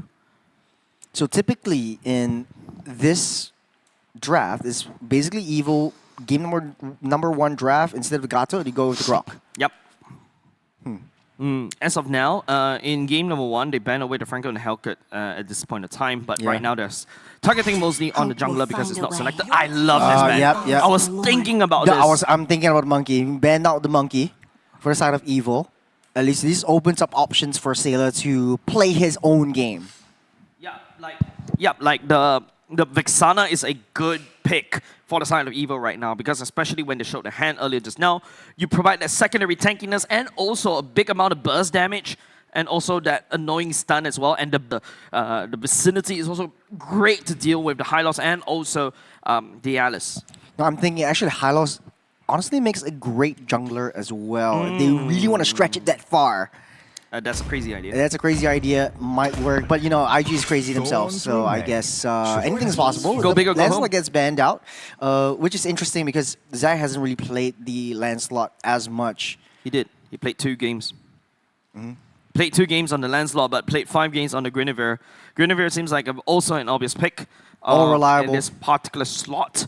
but maybe they can go for the carry to counter pick IG away, Evil away, or they can also go back to the Sun to basically counter against all the squishy from the side Team Evil. I think going in for yeah, Guinevere is safe. That's a safe Guinevere pick. So 3 games of Guinevere versus Yixin in the jungle. Now it's going to be the mid lane. The Odette was selected in game number 1. And the Cho. I'm not a big fan of the Cho. I'm not a big fan of Cho. The Odette is okay. I was also thinking maybe Farsa looks very dangerous right here, right? Hylos gain access to the Farsa very easily. But you're susceptible to a Sun. And we've seen that IG likes to pick the Sun last pick. Yep, Juicin is also really good for the side Team Evil, right? Like Hylos also want to dive towards you. You also got some form of peel with the ultimate. Oh, Juicin already got banned by the side IG. Man, they're one step ahead of me. It's either the Farsa or the Odette once again. I don't want Ven to pick up the Cho. Not a big fan of Farsa. You don't have any disruptors though. Only maybe the Alice to get into the back line. That's going to be Kagura and carry. Right. Okay. All right. There's a little bit of slight changes right there. A little bit more comfortable for Ven to play the range game instead of going for the slippery slope with the Cho. Yeah, it's going to be a Sailor back on this Kagura against this kind of thick roster from the side of IG.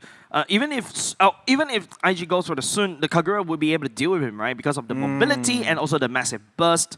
You got CC immunity from the dashes as well. Right. So it's not too bad of a pick. And now with carry to top on top of that, Team Evil would definitely have to play kiting.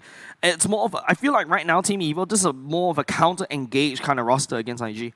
I do agree. Just play into the late game, wait till you get the Trinity as well as the Malefic Gun for the side of carry, and IG will just melt everything down. So we're going back to basics. Granger's getting picked up here instead of the Sun. So nothing crazy because this is tournament lives at stake and IG doesn't want to wake up early tomorrow. Yeah, definitely, right? Like, I feel like the Granger is something that we're back to something that we're more comfortable with. We've seen this before. Seiji, especially on the Granger, if they are able to kind of lock down and burst down the Kagura or the Ishin Shin very quickly, I think that would be a lot easier to basically lock in, right? Basically output the damage. Yeah, I think there's some little bit of a technical. Hopefully not. Yep, should be able to get hop in the game is a very easy fix. But I mean, like, let's talk about the roster right here, right? And right now, we're looking at the balance in a sense, right? Carry going up against a Granger. In the early game, Carry is going to suffer a little bit. But he's able to wave clear very easily, right? Just throw out one skill, with the first skill, yes. With the first skill tap, I think alongside that, you've got the Kagura, who is very, very sneaky in terms of team fights. So you got single target damage as well as AoE insurance from the mid side as well. Typically in the late game, you would pair up Grok alongside the Kagura as well as the carry. So that's going to be quite a bit of damage from the side of Evil. So it's pretty much a mirror of RSG's game plan in game number 2 earlier on where they picked up the Kaja instead. Yep, we're going to be loading into game very soon. Here's a quick recap on the roster that they've selected. Team Evil, a lot more offense this time around. Don't forget the gear on the Lapu Lapu can really slap a lot of damage against Ignite Gaming, especially for the Granger and also Lunox has to be a little bit careful. There's also the potential Kagura on to execute to basically just snipe down, assassinate one person, and then after that, bunkers out of there. Oh, that's going to be a very scary Sailor. I'm going to have my eyes on him, but all in all, honestly though, I feel like Ignite Gaming's draft is so much easier to execute just because they have the Alice right there.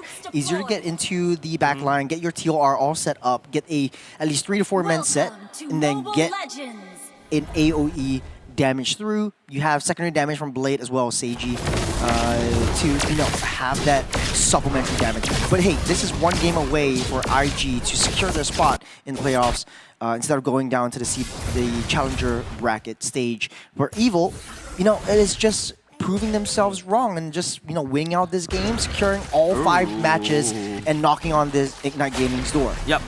Yeah, it's gonna. I feel like Yea's not gonna have a very good time against the Alice in the top lane, right? Because the Alice is gonna more than happy to just heal everything up, especially when you're trying to do damage, especially when you're melee range, right?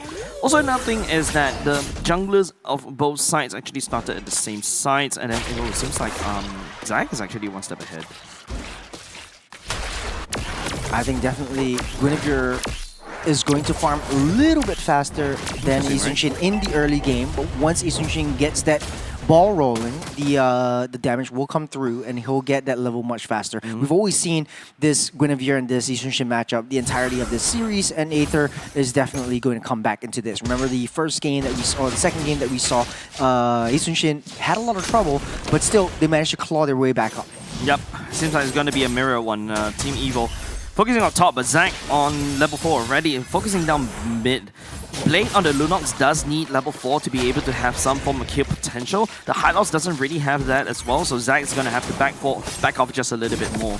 Oh, fast rotation. Zac gets knocked into the wall. Nice slap onto Zac onto the wall, but unable to complete that kill. Turtle is going to be spawning very, very soon, leading the charge. Of course, here comes Expanding Rivers. Van is also doing quite a decent job against AG and down bot. Yeah, bottom side's going to be a stalemate for a little while, maybe until the 5 minutes, until the first rotations actually come through for both the gold laners. Turtle at a half. Yep, Gear does go into Ravens Warrior already. Blade also going in suit. Zac secures the turtle for himself. Gear jumps in all the way, try to zone out, and goes halfway from the side of Rapidude, slowing down the members. Here comes the TOR. Zac picks up first blood against Powerful. Nice little rotation from Seiji, trying to take down that mid-side gold as well. And quickly rotating down to the bottom side. This is the power of Expanding Rivers. You get the gold laners just farming up much faster than you originally think. You also have the Granger that has very, very decent wave clear. You can also leave your jungle wide open for Granger to take in a little bit more of that gold resource to get that early game scale up. But in the early game, there's a lot of damage from Blade. Damage coming up from Blade. That's going to be Aether going down. That's not exactly ideal, especially when the usually is looking to snowball. And now it's just a snowflake. Evil's definitely going to struggle a little bit because of the early game damage that Seiji actually brings. Nice flicker out and away as Gear jumps in with the bravest fighter. But then again, to finish my point, it was just Rapidude just slowly pushing in and soaking up all that damage. Early game, Evil definitely going to struggle. They need to bank on Aether. I will also say that they can also wait for... Oh, hold on a second. Sailor trying to base bust Blade down. Pops the Brilliance right on time. Will be able to snuck out of there. Everything that Team Evo is trying to do is actually going to waste. Man, Evil is, I think, a bit more reactive in this game compared to Ignite Gaming. Ignite Gaming are looking for resources. They're looking for intelligence. We see how Zac and Seiji are actually playing. They're ramping up that tempo. They're moving much faster and making full use of the Expanding Rivers once it comes online, typically 10 seconds before the turtle spawns up. And I think Seiji does have his core items already. He's got the Hunter Strike. Ben is a little bit far behind, but Granger, it's easier for him to get his items, get his gold, to get his core power spikes coming in. You're not seeing a lot of gangs coming out from Mountain Shocker. Ven goes in ultimate. Ooh, some shred onto Seiji right there. Pushes him away. I feel like Ven is not interested in going into any form of turtle fights right here. But, the Mountain Shocker earlier just now from the side of Team Evo, I want to see Aether using it even more aggressively, right? Yeah. I don't think top side is a good lane to gang for the side of Team Evo. Should focus mostly on making sure, Seiji doesn't have a great game and Ven also have a great game for himself. Typically, though, I think for Ignite Gaming, it's making use of the Alice, trying to go into the backline, trying to disrupt all these fights, and it's easier for Ignite Gaming to set things up, especially with the Hylos. At least you have that zone potential, and Evil really needs to find Sailor, or have Sailor find an opportunity onto Blade or Seiji. I think that's going to be a tall order for Evil. What a cowboy Mexican standoff right here in the turtle. This is only just a second turtle, not even a Lord. And both these two teams are not going to step forward because I think right now, Ignite knows if they play their engagement wrong, they're just going to get picked off easily because don't forget, there's so many disengagement to prototype Team Evil. Turtle gonna get started on by Zac. He's already in position. Ven is around the corner as well. Rapidude goes into the Glorious Pathway. Nice TOR to slow down Aether as well. The Mountain Shocker will be used onto Yuta as well. It's also going to be Blade sacrificing himself. Sailor will be able to pick up that kill. Gear Blends and Flicker will be able to get out of there, but Ignite Gaming takes the turtle away. Great zoning coming in from Yuta. Ven went down as well, so there's a gold laner advantage for Ignite Gaming. They're going to take control of that bottom T1. But all in all, Yuta with the Alice once again. He went down, used that flicker out of nowhere, just stunning Aether from getting close to that turtle. And this is how they're getting on board. It's 2,000 gold ahead from Ignite Gaming. And let me tell you, it's just this Alice is just doing so much work. Yep, Alice is... It's a raid boss on itself, right? The only way to deal with the Alice is to make sure that Ven comes online quickly. Now, Seiji has his own Sky Piercer himself. Yeah, he's actually trying to go for that one. a 1v2 right there, but it's going to be Zach decided to bunker out right there. Bravest He's just Warrior gonna from be the side. safe. Gear Look, versus Utah. Utah can always first skill all the way out, but don't forget Zach! good jump! Oh, Gear! No, that's not how you want to go down! Great bait from Utah, just soaking all that damage. I know that nothing's gonna happen to Utah. Once that Bravest Fighter goes down, blades around the corner, just jumps right in with the Ruby DD combo as well. That's going to be a trade in terms of the turrets right here. Ignite Gaming and Team Evo going back to Macro Jackson instead. However, let's take a look at the item builds. You got a Sky Piercer already built up by Seiji, so slowly but surely this range is going to come online sooner rather than later. As Team Evo, though, struggling to find their footing on that Holy Trinity, and my eyes are all on Ven. It's going to be difficult for him to fight his way through until at least maybe the 12-15 minute mark, and then Evo's just going to pummel and melt everyone down. So they're going to give space over to Ven, and I think that is the core. Yeah. Oh, getting some chip damage from the side of Blade already. Does have the Darkening ready to rumble. Bravest Warrior from the side of Gear is just the sword doesn't connect for now. One big ultimate's already gone, but Gear is getting chipped down by Seiji. And Seiji also has late game potential. The longer this game goes, the more minions he kills, the more his stack grows, and he's just freely shooting on these bullets after another. And for Yuta, though, my eyes are all on him. I think on the early game, he's been getting nice setups. Evo's already ditching these turtles and the neutral objectives. Ignite Gaming just taking control of all of that. As long as they're able to maintain this gold lead and maintain their side waves, they might have a better chance. Evo does have, side lane pressure and side lane insurance in the form of this Yisun Shin.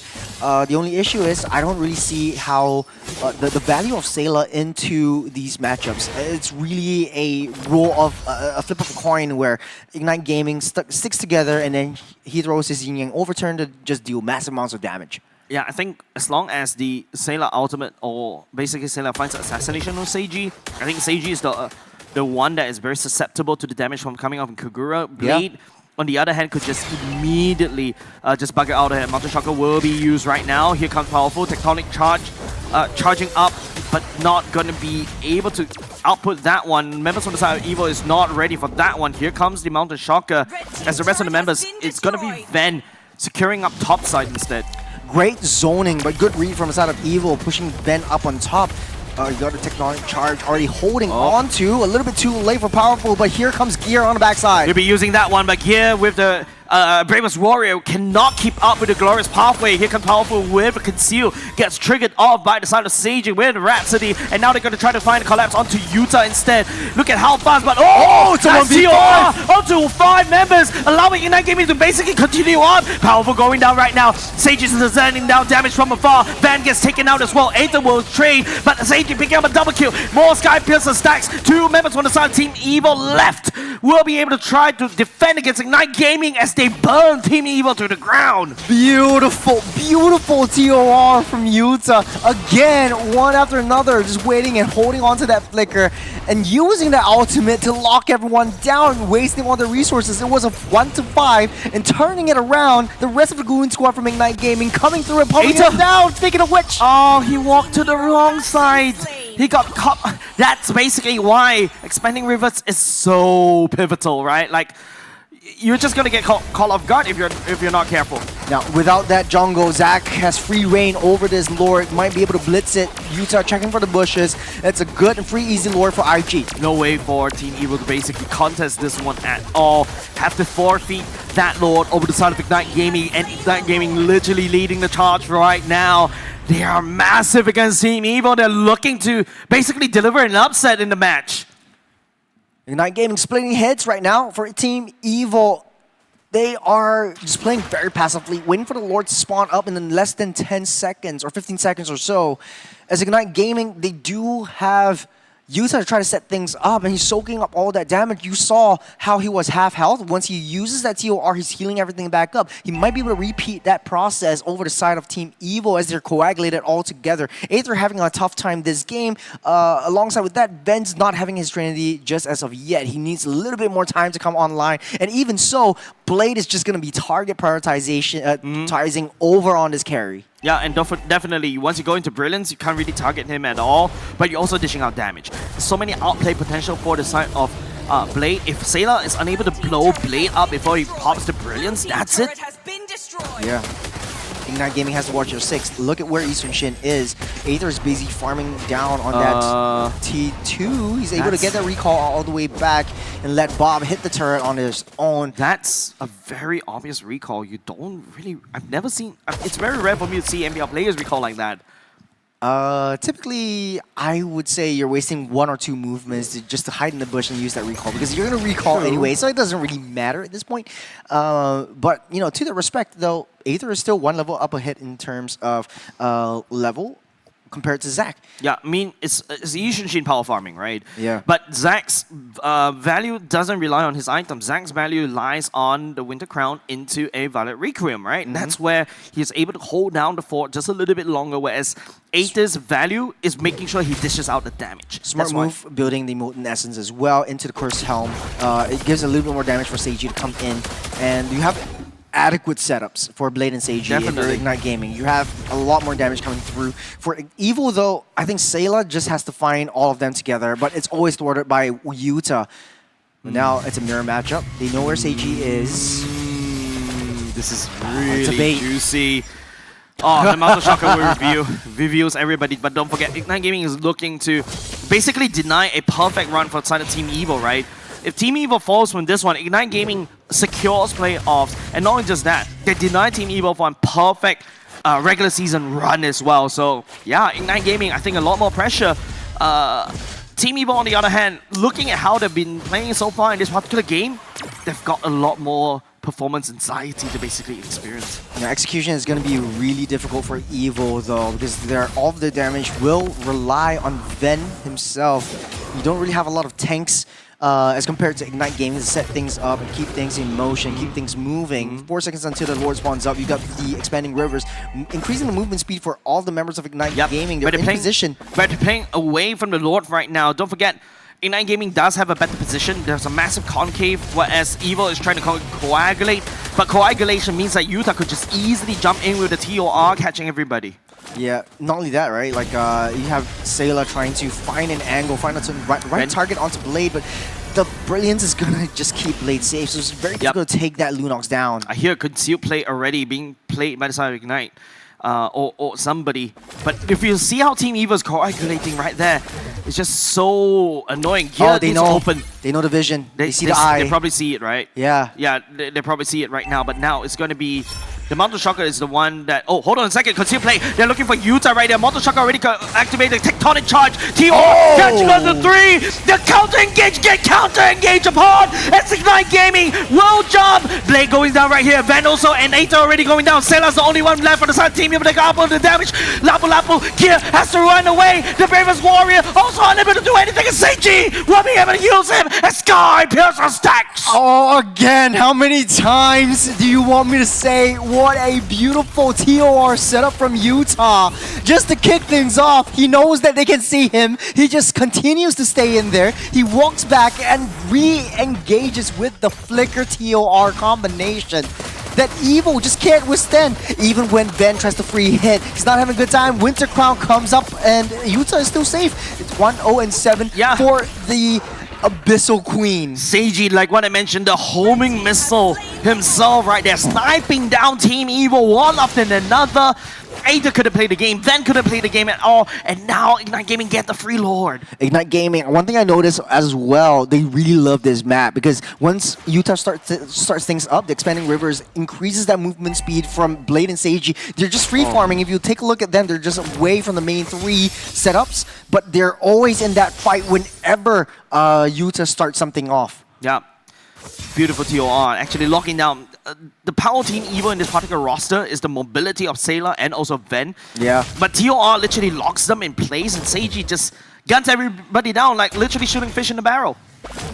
The all 3 lanes already pushing in. The 2 player already from the side, Rapid Dude, pushing Team Evil away. They don't really need the Gora's pathway because they've already cracked open mid, and that's going to be a weakness point for the side of Team Evil as Ignite Gaming 6.7k gold lead. They're leading the charge. Ignite Gaming is kind of disciplined in this front. They know that they don't want to engage underneath the turret. They want to take down these T3s and wait for Evil to come out because they're fighting much better if they go into the jungle. You have a lot more resources. You have a lot of free play to play with. Ben is working on the Lord, and this is time for Ignite Gaming to shine. Gora's pathway, but the wall will block but it's powerful to basically deny the engage. But Ignite Gaming did a lot of chip damage onto the core itself and also the turret. But hold on a second. Continue play, looking to catch any form of stragglers as they try to back off, but they would not be able to find anything at all. Sailor just doing Sailor things. Once they get close, you got the Yin Yang overturn just to push every one of Ignite Gaming back. Rapidude soaking up all of that damage. Quite a bit. Zach, Valerie Recon will not be able to land, but once again, the TOR, it finds Evil and Blade, a double kill. Ignite Gaming, overwhelming force, overwhelming CCs against Team Evil. Gear, the sword will not slow. Aether on the run, on the Mountain Shocker as well. Ignite Gaming looking to deny a perfect run, and they've done it. They secured playoffs for themselves. The fire burns brighter for Ignite Gaming as they take down the villains and securing their spot in the playoffs, in the top 4. Wait. Yes, they secured playoffs, right? 7 points against AZ. AZ 6 points. 7 points. Hold on. I am very confused right now. I need the break. Oh man, oh man. Boy, oh boy. Ignite Gaming, just against all odds. I think personally, I would have to say, I'm gonna talk to you. Wait, I'm confused. I'm confused right now. I need. You don't have to do your math. I cannot do math. I cannot do math. Wait for the I think graphic come up on screen. But because hold on a second, I was so excited for it because this one, Team Evil getting denied that one. Yeah. Evil got 13 points. Sorry, my bad. Ignite 13 points. IG 7 points. AZ got 2-1. 7 points as well. But man, it's so close yet so far for the side of Ignite Gaming. Yeah. But of course, we wait for the final results. We wait for the final results. Yeah, I wait for the final results. I'm not gonna call it too early. I'm so sorry about that. But man, I was so excited because Ignite Gaming literally, I was rooting for them, right? Utah on that Alice. I've been watching this kid as well, and Zach as well, you know, been stomping on community team.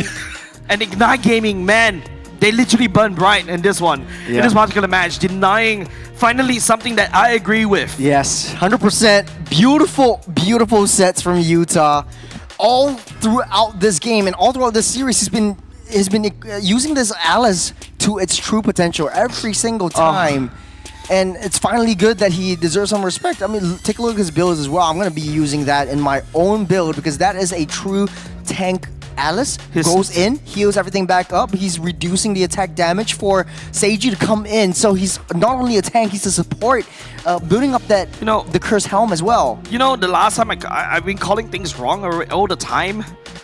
I feel like I could become a meme already. Remember season 6? Yeah. Again, and then now it's just like, you know, Ignite Gaming, man, this is the game. This is the game that they should frame up because, you know, they're rising stars as well. However, you know, Team Evil is still reigning strong right there, but you can see camaraderie right there. Because once you go into the playoffs, it's not about points anymore. It's about whether you survive the elimination brackets as well. But this is definitely going to be a massive confidence boost for Ignite Gaming against Team Evil. Yeah. I am just really surprised. I'm super proud of Ignite Gaming for, you know, beating the odds. Everyone's rooting for Evo. Statistically speaking, Evo had a better shot, but Ignite Gaming really showed us that they have what it takes. They have that passion. They have LY4 in their possession. But at the end of the day, though, it was just beautiful setups all the way through. There is no understating this. I say this again and again. Utah just won Ignite Gaming the games. Yeah, like the TOR. I think the comments. Only that, the baits in the early part of the game, pulling gear in, they read Evil like an open book. Yeah, and don't forget Utah. I mean, one of the first few that actually pulled the Alice in MPL Singapore. And of course, you know, you talk about the damage right there. Just look at Utah outputting the almost same amount of damage as Seiji as well. Seiji is just there to clean up. Blade, on the other hand, look at that kill participation, 93%. He's there all throughout and also output quite a decent amount of damage. Team Evo, on the other hand, unable to catch onto Blade. Sailor cannot burst Blade down, and that's absolute history, right? And don't forget, Evo was tunnel vision. You can see Gear getting baited by Utah. Utah knows the bloodthirstiness of Gear. Use it against him. It's also very interesting that, you know, you're going to use that carry finally as an answer to the high loss to the Alice, but it doesn't really have a lot of value coming through. Let's take a little replays. This is game number 1 where Ignite Gaming has so much of the upper hand. They know how to play this around. Seiji's just focusing his fire onto Sayla. Their target prioritization is just really on point. They've shown a lot of growth all the way through the season, and this last game really shows that Ignite Gaming, as they're 3-2 on the win score right now, a very hot contender in the playoffs. I'm super excited for this. What Ignite Gaming has in store in terms of the playoffs if they actually make it through, because this is a very promising team, right? Seiji just catching people off guard. He's a very sneaky gold laner, right? And literally, like, he's also always able to find like the snipes, the homing missile, like what I'm starting to call him as well. Just outputting damage from afar, nearly killing off everybody. The main target from the side of Team Evo. Team Evo in game number 3, this is a very high damage. They really need to... that's beautiful. Look, and the rest of Goon Squad is here. Man, Yuta, screenshot that, put it above your bed frame because you deserve that. There's nothing much I can say. That's another TOR right there. It's just a Utah highlight reel. TORs after another, tours after tours, and the rest of Ignite Gaming just hammering every single one of Evo down, and they know their right targets. Utah is... he's a master. He's a master at baiting. But I think right now, because like Utah just wonderfully played right there, but of course wonderfully played for the side of Ignite Gaming as well. Man, I'm even though we go over game number 3 as well, but to be honest, I was entertained. I was. This was honestly a very fun match to watch. Honestly, it's not as interesting as it is fun. There's a lot of, team fights that, it's very instinctual. There's not a lot of like, hey, you have 5 members coming up to you. Can you do it? Yuta's like, I know in his mind, he's like, yes, I can. He's popping his ultimate, using that flicker combo and the rest of the team just comes in for backup. The beauty of how Ignite Gaming actually uses the environment around them to their advantage, especially when they know they're fighting better in the jungle, is just top notch. I think it's just, a good reminder of how Team Evo used to play back in the good old days, right? The magic of team fights now, I feel like, live inside Ignite Gaming. But Team Evo, on the other hand, they have to take a short break, of course.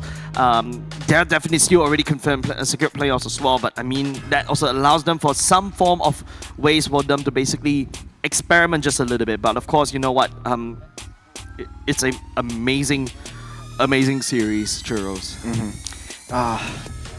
This will go down in the history books. Season 10 is really starting to, be exciting for all of us. But you know what's more exciting is the match of the day later on. It's going to be Kingdom Esports versus Flash SG. I know this is something that you are looking forward to. I'm looking forward to this one.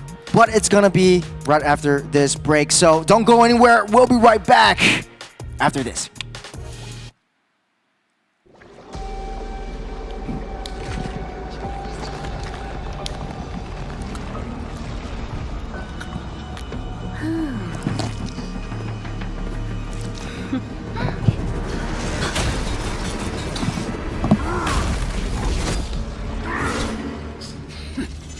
Does the Lord of Lava also crave the Sovereign's blood? Fool! The tyrant's remains will only bring doom! Under her brutal dominion, our warriors were corrupted into foul bonds of decay. Sovereign of the Abyss, Obsidia. Her curse still flows within the Sovereign's blood.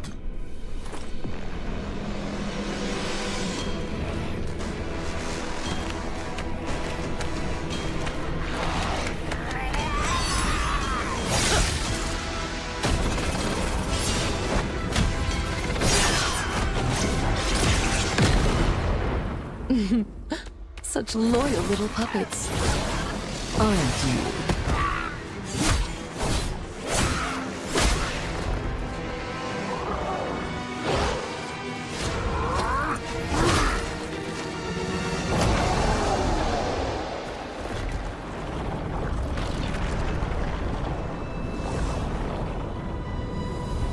You are merely a puppet.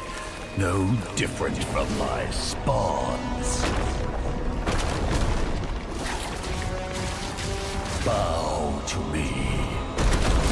Keep your throne, or be destroyed. The Abyss bows to no one.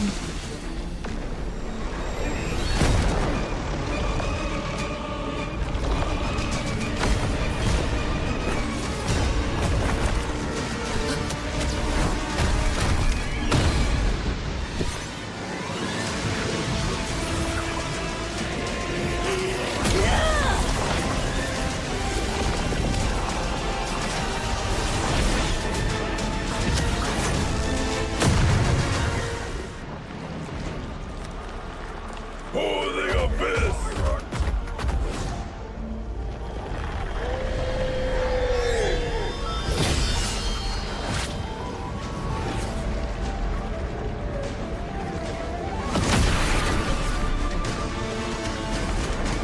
These wretched spawns reek of its corruption.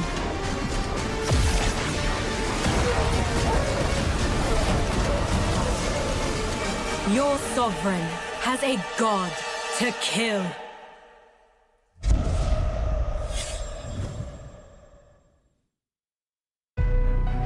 I see.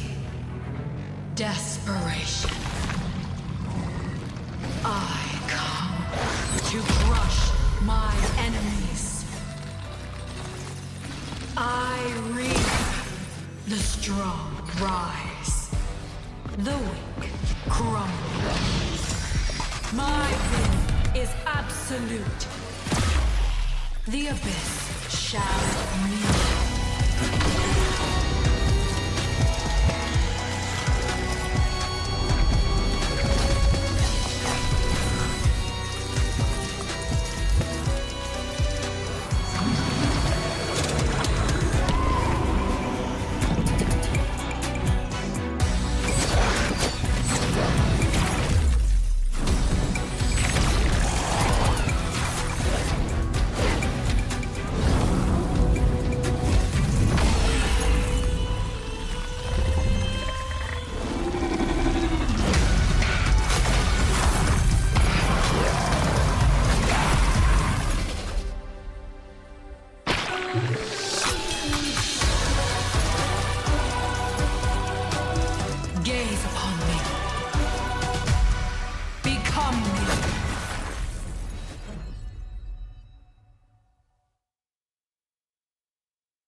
to Double 11.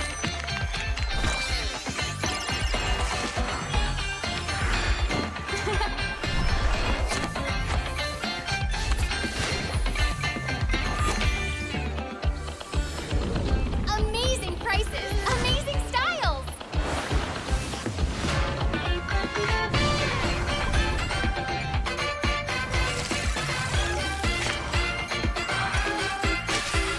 Win big in Mega Draw.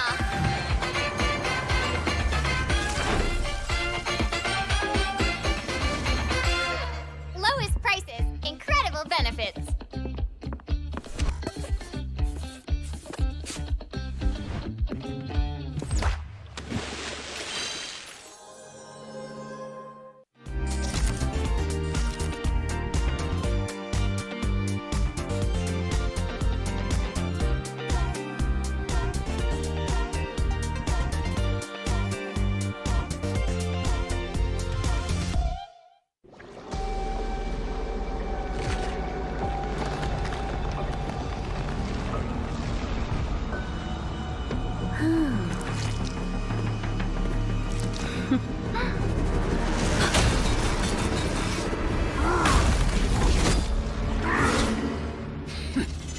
Does the Lord of Lava also crave the Sovereign's blood?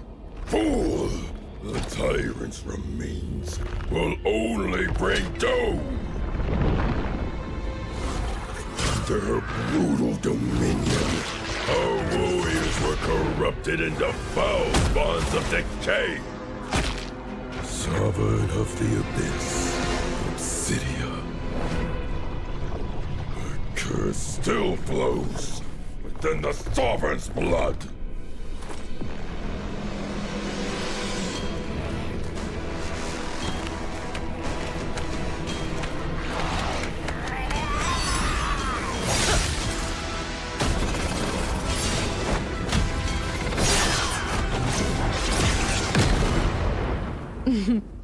Such loyal little puppets, aren't you?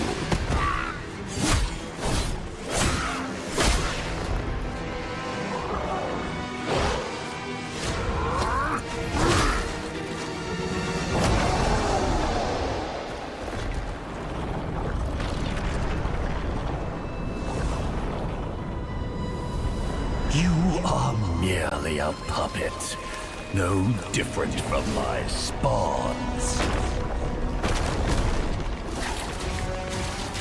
Bow to me. Keep your throne, or be destroyed. The Abyss bows to no one.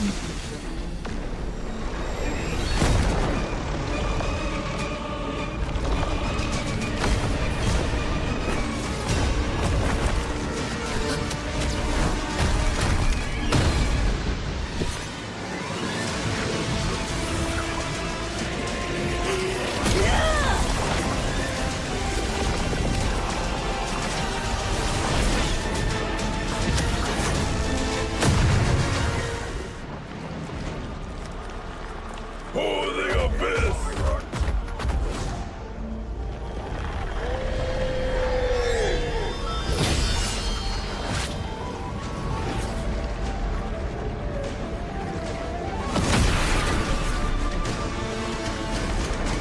These wretched spawns reek of its corruption.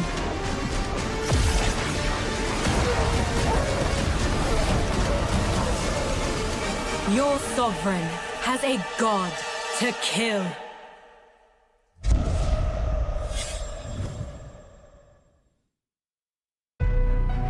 I see. Desperation. I come to crush my enemies. I reap. The strong rise. The weak crumble. My will is absolute. The Abyss shall kneel.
we are inching ever so closer to the final match of the seeded stage for MPL Singapore Season 10.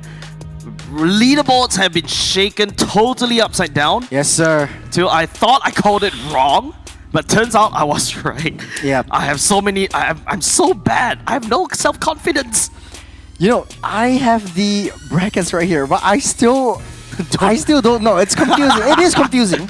All because right. it's 2-1s all across the board today. Exactly. That's why it's confusing. Yeah. So Ignite Gaming is above Kingdom Esports All right. if they're in the same points. And right now, Kingdom Esports, there are 6 points. Flash SG, Let me give 7 you. points. All right. Let me give you a TLDR. As of now, the current standings is Team Evil at 12 points, IG at 8, AZ Yep. at 7, Flash at 7, Kingdom Esports at 6, RG at 2. So RG unfortunately has locked Yep. out. They have to go down to the challenger stage already. KE on the other hand, there is a chance for them not to get relegated, and the conditions are winning 1 point, at least 1 point from Team Flash. So KE just needs to take 1 game off of Flash. And if KE takes 0-2, KE will drop down to the challenger bracket stage. Correct. Flash SG does also have a chance to be relegated. That As is well. correct. So this is very interesting for us. There's a lot of stakes in this particular match, and I will lap it up. But of course, you know, if either of these two teams get at least one, like basically we go into the game number 3, which there is a chance. It's been 3 games all across the board today. Exactly. So if that's the case, either one of these teams, AZ will get relegated, even though Absolute Zero fought so hard. They come so far, but in the end, it doesn't matter if they only earn 1 point. So of course, I think it's also more important for both of these two teams to also get a Yes. solid 2-0, because it also would change how they're going up against each other in the playoffs. That's right. I mean, speaking of which, though, we do have to focus on this game. Let's take a right. look at Flash SG, our reigning champions from Season 9, coming into Season 10, not having a very good start, but Bears coming back in the fray alongside Hades, Cortese, Vanix, and Jay. Dr. J actually having a lot of prowess in throwing interesting, wild picks into this draft. But coming into this game, in this matchup per se, Kingdom Esports, a lot of teams are actually looking at them. We talked about the scrims that they have. We talked about how King Esports has been so dominant in this, but Flash SG are still, you know, the reigning champions of MPL SG. And if they lose this, if they lose 1 game, Kingdom Esports is safe. If they lose 0-2, they will be relegated down into the challenger brackets. So this is a reality for Flash, and they have to perform. Definitely a reality check. But speaking about reality check, I think all eyes on Bear. If Bear's having a good game, if he's Daddy Bear today, definitely Team Flash is going to perform. But Papa Bear. If he's Papa Bear, but if he's a Bear Cup today, oh man, Flash may get relegated down to the challenger brackets. Yeah, we're going over to Kingdom Esports. A lot of eyes are on them. We talked about Drinsanity, Yon, FMM, Grant, and Lawsy in this picture. They have performed super well in scrims, but when it comes down to the professional matches, it's just the professional game jitters. It's just maybe the communication issues that are not in the question right now. They have been swapping over Lawsy on the roam position for quite a bit, but in this high-stakes game, they're putting Lawsy back in the picture. He's the most vocal player, I think, in MPL SG out of all of the seasons. So I want to see how Kingdom Esports actually perform well. This is really the biggest litmus test. I wouldn't call it a litmus test at all. This is the biggest exam that they have to take against Flash SG. O levels? It is. It's basically if we strike the narrative onto this one, it is basically the ex-Flash members going up against his old team. Yep. Lawsy going up against Flash SG. Yon also used to be from revenge. Yon used to be from Team Flash as well. Yeah. Jay as well. Well, Jay is back. Jay's Team Flash. back in Flash Yeah, now. sorry, my bad. These team members keep running around, man. Well, I mean, we've been hyping this up, and you know, coincidentally, this is the last game of the seeded stage. We're going into the map draw, and hopefully we'll see something interesting. I personally, I just don't like Flying Cloud, but how well these I want teams do Dangerous is Ross. really down to how they play, and this will be expanding River, and you know, it's all down to the XP side, and I do have to agree with you. It's down to Drinsanity and Bear and how they perform, how they rotate around that map, and be involved in these massive skirmishes. Yeah, I mean, definitely EXP is definitely a very key factor for both of these two teams, right? Don't forget, Jay and also, I mean, for Team Flash, unfortunately, they had to swap out, you know, the roamer. JPL decides not to be playing during the seeded stage. And then after that, you know, it forces Hades and Kurt TZ and also Vanix to kind of step up just a little bit. But Lord Vanix also losing a little bit of a bite as compared to, you know, the previous seasons, right? Previous seasons, if you notice, every time when teams fight against Vanix, his Moskov either gets banned out or he's forced to kind of play like the final gold lanes, right? And you can see, even though, yes, we kind of did praise that, hey, he did play quite a bit of a fighter jungler back then in the good old days, but you can see he's actually struggling in this patch. Not only him, it's like a lot of the players are struggling to adapt to the fact that, like, right now, there are a lot of teams, especially in other countries or including in Singapore, they're bringing in fighter side lanes that really shakes up that meta, especially when, you know, you have the expanding rivers, you have the fighters that are always on the roll, always rotating towards the neutral objectives and how they want to play this around. So coming into the draft, you get the CC, Angela, and Gato banned out by the side of Team Flash. Fulvius and Baxia will be banned out by the side of Kingdom Esports. I think if you are Sammy right there, he's actually drafting for this particular team right there. He's squatting right beside Lozy. Well, these two, player and coach, or well, technically speaking, Lozy was an analyst before for Team Flash. They are thick, right? They always go out together. And also another, if you are Kingdom Esports, I think you take away Jay's chip. Because on Expanding Rivers, that's actually looking very scary. Yeah. Cho also looks very scary on Expanding Rivers as well. There you go, chip gets taken away. Yeah, what's open is, you know, we've seen the powers of Alice. You've got the Thorn of Ruins. You've got the Arlots actually in question as well. You've got the Yisun Shins and the Lancelots if you want to secure your jungle. But typically, Flash will secure the marksman for Vanix and whatever he wants to play. So that's going to be going into the hands of Team Flash. Will be the Grok. So Jay might be piloting the Grok in the Expanding Rivers, and it still opens up quite a bit of options for Team Flash. Yep, right now it's going to be Grok, like what you mentioned, selected for the side of Jay. And, oh, hold on a second, a bit of a correction from the producers. If Flash 2-1 KE, AZ will advance instead of KE. Ooh, so KE is... So Kingdom Esports needs to win this match in order to basically not get relegated away.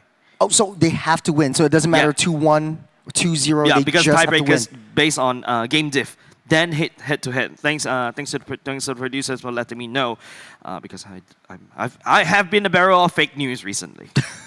I mean, it is a very confusing times. With confusing times, we have the picks coming in from Kingdom Esports.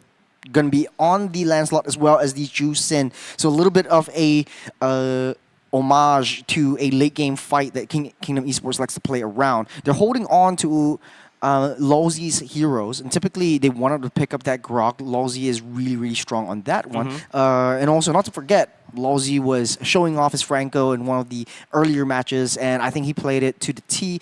In the scrims, though, I think for Kingdom Esports, they've been experimenting quite a bit, but this time is not a time for experimenting. They need to play it safe. They need to play how they want to play in a really high-stakes game. They really need to win this one. Yeah, and right now, it's just going back into this one. Like when I mentioned high stakes, right? You see Yawns, Lancelots come to shine. So you also see FMM goes to his Juicing as well. Once again, Alice, the main character of today. Teams are starting to value this hero pick so much.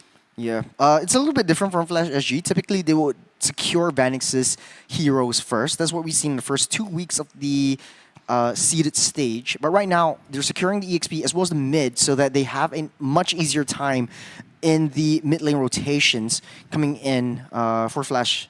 And Kingdom Esports, though, they have a lot of options. Typically, you pick up the carry just to melt the Alice down, but it's not as easy as it looks because it's a very late game. We see how Alice is so powerful in setting up for the rest of the team. You have a lot of backup controls as well. Kingdom Esports is going to pick up the Uranus to be a annoyance in the side lanes. Yep, also correction as well. I'm not saying a correction, but if Kingdom Esports takes 2-1 against Flash SG, Absolute Zero will be relegated. If Kingdom Esports on a good day, Kingdom Esports 2-0 against Flash, Flash will get relegated. But because Absolute Zero wins by match difference and game difference and head-to-head. Wow. Exciting. am still confused in this matchup. Yeah, that's why I need the producer's help because my calculations is wrong all the time. That's why I have an Excel sheet. Well, going into the second phase of the bans, I think it's only fair that we focus on this game and how both teams want to play things around. I should write a code for this, for calculating this, because I'm so bad at calculating all that. Interesting. Okay, Hayabusa banned out by the side of Kingdom Esports, not giving over to the hands of Hades, which is known as a assassin jungler he's very comfortable with. Flash SG might be able to ban out the marksmen over the side of KE just to get Vanix a winning lane. Yeah, definitely, right? Moscow should be reserved for that ban for the side of Kingdom Esports, in my opinion. But right now, if you're Flash, you're looking to ban away the likes of Cho, to a certain extent. The Franco as well is also a very good ban because Lozy likes to go fishing. The Cho are definitely going to be able to absorb so many. But hold on a second, that's going to be a high loss ban for the side of Flash. We're seeing a few high losses today. But I've never remembered the last time Lozy played a high loss. Typically, he likes to go with hard setups, hard engages. When I see Lozy, it's almost always like, the mentor is getting picked up. He goes in first. He's a very, very sacrificial player. But then maybe they have they've definitely done their homework in the back rooms and definitely understand how Kingdom Esports wants to play things around. So if that last ban would be an Isunshin, I think they're just limiting Hades' heroes. And I think Isunshin might work well in this front. And then put Vanix in a... What's your command? Your team is banning. In a fighter gold lane, maybe? He had played Ruby before, a couple seasons ago. Yeah, and remember I talked about, we kind of set up the Moscow ban. It seems like, Kingdom Esports is going to leak it out. They're not afraid of Vanix. They're more afraid of Hades right there. Right? But Hades has played a lot of assassins. He pulled a Hellcat before. He pulled a Amon before. And Amon on Expanding Rivers is also something that, I remember week 1 we were talking about it, but we never get to see it. I mean, that's going to be a very out-on-meta pick. I think teams are starting to understand how Amon likes to operate around. It's easy to counter him once you understand and you are able to spot him within your jungle. Still, it's an annoyance, but I don't think it's too much of an annoyance for that warrants a ban. Kalia gets to take it away as well. Tro and Franco looks really good for Kingdom Esports if they want to snap pick that one for themselves. I think either way, Jay has already secured the Grok as well. Yeah, I still feel Grok is also a hit or miss because right now, if you notice, the tectonic charge that we've seen so far wasn't able to land onto these walls as well. It feels very hard to basically catch using Grok. Yeah, we're going back to Lozy's Cho, so good read on that one. Still open up for the marksman, or we could change the Cho into the gold lane and Lozy can pick up something else that's a little bit more interesting, but I don't think that would happen for KE. A Ling also is very interesting for a side flash, right? Ling. It's something that, what the Fanny wants to do, you can side, and also you scale all the way to late game, you help with the damage. Once you go with the TOR, and after that you follow with Temples of Blades, you just rack out a lot of damage and just ching, and of course the iframes also help what Flash wants to go for. They have a little bit of versatility. Alice could always go into the jungle again. I don't think that will happen, but it could potentially. Wow. I want whatever you're drinking. You have a third cup. I do. Huge shout out to IT for supporting MPL SG as well. Okay. It's gonna be the Guinevere once again, an old favorite, an old reliable of Hades's, and of course you called it. That's the Moskov, a very comfortable pick for Vanix. Yeah, definitely right. Vanix hasn't been able to play the Moskov for the longest of time because he's always constantly getting banned out. Yeah, Moskov only played twice, including this one. Technically speaking, the last time he played that Moskov was quite a while ago because teams are not allowing him to play. And the last time he played the Moskov, he won with that one. So yeah, back to old reliable. Speaking of old reliable, this is the last pick over to KE. To me, It's going to be the 1-1, yeah. is all that matters.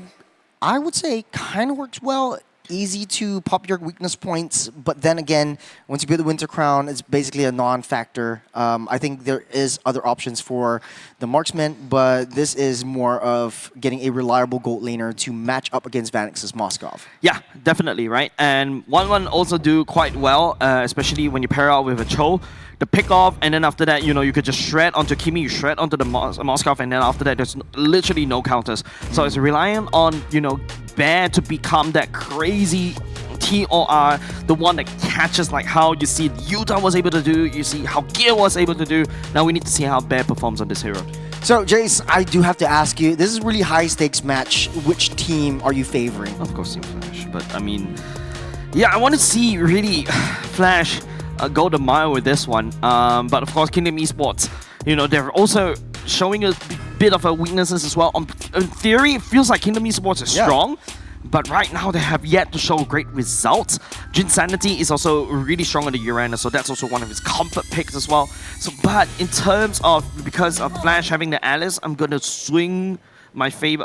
Well, I'm definitely going to prefer the team which has Alice. Yeah, I do have to wholeheartedly agree with you as we move into game number 1 of the last series of the day. It's Flash SG versus Kingdom Esports, and this is really high stakes. The loser will, honestly, I wouldn't go as far as to say the loser goes into relegation, but then there's a second chance. There is a second technically chance. like a challenger stage that they have to go through as well. But of course, you know, if you guys have been keeping up on the community news, man, the scary teams are brought all across that we'll be able to see tomorrow as well. And it's also a bracket. It's not a group stage as well, so there's not you do or die basically. It's like a mini playoffs before the actual playoffs coming in tomorrow. It's gonna be a long day tomorrow. It's gonna be Looking best forward of to ones it. all the way as we look forward to tomorrow. But now coming into Flash and Kingdom Esports, both of these two teams, they are playing it very, very passively. They know each other's strengths and weaknesses. FMM constantly finding a little bit more information, and that's how typically they like to play it. I do have to give an ode of respect over to Kingdom Esports' duo mid lane. I do like FMM and Lawsy's trajectory a lot better. There is a lot of follow-ups coming in from FMM. It seems like they are two peas in a pod. They read each other really well. Yep. Right now, Hades will be able to jump onto FMM. Bice gets purified right off the bat. Not a good pick-off, but they needed more. But Grand going ham onto Venix doesn't really have a crossbow attack, but the weakness points is actually very annoying. And now Venix just has to get out of there. Yep, doing a lot of damage, but able to get shoved out of the way. It's 1 second until Turtle spawns up. Just coming up. Kingdom Esports are in a good position. You have that level 4 onto the Uranus. Drinsanity is pushing Bear back. Just got his level 4 in time for this Turtle. Yep, right now it's just going to be Turtle setup for both these two teams. John, on the other hand, just hiding away. Don't forget, Gwynevere is really strong on a turtle takedown. Same with Svet, but hold on a second. There's going to be a massive TOR as Flash will be able to secure the turtle as well. And also Yawn right there. Losey going down. Bear, once again, this is Papa Bear that we're talking about. Yeah, good read by Bear. Just sitting on top of that the turtle and waiting until the health goes down to maybe a 10th before Yawn immediately dashes into the TOR. So very good read by Team Flash, especially for Bear. This match really revolves around how well Bear rotates and Bear gives information to Kingdom Esports. Oh man, we're back in business, Churros. This is exactly how I want to see Team Flash playing.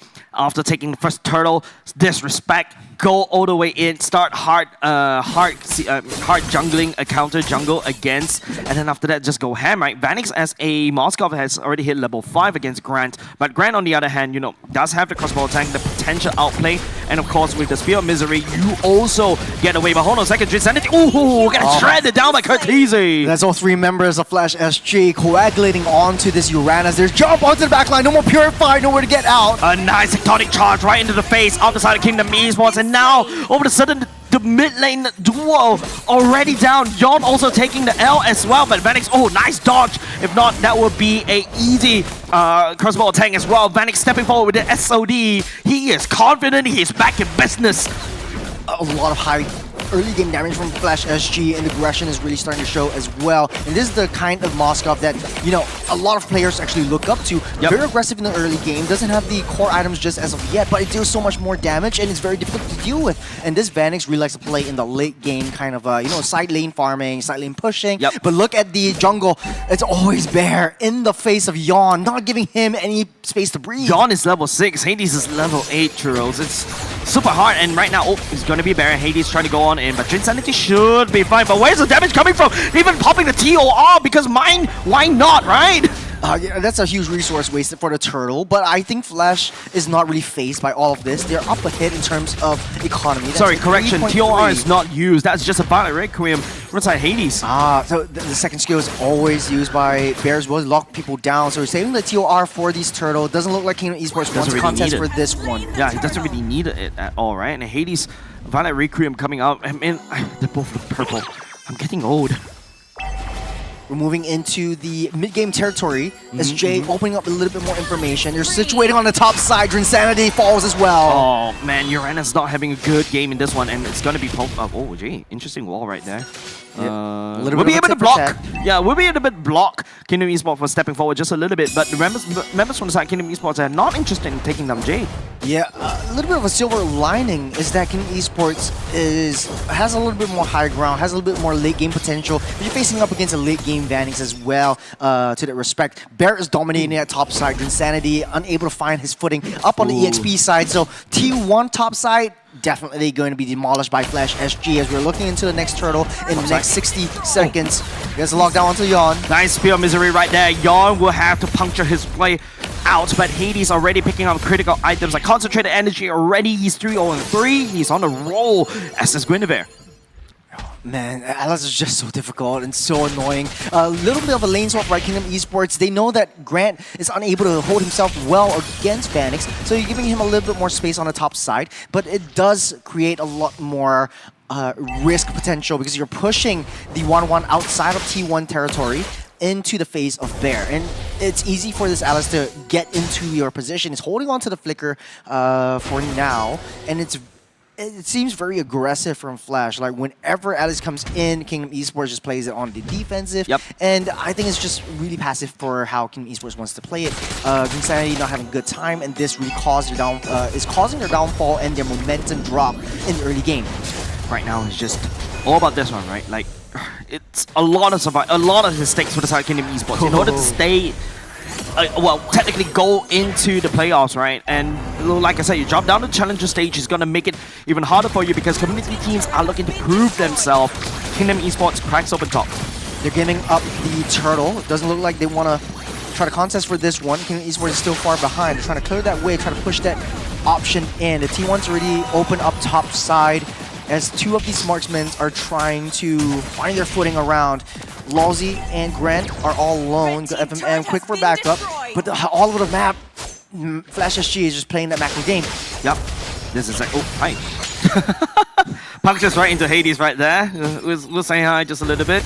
Yon knows that he doesn't really have the damage to deal with a Guinevere right now, but Yon, you know, like when I mentioned, he's also one of the stronger junglers right now, but he's also a very momentum kind of player, right? Once he's on the roll, once he's in the zone, and you know he's able to just deliver in terms of his performance, unable to deliver against a Flash SG in a critical game, a critical match. That's a good combo though from Jay and Vanix, building that wall so that Vanix can immediately pin them down into the wall, and it just follows up with a lot more damage. And now Flash SG playing a 4-2-1 composition. You got SOD going wide. Tectonic charge right into Insanity as he TOR from the side of Bear, but it's going to be Flash SG just collapsing, turret diving against Kingdom Esports. They will deal with the turret as Flash SG emerge from the battlefield, and that one losing just Bear, but two members from the side of Kingdom Esports already down, unlocking the jungle for the side of Flash SG. Beautiful setup by Bear. Even though he lost his life, you set up for Vanix, you set up for Hades to come through and deal that much damage. And Kingdom Esports struggling to find that footing still. 6,000 gold lead for Flash SG. That is a massive amount of money that Kingdom Esports needs to claw their way back up. I think Drinsanity using this Uranus doesn't have a lot of value, especially leading up to that late game, because once you're left alone, you immediately burst it down. Is it the fact that they don't have enough CCs? They do. Yeah. Technically speaking, right? FMM on that Lantern is just super annoying. But it takes a while for it to charge up and build up your stacks before you're able to pull someone up and throw them aside. Yeah, and Jay, on the other hand, you know, very smart in playing this Grok this time round. Exceed my expectations and his performance on the Grok, in my opinion. Because Kingdom Esports, on the other hand, they're just, you know, just unable to find anything, right? Lozy is unable to set up for either one of these team members from the side of Kingdom Esports, making Grant really hard. I think the only way to basically for Kingdom Esports to go back into this one is to really find a good setup using Lozy. Yeah, right now. Oh, that's a nice jump onto Lozy. Speaking about setting up, there you go. Proper Requiem, Kurt Teasy picking up that kill. Sky Pistol stack going in. The Phantom execution. Barely tickles, not an execution at all. As Phoenix join in the fight with the SOD. And the Moscow goes alive. And Phoenix pinning down Jin Sanity. A double kill as Flash SG works Kingdom Esports, tearing them apart as the free lord for them for the taking. Kingdom Esports crumbling to the ground, falling all 5 members, starting things off This with is so Flash. tough to watch. It's Flash blitzing down that lord, no contest, waiting for the right time. They're waiting past 10-14 so that they're building up 2 waves, so a very smart move. Turtles, even though I'm supporting Team Flash right here, but it's a very tough match to watch if you're cheering for Kingdom Esports, right? Like, there is no answer. The Phantom execution is just Phantom. It's so smart how Flash also likes to play this. That's the jungler just pausing that lord and waiting for the right time to take it down before, you know, building the 2 waves up and crash down into that kingdom. Yeah, Yawn. Man, Hades is already level 15. Yawn gets picked off immediately. The Royal Thumb, and then after that, via Requiem, is just so much violence that Yawn. The iframe's got. Iframe goes for the Sky Piercer as well. Difficult, but I think it's necessary. You need someone to clear out the members of Flash SG. And now the Lord marching down the middle. You've got everyone in position. You're splitting heads. Hades down the bottom side. You've got Vannix up at the top side trying to push and synchronize the waves to get that crash to burst all of these bubbles. This is the Flash that we wanted. Oh, good wall too. And the wall to kind of block, to basically hold the line just a little bit longer, to sync up the waves, and they will be able to do so. The Lord clashing onto the mid as well. It's going to be Grant down low already, and now it's going to be also the Violent Requiem onto Lozy, the Tectonic Charge to follow up. There's no way the Kingdom Esports can play because Flash SG is taking the votes away, and also just pinning Kingdom Esports down to the ground. It's 3 on 4 though. You got Vannix still alive. They're just doing so much damage. and Embarrassed setting things up. Phantom, the Thorn Rose as well for the side of Yawn as well. The wall burns the Phantom execution just to get out of there. Flash SG, we're back in business. Oh man, this is so tough to watch if you're Kingdom Esports. Lozy, known as the sacrificial lamb, going in to set things up, but he cannot set anything up. In the entirety of this game, it's 10k gold lead for Flash SG. Yeah, because even though Lozy sacrificed and burned so much utilities from the side of Flash SG, Kingdom Esports wasn't able to step forward, right? Like, Grunt wasn't able to jump into the air, FMM wasn't able to do anything. Yawn is so behind, he's unable to hurt. Remember the Thorn Rose that we always see from Lancelots that could just instantly 1/4 or 1/3 somebody HP bars. Yeah. It's just barely tickles. They don't really have a lot of AoEs as well, so Kingdom Esports are going to be struggling in the high ground to clear out that waves. All they got is Yawn trying to desperately dash through these minions, try to clear them all out to try to buy themselves some time. But Flash SG has so much setup potential, so much pummeling and chasing potential that Kingdom Esports is just crumbling one hit after another. But this is just game 1.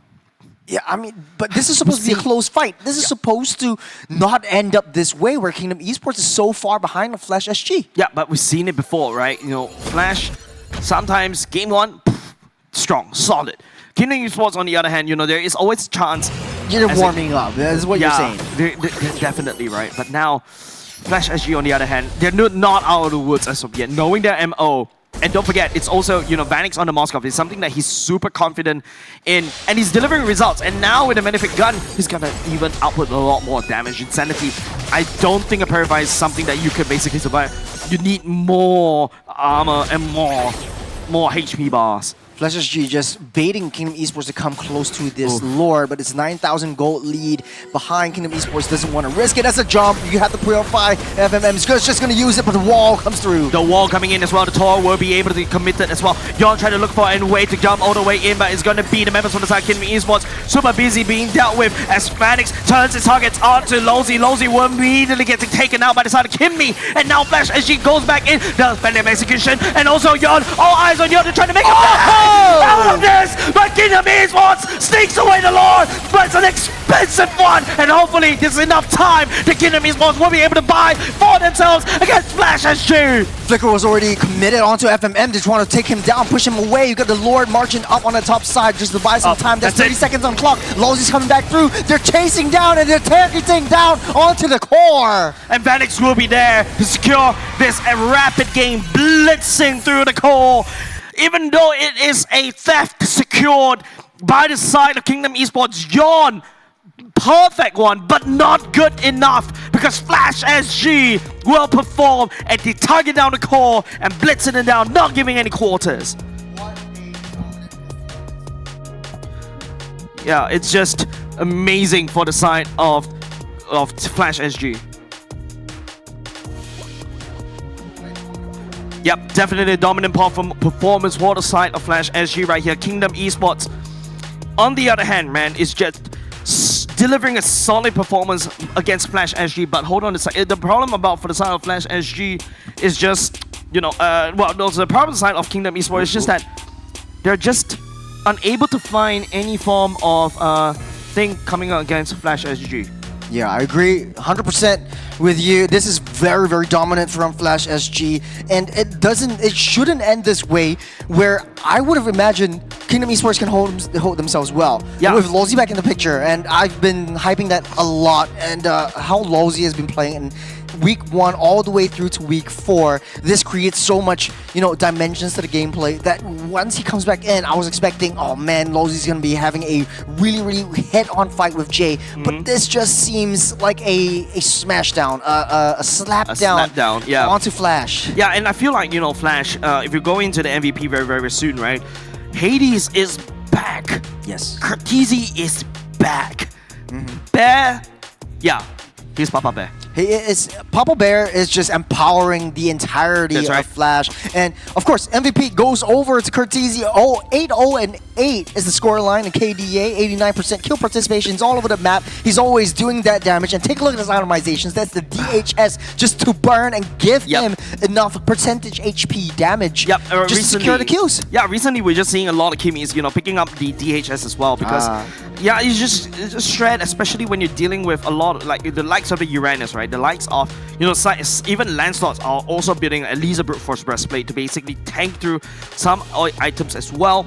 Yeah, but that's basically the trend. And of course, you know, from the side of Flash SG is that, truth to be told, from the get-go, from the first minute onwards, we entered this with a bit of a trepidation that Flash SG, you know, what kind of Flash are they, right? Yeah. But turns out, you know, they stabilize, and Kurtizi and Hades, I feel like they're back, right? They're really back, and I'm super happy about this duo again. I think it's just competition lives at stake. They need to be able to perform this time around. They need this win to secure their victory and go over the playoffs, because if this if they lose this, they get relegated. It's not a good look for Flash SG. The reigning champions gets taken down, and it's headline news all around. Yeah, I mean, definitely gonna be a lot of not say memes, but a lot of news will be revolving around that one, because right now, as we take a look at the item builds right here, Churros, it's just like what they pointed out, the DHS. If you look at the side of Kingdom Esports, Grant is unable to go into the Malefic Gun as well. Has to buy the Wind of Nature first, because, you know, the likes of Vanix is still outputting a lot of damage. There's not a lot of support, especially if you have Drinsanity, you have Lozy in your vicinity.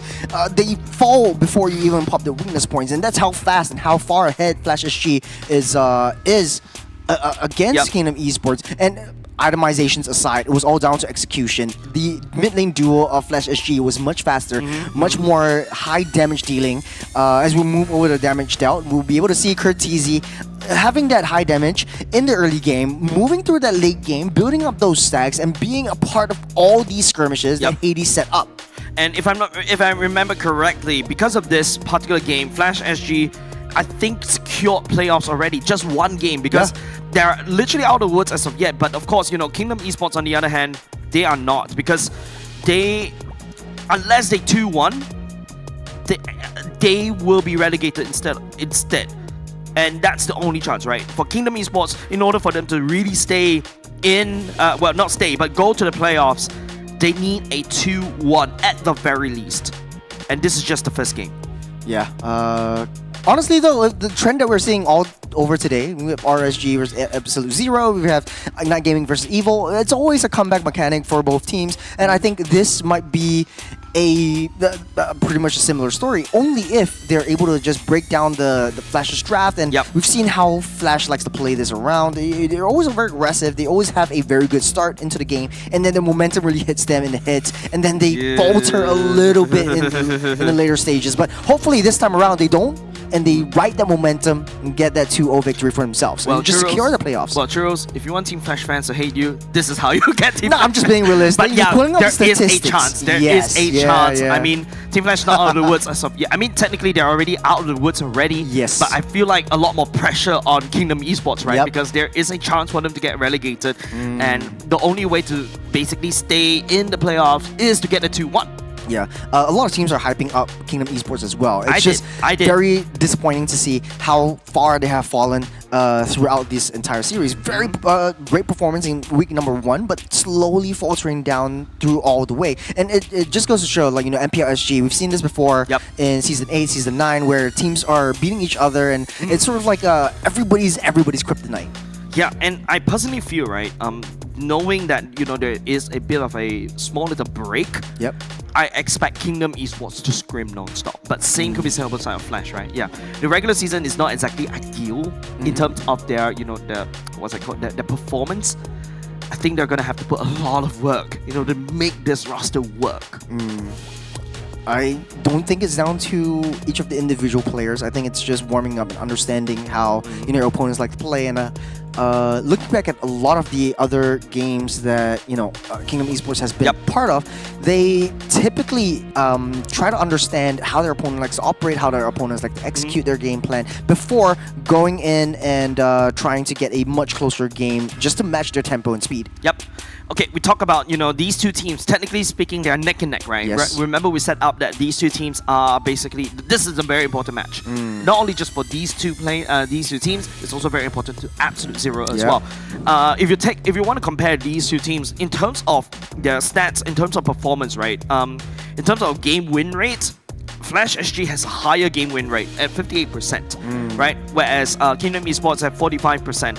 But at the same time, in terms of kill deaths count, average kill death, alright, Kingdom Esports actually fares better at 0.11, which means that Flash SG has been winning mostly via the macro plays. Same could be said, in terms of their average turtle takedowns, 1.83 versus 1.55. 1.83, of course, for the side of Flash SG. It shows that Flash SG is very strong in terms of the macro sense. Math smash, Percentage aside. No, I need my... It's all down to Alice. That's my personal take. If you got Alice, you win the games. Remember last time when you had Bruno wins games? Remember the era? Farsa wins games, Bruno wins games. Right now, you get the Alice, you get 100% win rate. Yeah, like Farsa... just today, it's picked, I think, 4 times? 100%. Almost 100% pick Almost 100%. 100% pick Bane, I would say, because Alice really, really strong in this particular patch right now, in my opinion. We're already jumping in. There's going to be a lot of respect from either sides, and Kingdom Esports definitely, desperately needs this win going through. If not, they will be going to face their brethren in the community challenger bracket stage, and no one wants to be there. There's going to be a long day ahead. This is going to be definitely a long day. We're going to take a look at the random map draw as I finally pull out the stats that I'm looking for. Alice 66% pick ban rate. Pick ban 24 times. Among all the games that we played today, all the games thus far, we played 36 games. The win rate, on the other hand, is a whopping 71%. That's honestly very big. Out of all the games that they play, it's 24 games. It's out of 10 games. Out of the 14 picks for this Alice, they won 10 games. That's a massive statement. It's still a massive number, and it goes to show teams are starting to understand how to play Alice. And to be honest though, it's not very fair, because once they started the season, they picked up that Alice. They were still experimenting around, but right now they know how to build that Alice. They know how to play around this monster of an Abyssal Queen. Yeah, I think it's really highly contested between both sides. I think it's just broken, right? The TOR is just crazy. Once it gets in your face, you just keep healing everything back up, and it's so difficult to take down. No matter what, hero you pick up, no matter what marksman you are, and once you build up the TORs, once you have the stun, it typically just heals Alice back up and deals so much damage back at you. Yeah, the only way that you can beat the Alice, in my opinion, is, of course, apart from bringing the Shred, you also need to bring in a form of stun. Because if Alice tags onto everybody, like 5 members, she's almost unkillable because she's just absorbing all the HP bars. Yeah, and the passive really changes a lot of the ways that they shifted the ultimate into a passive. All right, going into the bans, that last ban over the Flash, they might be able to open up the chip, but that changes the dimension of how Flash SG likes to play. So no more Grok in question. KE will ban out the Kalea, Phoveus, as well as the Grok. A lot of respect over to Jay and how he likes to operate and run his ship and run his crew over in this game. For that last ban, it will be the Angela, so chip is wide open for Flash SG to take or give up. Kingdom Esports would be able to snap pick up that Alice, but then Flash SG might be able to pick up something that is able to deal with that. CC's already banned out though, so the only viable option would be an R-Lot. We're seeing a lot of CC bans recently because of the prioritization onto the lane Alice, to lane, right? it's the EXP. Yep, and now Kingdom Esports is going to snap pick Lancelot right out of the bat, forfeiting the Alice. Grinsanity not play. I don't think. I mean, he played a couple of games on this Alice, but I feel like they're not very. But Kingdom Esports feels like they're not very comfortable on that one. Yeah. I wouldn't be surprised if they try to pick up the Uranus once again, or even an Esmeralda try to deny the or having a decent neutral lane in the XP side and try to just start that rotation. Expanding rivers will have a lot of impact for these high mobility EXP laners. And for a bear, going into the Kimmy as well as the Gacha, leaving Alice open, so no one's prioritizing that right now. Yeah, this is really surprising, right? Because we expect the Guinevere or the Alice getting picked up right off the bat. Exactly, right? Like Alice is usually surprisingly, Alice is not very high in priority for blue 1 pick. It's actually a mostly red 1 pick. Because blue 1 pick is usually the Yushin Chin, the 1-1, and the Lancelot, and to a certain extent, Kimmy, right? Yushin Chin, the highest one as of now, 9 times out of his pick rate as well. Oh, thank you, Jace GPT, for bringing up those stats. Okay, now I think for Kingdom Esports, the only issue was can Lawsy survive the skirmish? Because the way that Lawsy likes to play is just very sacrificial. He throws his body, tries to deny all these plays. So they want to pick up the Halos as well as the Alice. There's a lot of, thick, tanky, beefy boys that Kingdom Esports will like to play around right now. But Flash might have an answer for this. They given up the Alice. They should have an answer in the form maybe pick up the Moskov again, try to deny Kingdom Esports, or we can get a Vanix carry again. I think carry is so good right here for the side of Kingdom Esports. But we're seeing how carry, once you cut off her wings, especially when you start to root her in place, the Alice will be able to do a lot of damage against the carry, right? So is carry the good answer against Alice's? And technically speaking, you've got an AOG there to kind of lock the Alice down just a little bit more.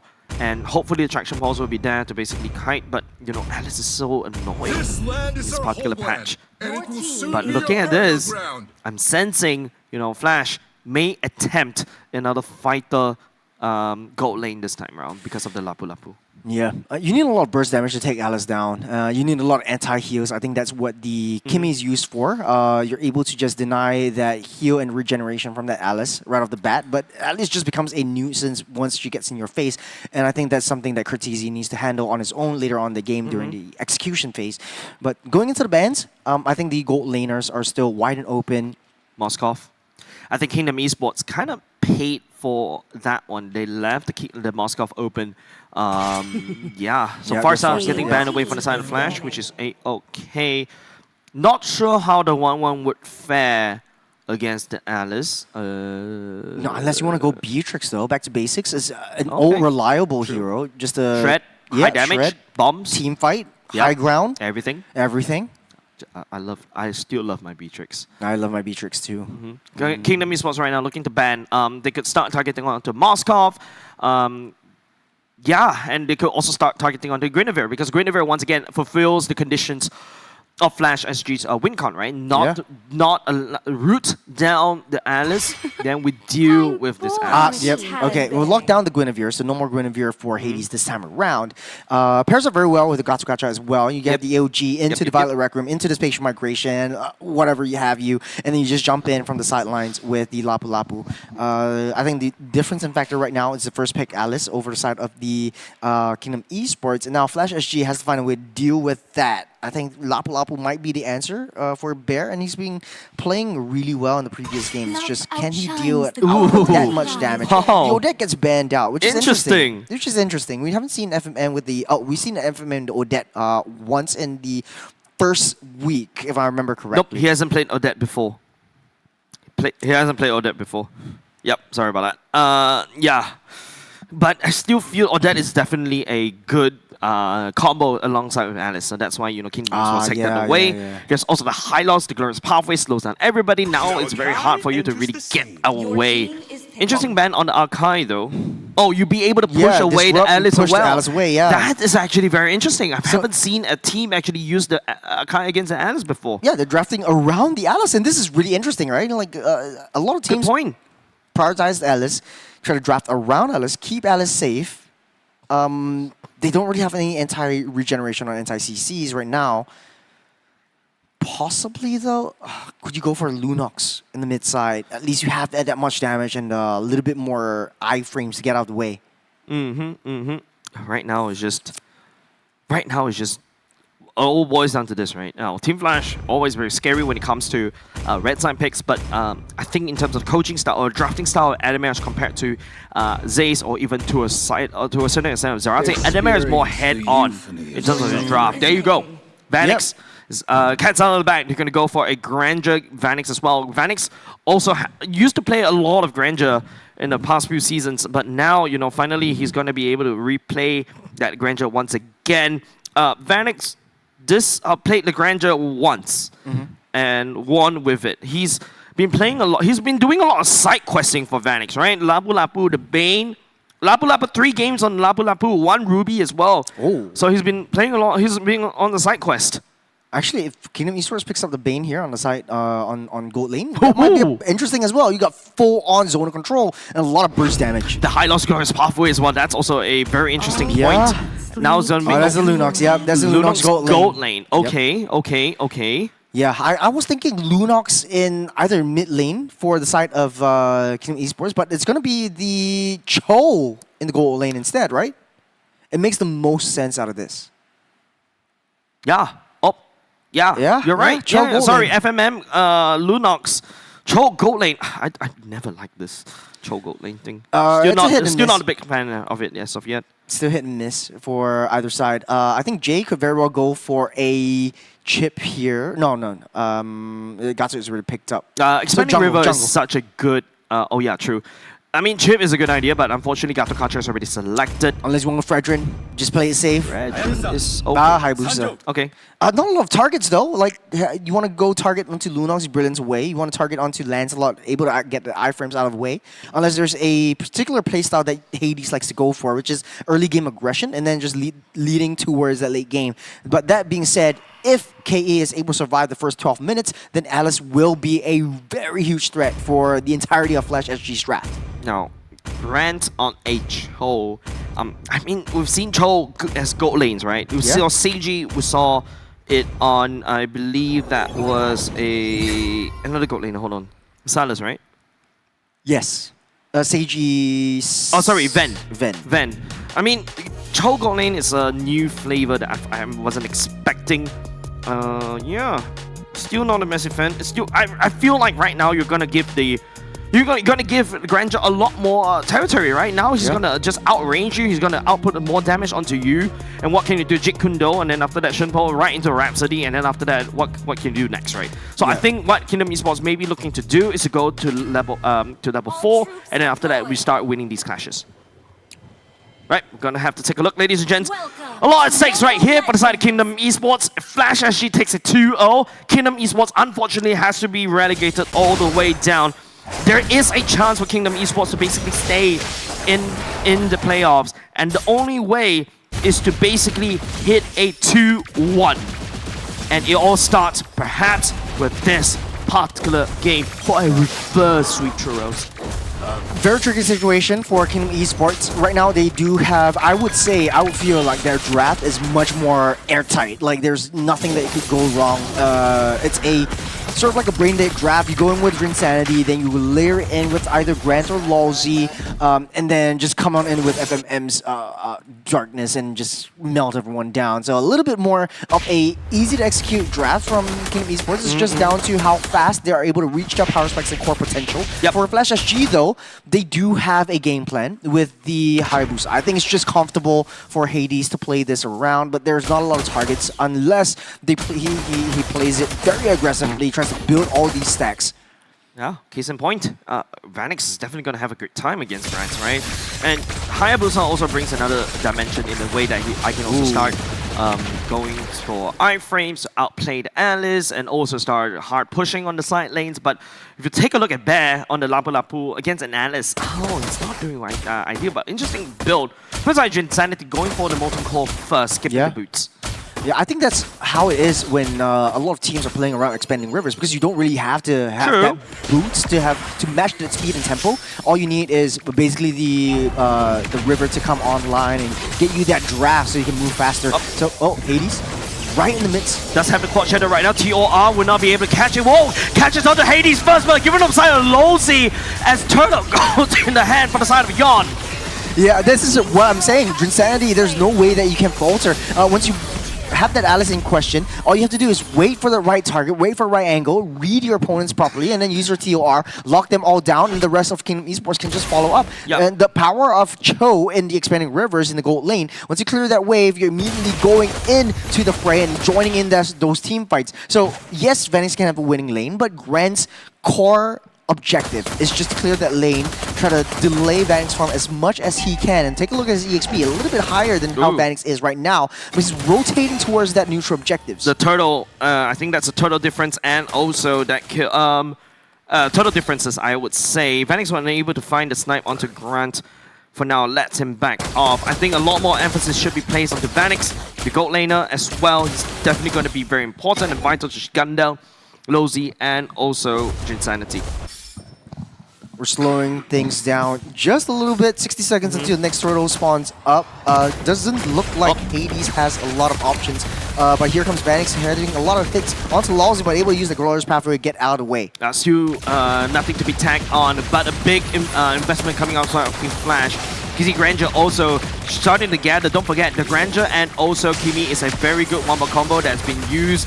And also somebody to testify. Losey finally getting assassinated by Hades. That's a good pick-off on the side of Team Flash. Just wrong place, wrong time. Down the dot bush, wing onto that Lord. So Lawsy's going to spawn up just in time for the Lord. But Flash SG, that's a little bit of a consolation prize for them. So right now we're in a pretty much of stalemate kind of situation where Kingdom Esports is not too far ahead, with Flash SG able to just speed farm themselves up just to match the economy that Kingdom Esports has. Right now, we are looking to go to the mid parts of the game. Right now, mid parts of the game, Kingdom Esports does have a bit more priority. Insanity built already his first item. Second turtle is going to be very important for Flash, but Kingdom Esports does have a bit more priority, unfortunately. Starting off with this turtle. FMM and Beyond in position already. Nice kick onto Hades. Hades will be able to get on the way. Goes to the shadow kill. Takes away the turtle for himself. And the AOG from the side of Jay will be able to land that smack into Kingdom Esports. But Kingdom Esports does have the Tor. But Tor doesn't look very scary at all. Insanity limps away. The damage that Bear is bringing down. Down goes FMM. But Flash SG waiting for the right time. Waiting for Bear to come online and dealing and pushing everyone back with the bravest fighter. So really good call by Bear.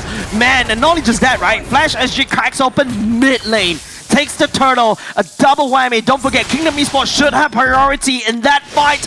It's gone. High expectations for this Alice play, but then again, Flash SG, they found cracks, they found chinks in the armor, and they're ramping up the tempo. So if we slow it down, Flash SG are slowly, desperately farming up. My eyes are on Bear. He's already not even having his War Axe, but the damage is really starting to hurt. Vanix has also built up 2 core items. He's got Sky Piercer. He's got a Hunter Strike. He's got a Sky Piercer. He's building up his stacks. He's 2-0-2. Yeah, I think he should probably have 1 stack for now, but this is absolutely wonderful for Flash SG. Attraction Pulse coming out from Curtizi, burning down Lozy. The high loss doesn't look very scary anymore. The big sword from the side of Bear slaps onto FMM. Look at the top side though. That's Hades against Drinsanity. Doesn't really require to. Doesn't really matter. Yep. But now Flash SG ramping up the tempo. They're going into the purple buff. They're trying to delay Yawn's time. Glorious Pathway coming in, but don't forget Lozy's down low already, getting shredded by the side of damage Are from you the gonna side of the TOR coming in as well. AOG for the side of J to basically peel. Bear picking up Lozy already, and now he's what's looking for more. Hades goes on for Grand as Vanix picks up a stack. Jinsanity, the Alice doesn't look scary anymore, heroes. Where is the damage coming from for Flash SG? Out of all odds, we thought Drinsanity coming through. Wait. A brain dead play. But then again, Why is Alice doesn't look scary anymore? it's just melting to the hands of Hades. I don't understand. Was it Bear just denying them? Who was right on top 3 members of Flash SG, locking all of them down. But Kingdom Esports should have that damage coming through. They have FMM with the burst damage from the Lunox. They should have a lot of damage coming in from Yawn as well. But it's not coming into fruition. It's not coming to show. And Flash SG again dominating in this game. Like I said, Flash, they're thieves, they're rogues. They find small little gaps in the armor, they stab right into Kingdom Esports, they snuck into the castle, opened the gate, and Flash SG cracks it open. And now Kingdom Esports, I don't know how they're gonna recover from this one, because Grand, FMM, where's the damage coming from the side of Kingdom Esports? They don't really have a lot of late game scaling potential. Yes, Exactly. FMM will come through, but Granger scales much harder, especially paired up with the Kimmy. You lock everyone down in place, you got a non-committal traction pulse or ultimate, just we go. pull everyone in. Man. Now they're starting things up. Hades, back on backside. the Insanity a little bit. Nice stun for the side of Kimi for now as Kingdom Esports defend, but they are definitely not out of the woods as of yet. Their woods, the jungle is not safe against Flash SG. Hades again stealing away the purple buff from the hands beyond. They're going. Jay is trying to tease Kingdom Esports just a little bit. They're opening up the rest of that map. That's 60 seconds until the Lord spawns out for this game. Yep. It does look like Flash SG has a much harder hand to play against. There's 4,700 gold lead that Flash SG has. Taking a lot of optimizations. It's still even Stevens. There's all core items across for Flash SG, but Kingdom Esports slowly but surely building things up. Yes, the glowing one is built up for FMM, but it's not enough to burst everyone down. Where is the sustain coming from? Man, also That's BOD for Hades as well. exactly, and to spell even more trouble, Vanix already secure a Malefic gun. Good item prioritization onto that one first, because High Loss is the main person to deal with, even with Blade Armor and also Dreadnought Armor, going for Anti-Cuirass very, very soon. Vanix is already shredding. Curtizi's damage is basically uncontested.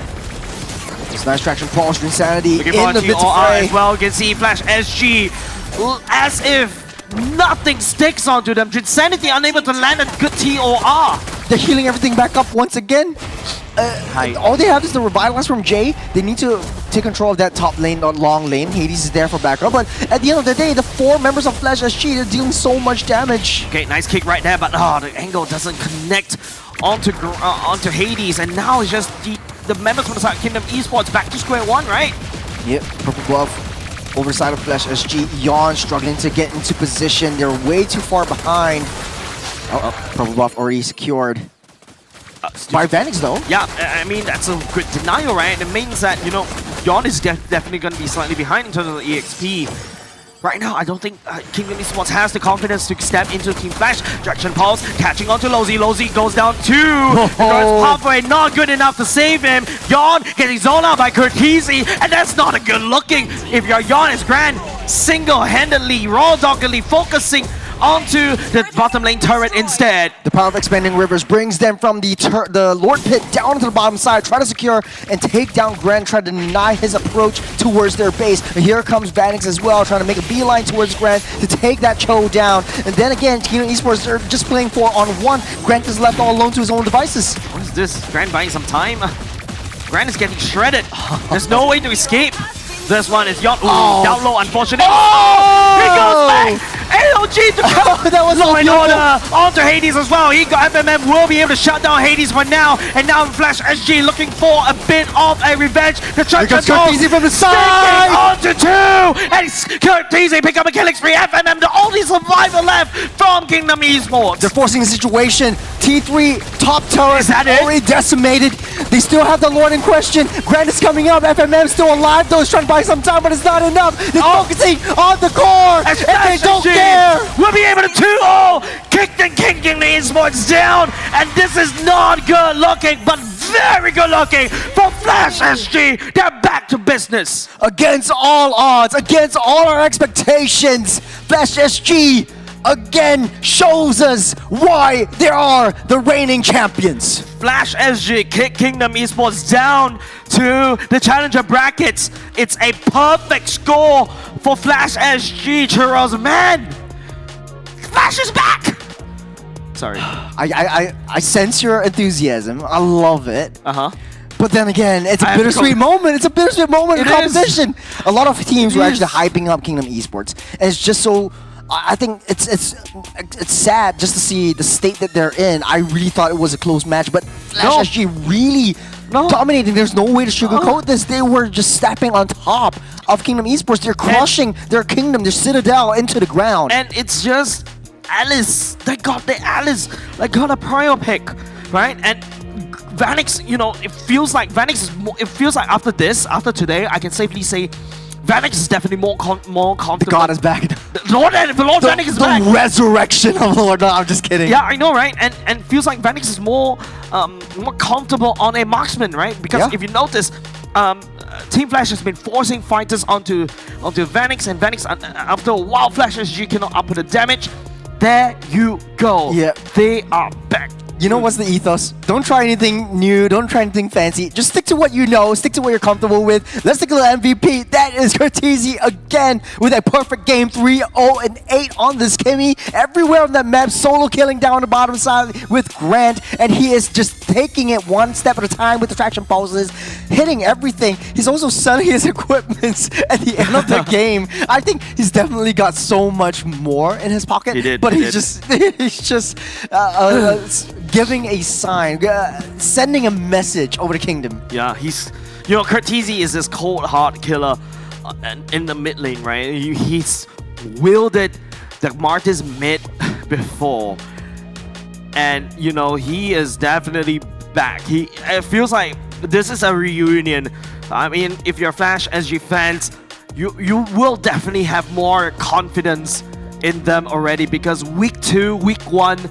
They've been taking several L's, and you know, Adamir is like whipping them back into shape, and this is the shape they are in.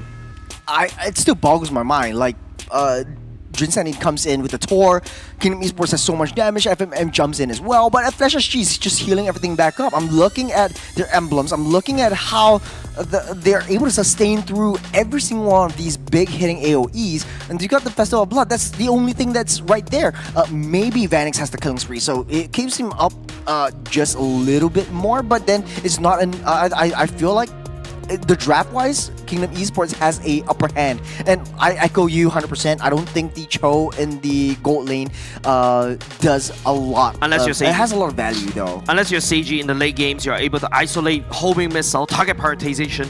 Your mechanics are there to focus down and trade yourself like a saber. But after that, you know, you trade gold lane for gold lane. What's the point? Yeah. Right. You do need even more damage into your other kit.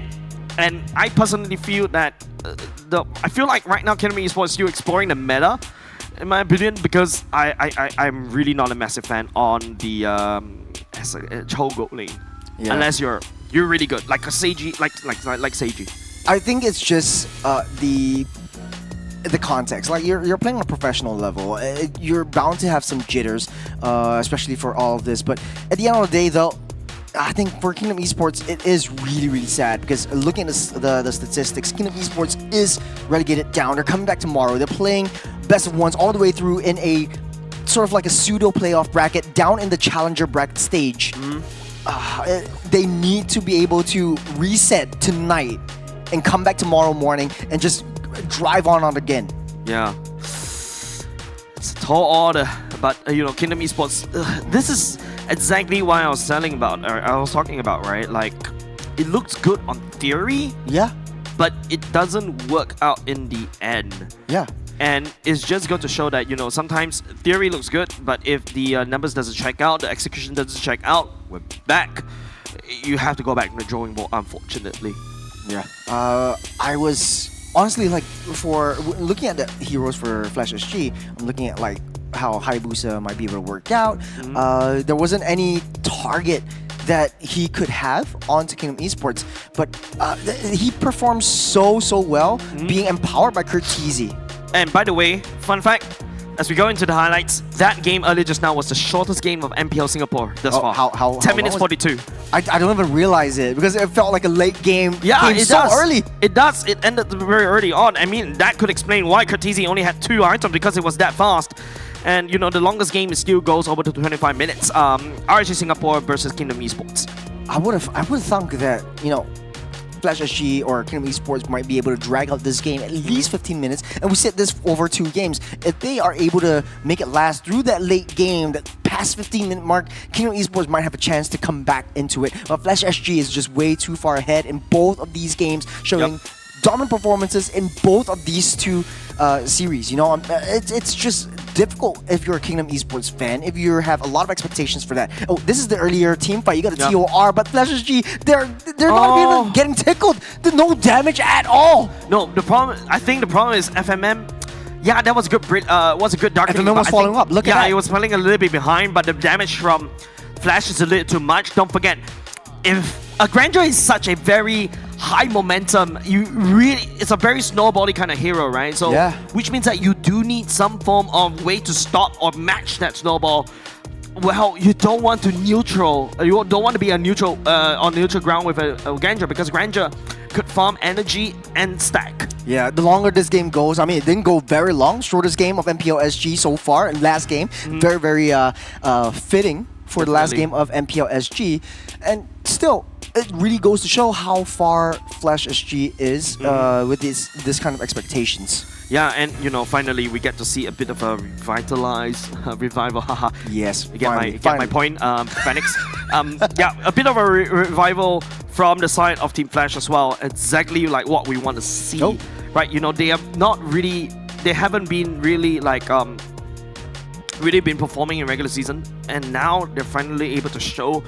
Kingdom Esports, on the other hand, I feel like there's a lot of things they've got to work on. I feel like Drinsanity, and not only just Drinsanity, I feel like the main damage dealers from the side of Kingdom Esports, FMM, and also to FMM and Grant, I think there's a bit of a disconnect right there. You expect Drinsanity and and also Grant to basically hold the lane just a little bit, but the Alice don't feel anything from this particular Alice. Yeah, I was really psyched when Kingdom Esports actually picked that up. I was expecting a lot of big plays, like I was just thinking of how Yuta did it with Ignite Gaming. But this time around, I think it just